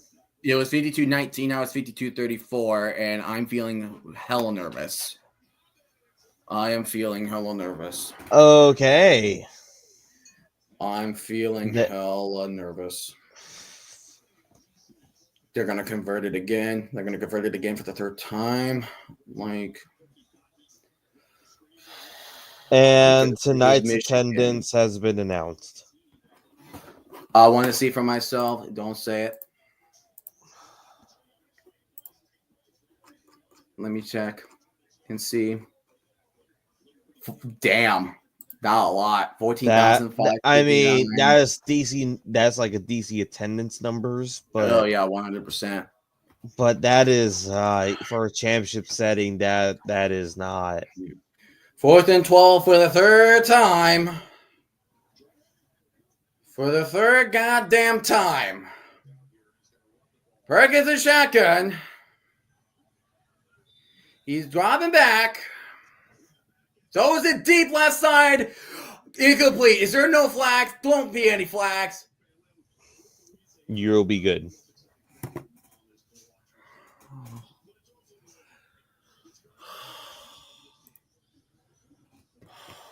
It's over. You're like, it's finally, at least the streak is over. That was too close for now. That was reckoning, dude. If they converted it one more time, I'm not sure what would even happen. But Gamers say, don't jinx it. Don't friggin' jinx it. Don't jinx it, please. No, wait. He's saying I've never seen a pick six like that. Yes. There's no way. He's making me more nervous now. Yeah, I have not seen anything. Know. I have not seen anything, so I can tell you that for sure. Kayama gets tackled at the Unless 24. There was just run. I don't remember being a pick six in the earlier in the game, right? I don't think No. I think he was trying to get ahead of me, but I don't know. Yeah, so I'm trying to make you feel nervous. Yeah, I'm telling him. Yeah. I just know RFK. RFK, he's semi-serious, but he's semi-troll. He's more he's on the fun category. That's like chaotic neutral. Exactly. That's RFK, chaotic neutral. Here's Roland. Does he get the first? No, he's inches away. Atlanta Falcons equals DC. Well, for a good chunk there, it felt like it. It felt like it. It got me nervous. It's got me nervous. So 3rd down and 1. Look at the DC. Dude has a lemon head bucket helmet and a leathered football pad. The fan base is still fun, despite the attendance. I love it. Everyone's here having a good time. I don't care what. Smith, did he get it? Come on, he has to get it. Oh, come on. We have a captain obvious. 4th down. We have a captain obvious.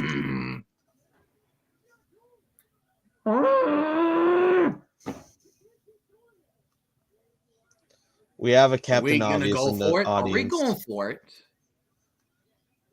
I mean, might as well, right? I mean, 10 inches, 10 inches, less than a foot. Just, I guess, will you do like a tush push? No, they're in shotgun. I know, but it would just be funny. They just and off the rolling, And he goes, plays his speed. Touchdown, Chris Rollins. 58. Now DC has the highest point in.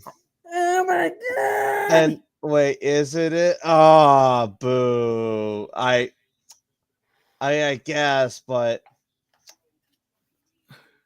yeah, there's Captain Obvious. Ha ha! he's Oh, leading Shannon this Harris. clip. Why is he mad? I didn't get it either. I was so confused by it. I was like, it's like there's no like flags or anything like. There's no flag. Why is he mad? Okay, I'm trying to look at Roland. Let's see the play. Nothing. No.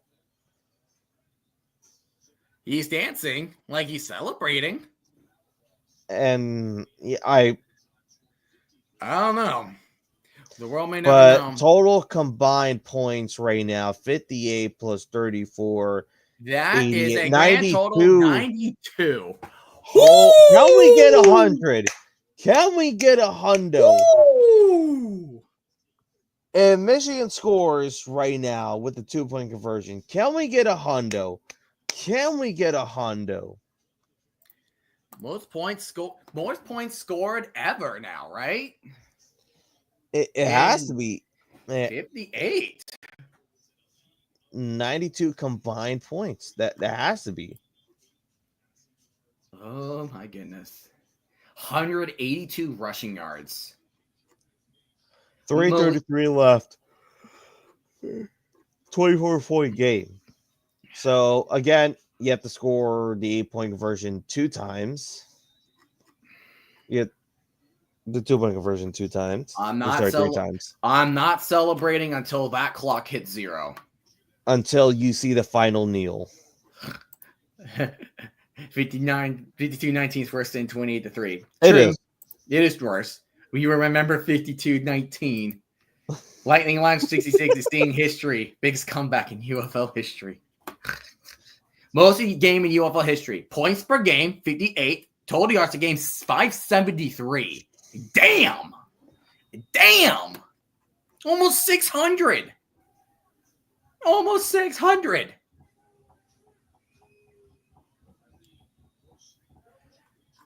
Dude, the second quarter was the turning point of the game.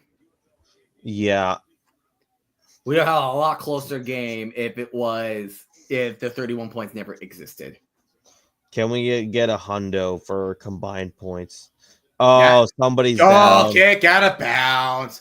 F me. Oh, somebody's down, man. F me. You're gonna see in a minute, but somebody's down. Brother. I mean, it's the first injury of the game. Well, it ain't Tyomu or Scott.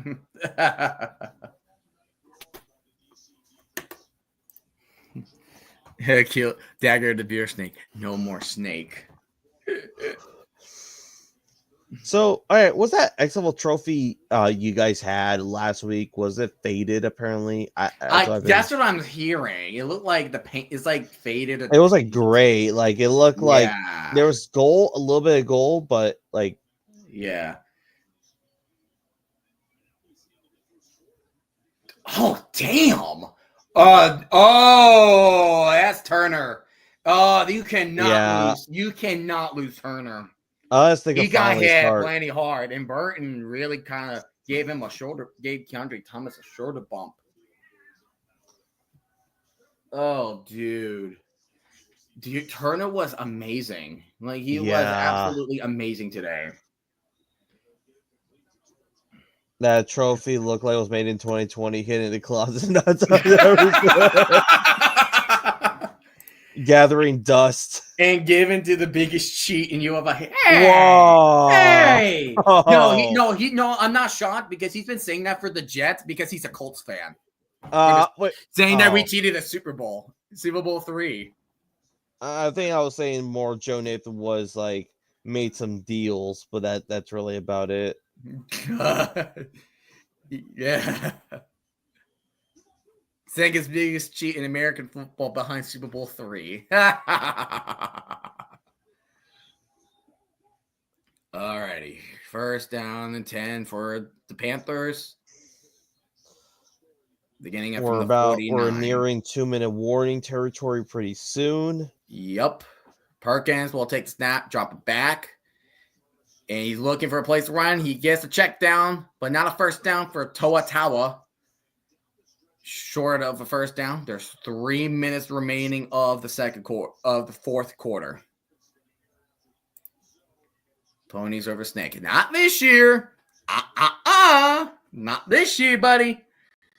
Perkins trying to go for a pass, but he gets pressured, escaping pressure, and he will be eventually taken down to the 39 by Andre Mitz.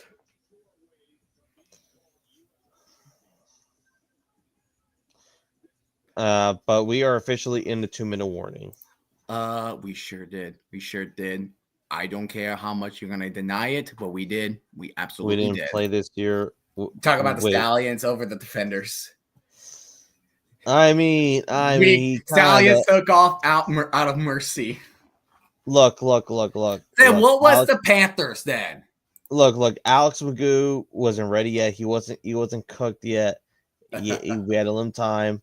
If we meet again, I would definitely say it would be a very different result. Yeah.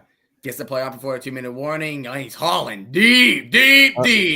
Oh, almost had it. This is what happens when we let little bro. As long as we let little bro into this championship. We beat Panthers twice. Yeah, but you didn't beat them where it mattered the most.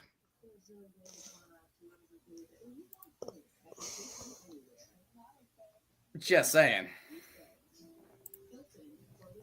I'm just saying. But I guess let's start thinking what's going to be the post game thoughts. I guess post game. Nope. Not ready. I'm not celebrating. Waiting to the final kneel. He's waiting for the final kneel. I am not celebrating until that clock hits 000. Or Jordan Teyamu kneels the ball. At least that too. But I am not. Because again, I know it's 24 points. I freaking get it. But given the 4th and 12 circumstances, yeah.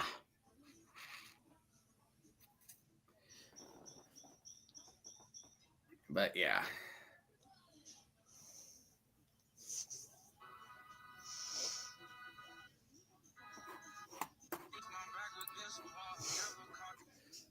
Yeah. Oh, I'm seeing the Boogie Roberts tweet now.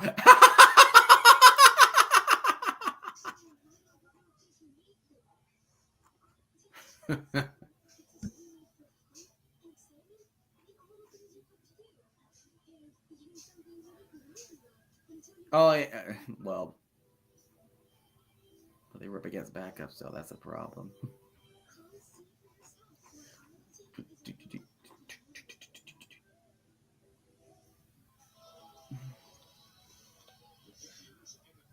Most combined points in UFL history. Yeah, 92. 92. I don't think we're ever going to see that. It's like a driver's license he has on his. This has been a good Madden Civ of a UFL league as we take 2025 off, and we'll resume for UFL season 3. You mean 3? Get your facts right, man. This year was a Madden Sim.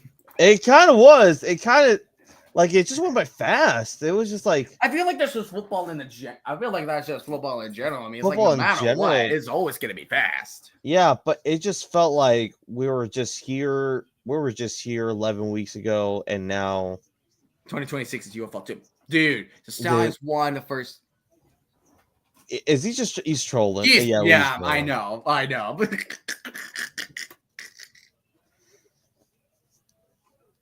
Oh my lord! This year was fake. Never happened like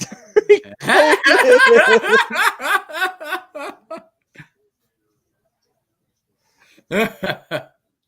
Me troll. See, Bryce Perkins' performance tonight, he was good. He was great. But it's just just played more better tonight. That's timing was better. And sack, fumble, sack, Robertson. Perkins is mad. As Trump would say, UFL 2025 is fake news. You're fake news. Quiet. Fake news. Fake All over news. the media.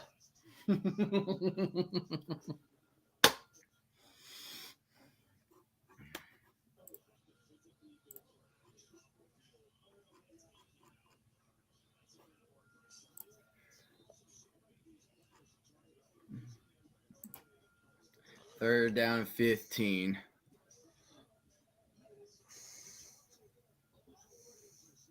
So 3-15.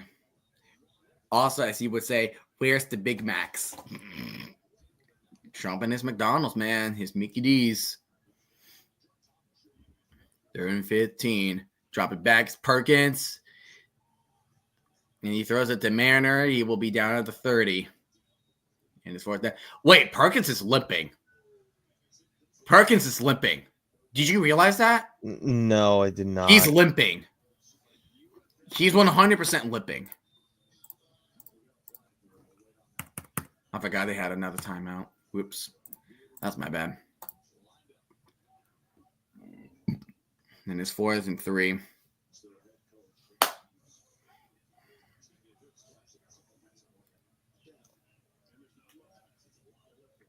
Defenders are holding on to the Gatorade. They're like, okay, wait. Hey, wait, hold on. We got to time this out, boys. We got to time it out, boys. Hold on. Put it on hold. Put it on hold.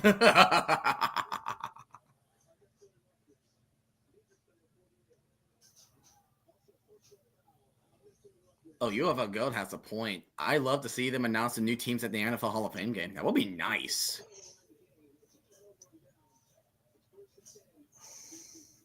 4th and 3. Perkins throws the middle. And he drops it. That was Xavier Malone. That is incomplete. But there's a flag. Bruh.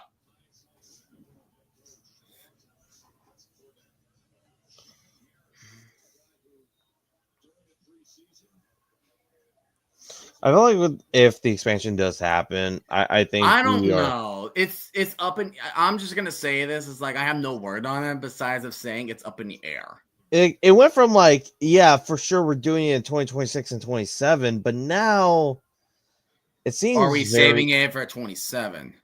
Yeah.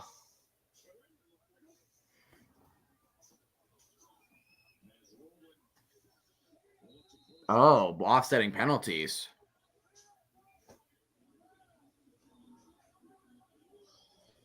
But it's DC's ball. I guess it was after the play. Okay. Now they're bringing the Gatorade. It better be Sea Dragons and Breakers or whatever in team. And boom. All right. I have yet to see it. All right. Make your prediction on the color. Before. I say purple. All right. Was it purple? I miss my rival. You'll see. You'll see.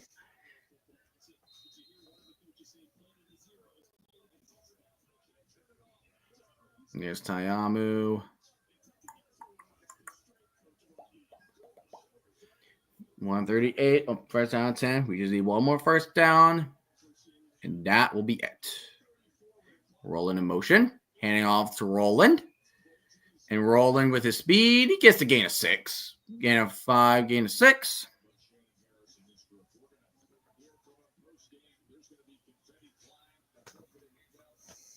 See, there's the Gatorade.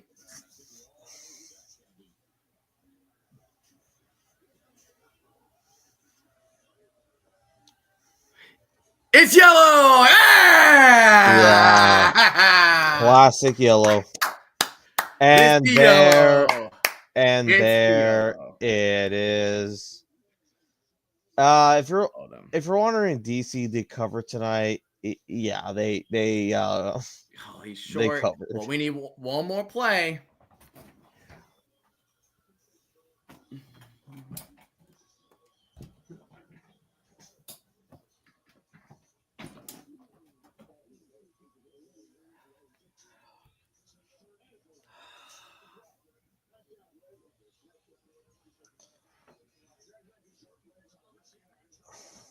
Not official. One more knee down, baby. Just give me a knee down. And there's a knee down. Let's count it down. 15, 14, 13, 12, 11, 10, 9, 8, 7, 5, 4, 3, 2, 1. Yes! They did it. Yes! They officially did it. We did it!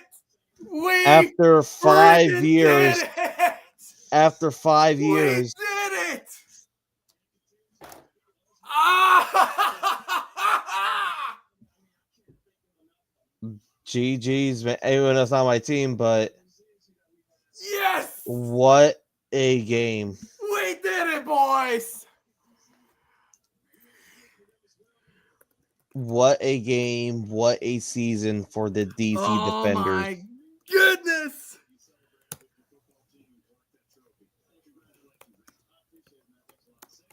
It's Play Ordinary by Alex Warren, people. The DC Defenders claim that's the number one song right now. They did it. Now I gotta see. I'm not taking the.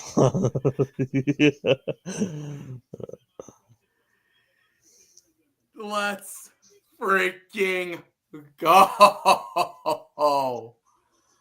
After 5 years since the DC Defenders made their debut in 2020, after getting shut down COVID, after appearing in the 2023 XFL Championship game and getting destroyed by getting exposed by the Arlington Renegades, after a 4-6 season, after Reggie Barlow stepping down, or I guess taking a different position at Tennessee State, and Shannon Harris somehow becoming the key piece to do it, the DC Defenders are officially the UFL champions. We defy All the odds. No one expected the DC And Defenders. won it all.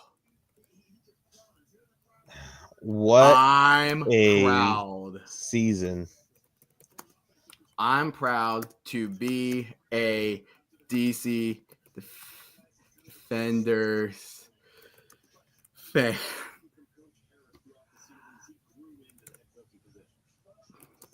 And I'm gonna do in low caps one more time. Jordan Teamu is will have a ring. The whole DC Defenders have a ring. Hey, dude, other friend groups, like our close friend group, we're the only ones that have a UFL champion. Let's go. We're in the exclusive club. Yeah. I got one. All I need was one. I need one. I just needed one. Hey, look, I'm James Winston. That's a W. All right, hold on. Sorry, like this. I forgot. He crosses the fingers. He crosses the fingers on the middle and the ring finger. You gotta just eat a W. SRG is 3 times. Yeah, his is 3 times better. But hey, having one is better than having I cannot none. wait. Okay, I hope y'all have a banner ceremony. I hope y'all have a banner ceremony because I hope so too, man. But they did it. Another red team. Back-to-back red teams. Did I pass the torch? Did I pass the torch week 1? Is that what happened? Yes, you damn right you did. DC went 10-11 on offense. That's crazy. Fred Kais. Then not one time was the punt, was the kneel down, I believe. That is utterly insane. I mean, at least your girlfriend's father probably got a good. He got the money, babe. That's right. He got the money. He got the dub. Dude, again, I shit you not. I am freaking happy I became a DC fan before all this stuff went down. It's like, I feel like I'm closer to DC 2020 than when they came back. And I'm like, you know what? I'm going to stick with DC in the XFL. Yeah. 2 years later. It was now all worth I gotta get myself a freaking hat, man. A So hat or shirt or something. Dude, you better get a shirt because they sell out quick. Because when Stallions won, instant sellout. It was like instant. They're probably gonna be like $40-something, but just oh, dude, I am happy. I'm on my knees still. I'm still on my knees.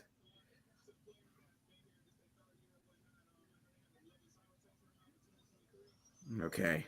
wow. What the If fall of Cart? Wait. The DC Defenders came a long way, and it says he has a timeline called the Fall of Cardell Jones. February 8th, DC beats Seattle 31-19 at home. DC blows out the Guardians 27-0 at home. Jones sees his new Sonic movie. What? What should I get? Should I get a hat or a shirt? I would probably say I feel like the shirt. I feel like I would say a hat. It's tough because I think the shirt is fun, but I think the hat's more. They're both 50 regardless. I think I'll go for the hat, honestly, because at least you're able to at least keep it on your head. You're able to have it for a very long time compared to a shirt. Ooh, expected to begin shipping on June 27th.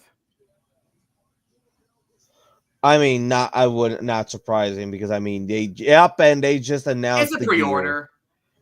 It's a pre-order. So it is gonna take a bit because dude, it took like a long time for me to get like a USFL Conference Championship T-shirt.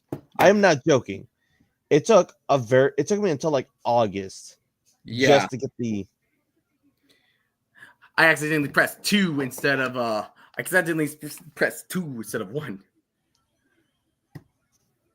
All right.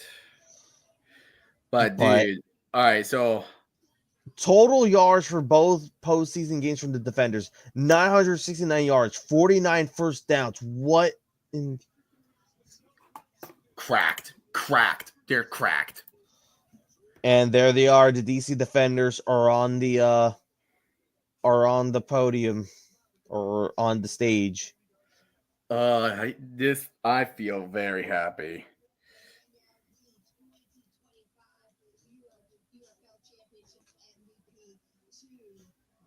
Jordan Tiamo as MVP.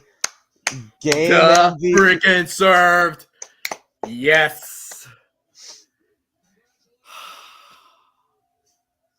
Our offense was very explosive.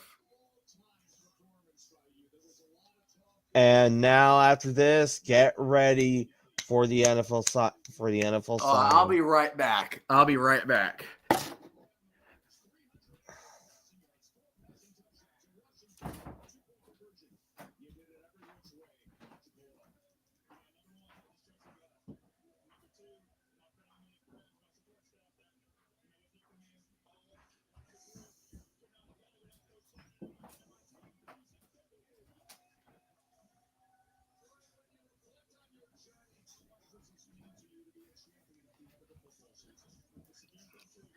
Look at the trophy. It's shiny. The trophy. It's so beautiful. It's so beautiful, man.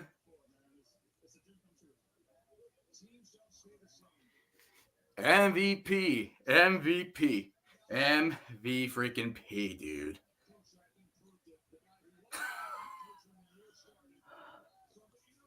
Oh my goodness.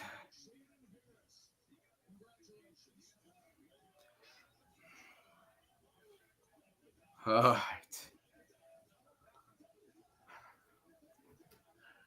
Oh, look at the MVP trophy. That is shiny. Yeah, that is that Look how shiny that- she is. dude, that MVP. Yeah, that is That black. is wow. Dude.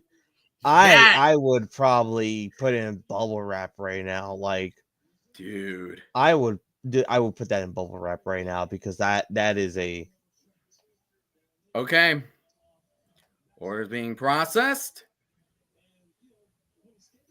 And it's been official.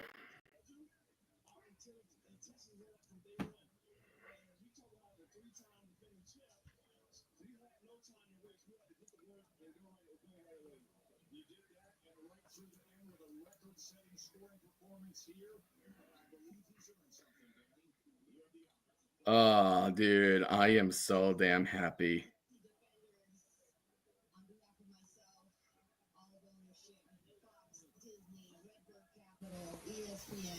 I am so happy to present to you the UFL Championship jersey.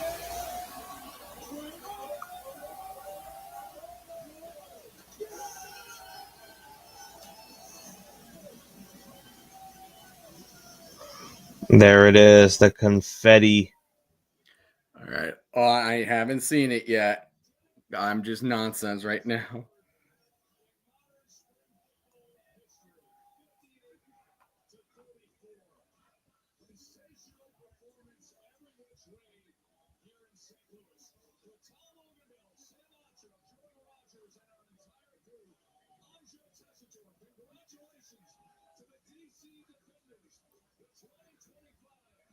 Give them the trophy. Just give them the trophy. What a season. This has What been a season.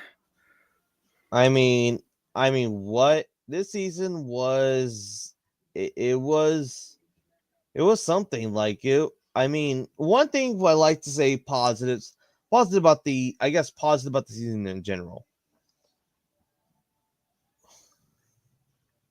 Confetti! Confetti! You're coming home to DC trophy. Ah! This feels great.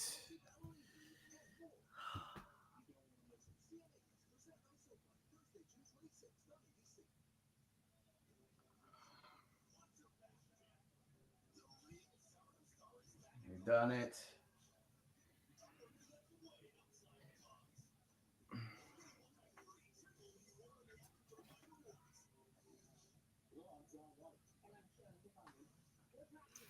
Whew. Maybe. All right. Hold on. Let me go ahead. Hold on.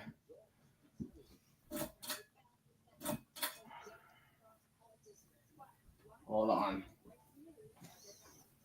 Come on. And I guess you'll see in a minute.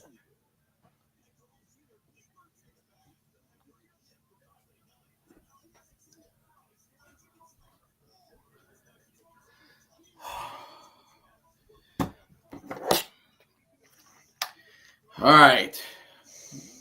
All righty. What are your final thoughts? Of the game or UFL Yes, season? the season in general and the game. Like, all right. I guess I'll start with the game. The game overall, I mean, obviously way better than last year's championship for sure.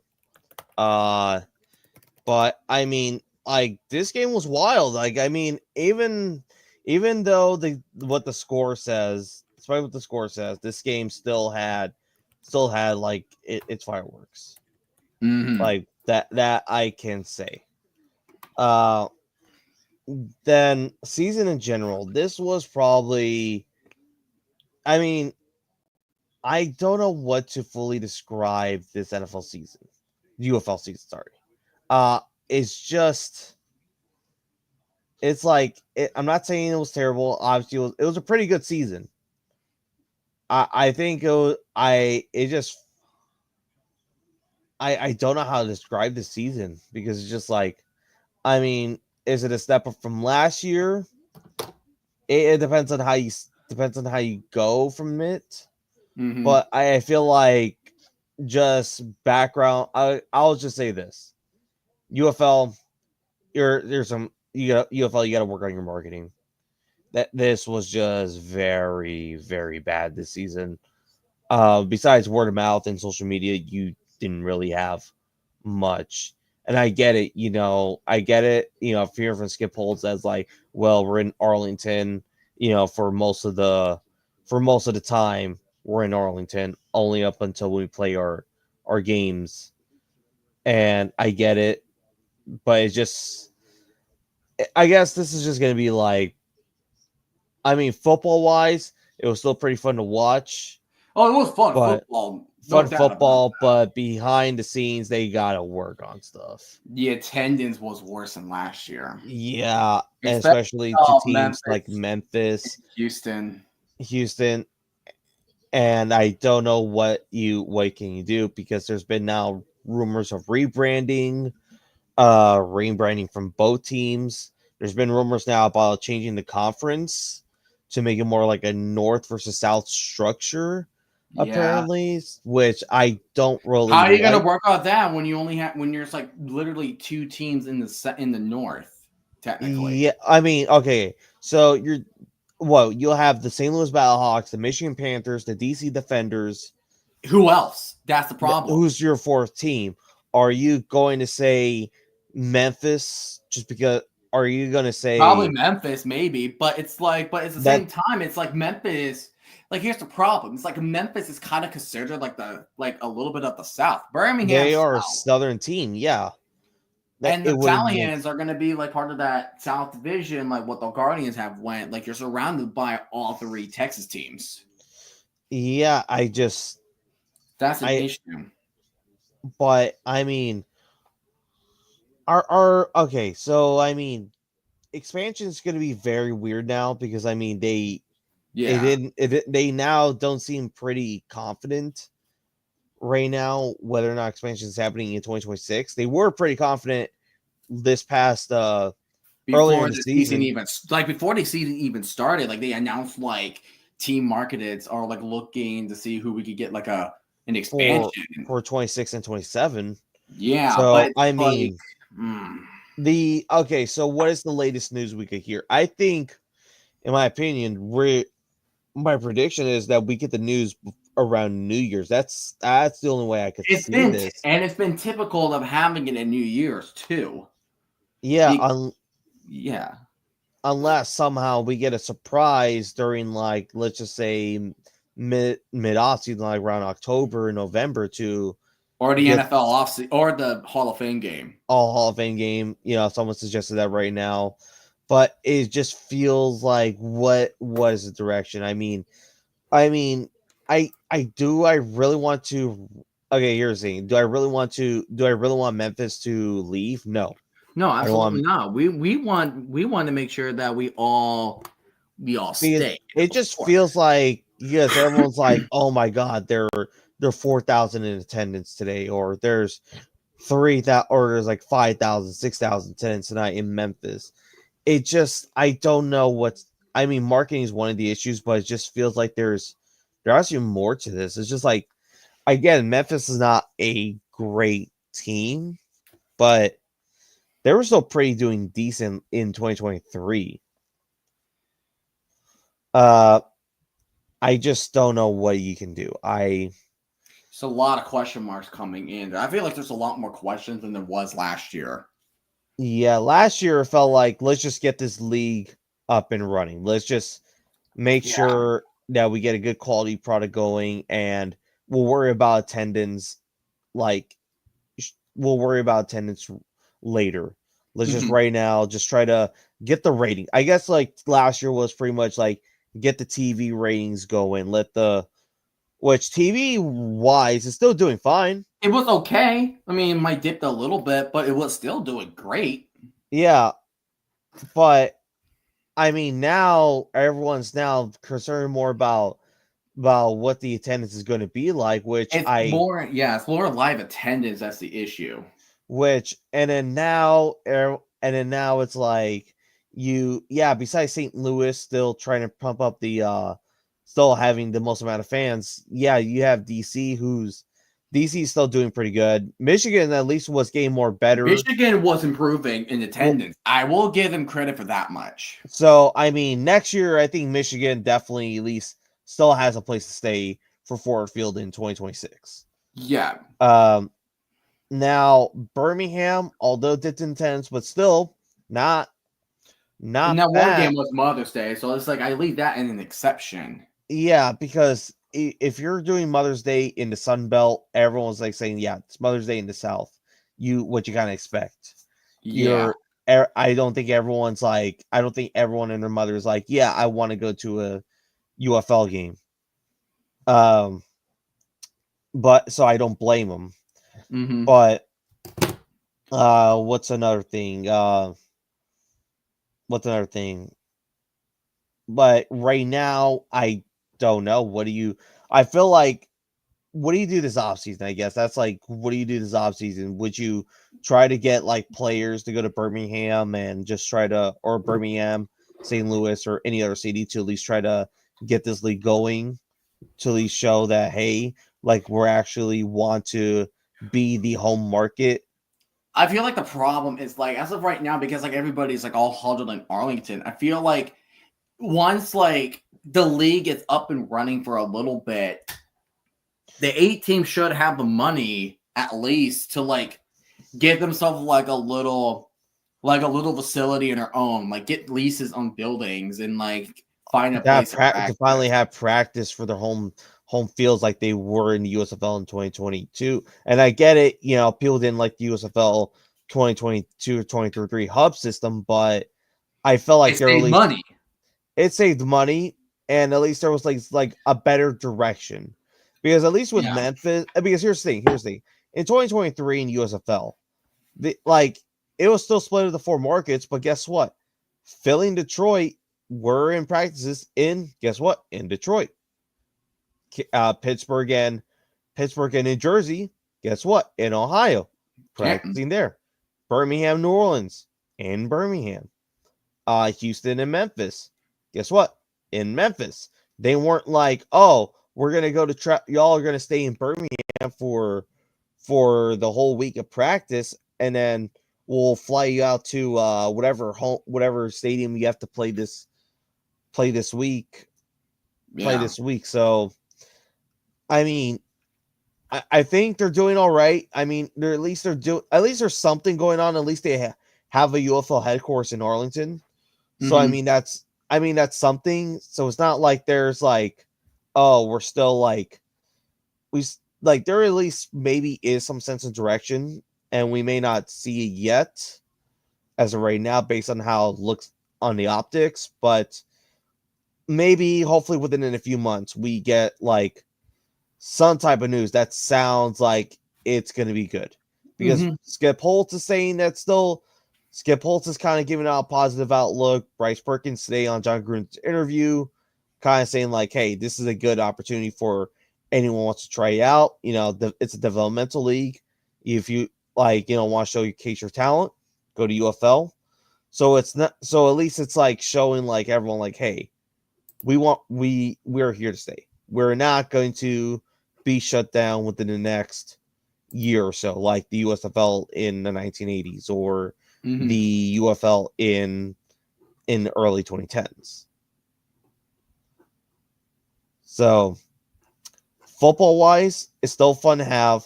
It was fun football. It's fun to have. I just wish everyone else could finally see it, because everyone's kind of been like, oh, this is like everyone thinks the UFL is like this whole like, oh, like circus league, this like gimmick, even though it's like we're showing everyone what, like, these are NFL fringe players. These are players that are like definitely have the talent to make the NFL. It's just they just need to see it. They gotta see it. It still needs like a voice that needs to be heard. That's the problem. Oh, you know who reposted that we are the champions by the Defenders? Who? The commies. Let's go. Congrats, fam. That's what the commander said. at least like what I guess there you go. At least like Washington, like at least like I know it's just a social media post, but like at least like you still have your like DC like team still Yeah. supporting. They at least acknowledge that the Defenders is a team, and you know, I mean, at least good news is, I mean, here's some things that really some good news. Jordan Tiamu, congrats to you. Congrats to him. He finally got a ring. One of the more Spring League legends around since 2020, since the XFL in 2020 as a Battlehawk. You know, he was a Tampa Bay Bandit in 22. And of course, stayed in DC throughout all 3 seasons. And Like, he finally took a trophy home, and I he could not could've- be any prouder than my team. yeah. And that I feel like that's also another positive in the league, that the parity is there, despite, you know, even though I would wanted to see it, you know, like joking scene inside, even though I did want to see a Birmingham 4P, but this is probably this was probably best for the league, because I mean, this was probably like a very refreshing. This was a very refreshing matchup. This was like a matchup that people didn't probably expect heading to the 2025 season. Yeah. Excuse me. So, I mean, at least in terms of parity, there's at least that. It's not like, oh, Birmingham runs the UFL. It's an opportunity for everyone.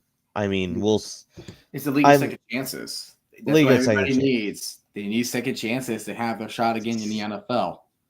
Now, I guess since I made my guide from the 6 teams, I guess I could say my guide for each of these 2 teams. I'll start with the Michigan Panthers. Since Michigan Panthers, all right. I mean, this is, again, despite being 6-4, this was probably one of the best seasons you guys ever had. This was Bryce Perkins has elevated the Michigan Panthers defense compared to any other quarterback they had in the last 4 seasons. This team has shown that they could run it with the boys, and guess what? You finally beat your demon in the Birmingham Stallions. Sadly, yes, I know what happened in the UFL championship game was rough, but you know what? Hold your head up high. I'll say that. Hold your head up high. There's still next year. You can make it back. You can still just keep that mentality in your head that, hey, there's going to be a chance next year. Don't give up on that. Now the DC Defenders. DC, little to no expectations.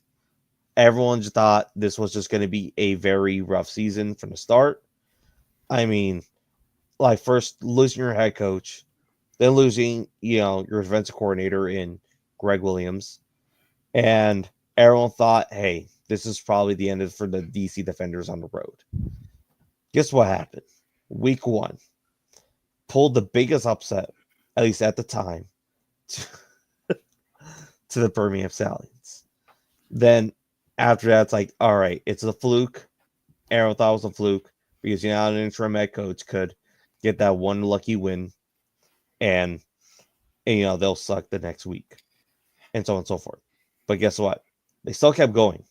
Shannon Harris, I think, from compared to Reggie Barlow, has shown a much better leadership. He felt like he was able to lead his boys, lead his men. No way it did it again.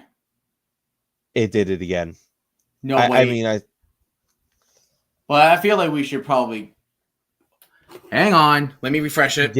refresh it. Give it a minute, and then we should be good.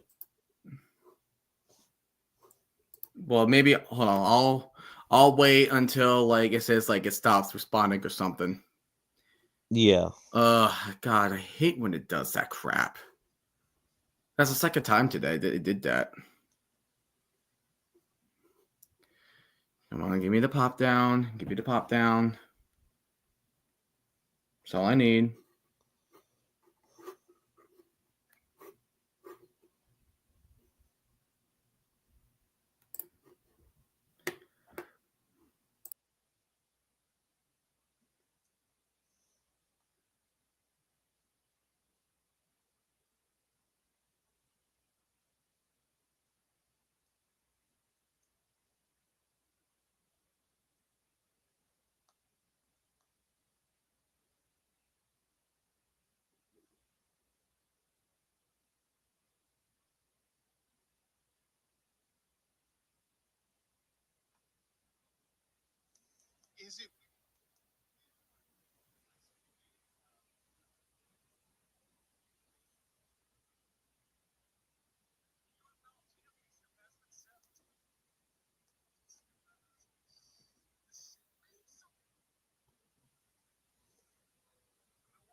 Back. All right.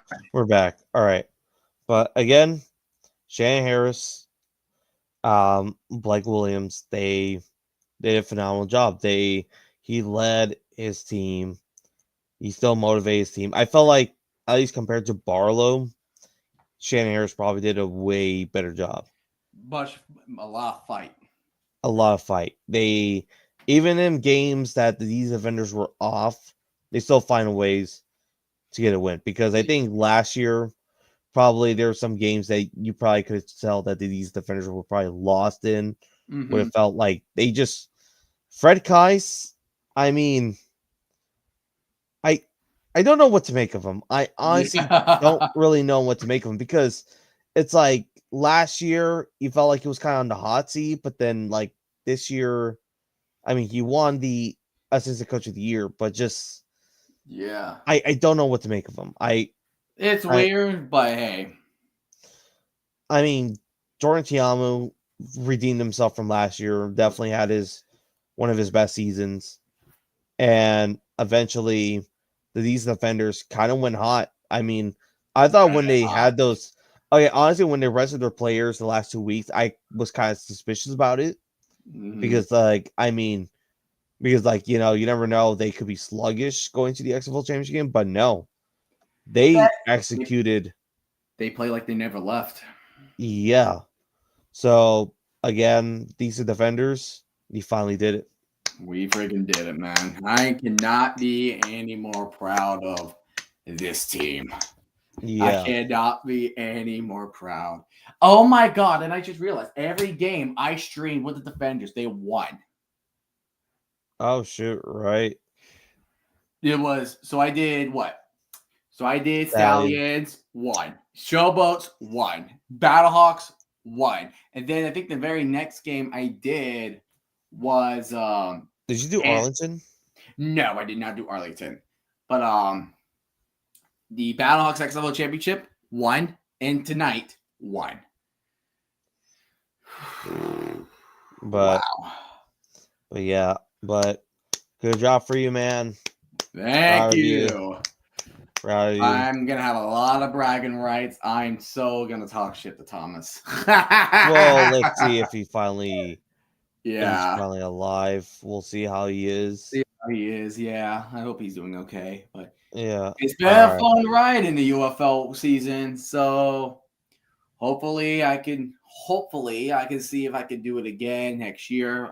Now officially full-time teaching coming into the next school year. So but who knows? Anything can happen. I mean, this season is still going to be this offseason is still going to be is still going to be something.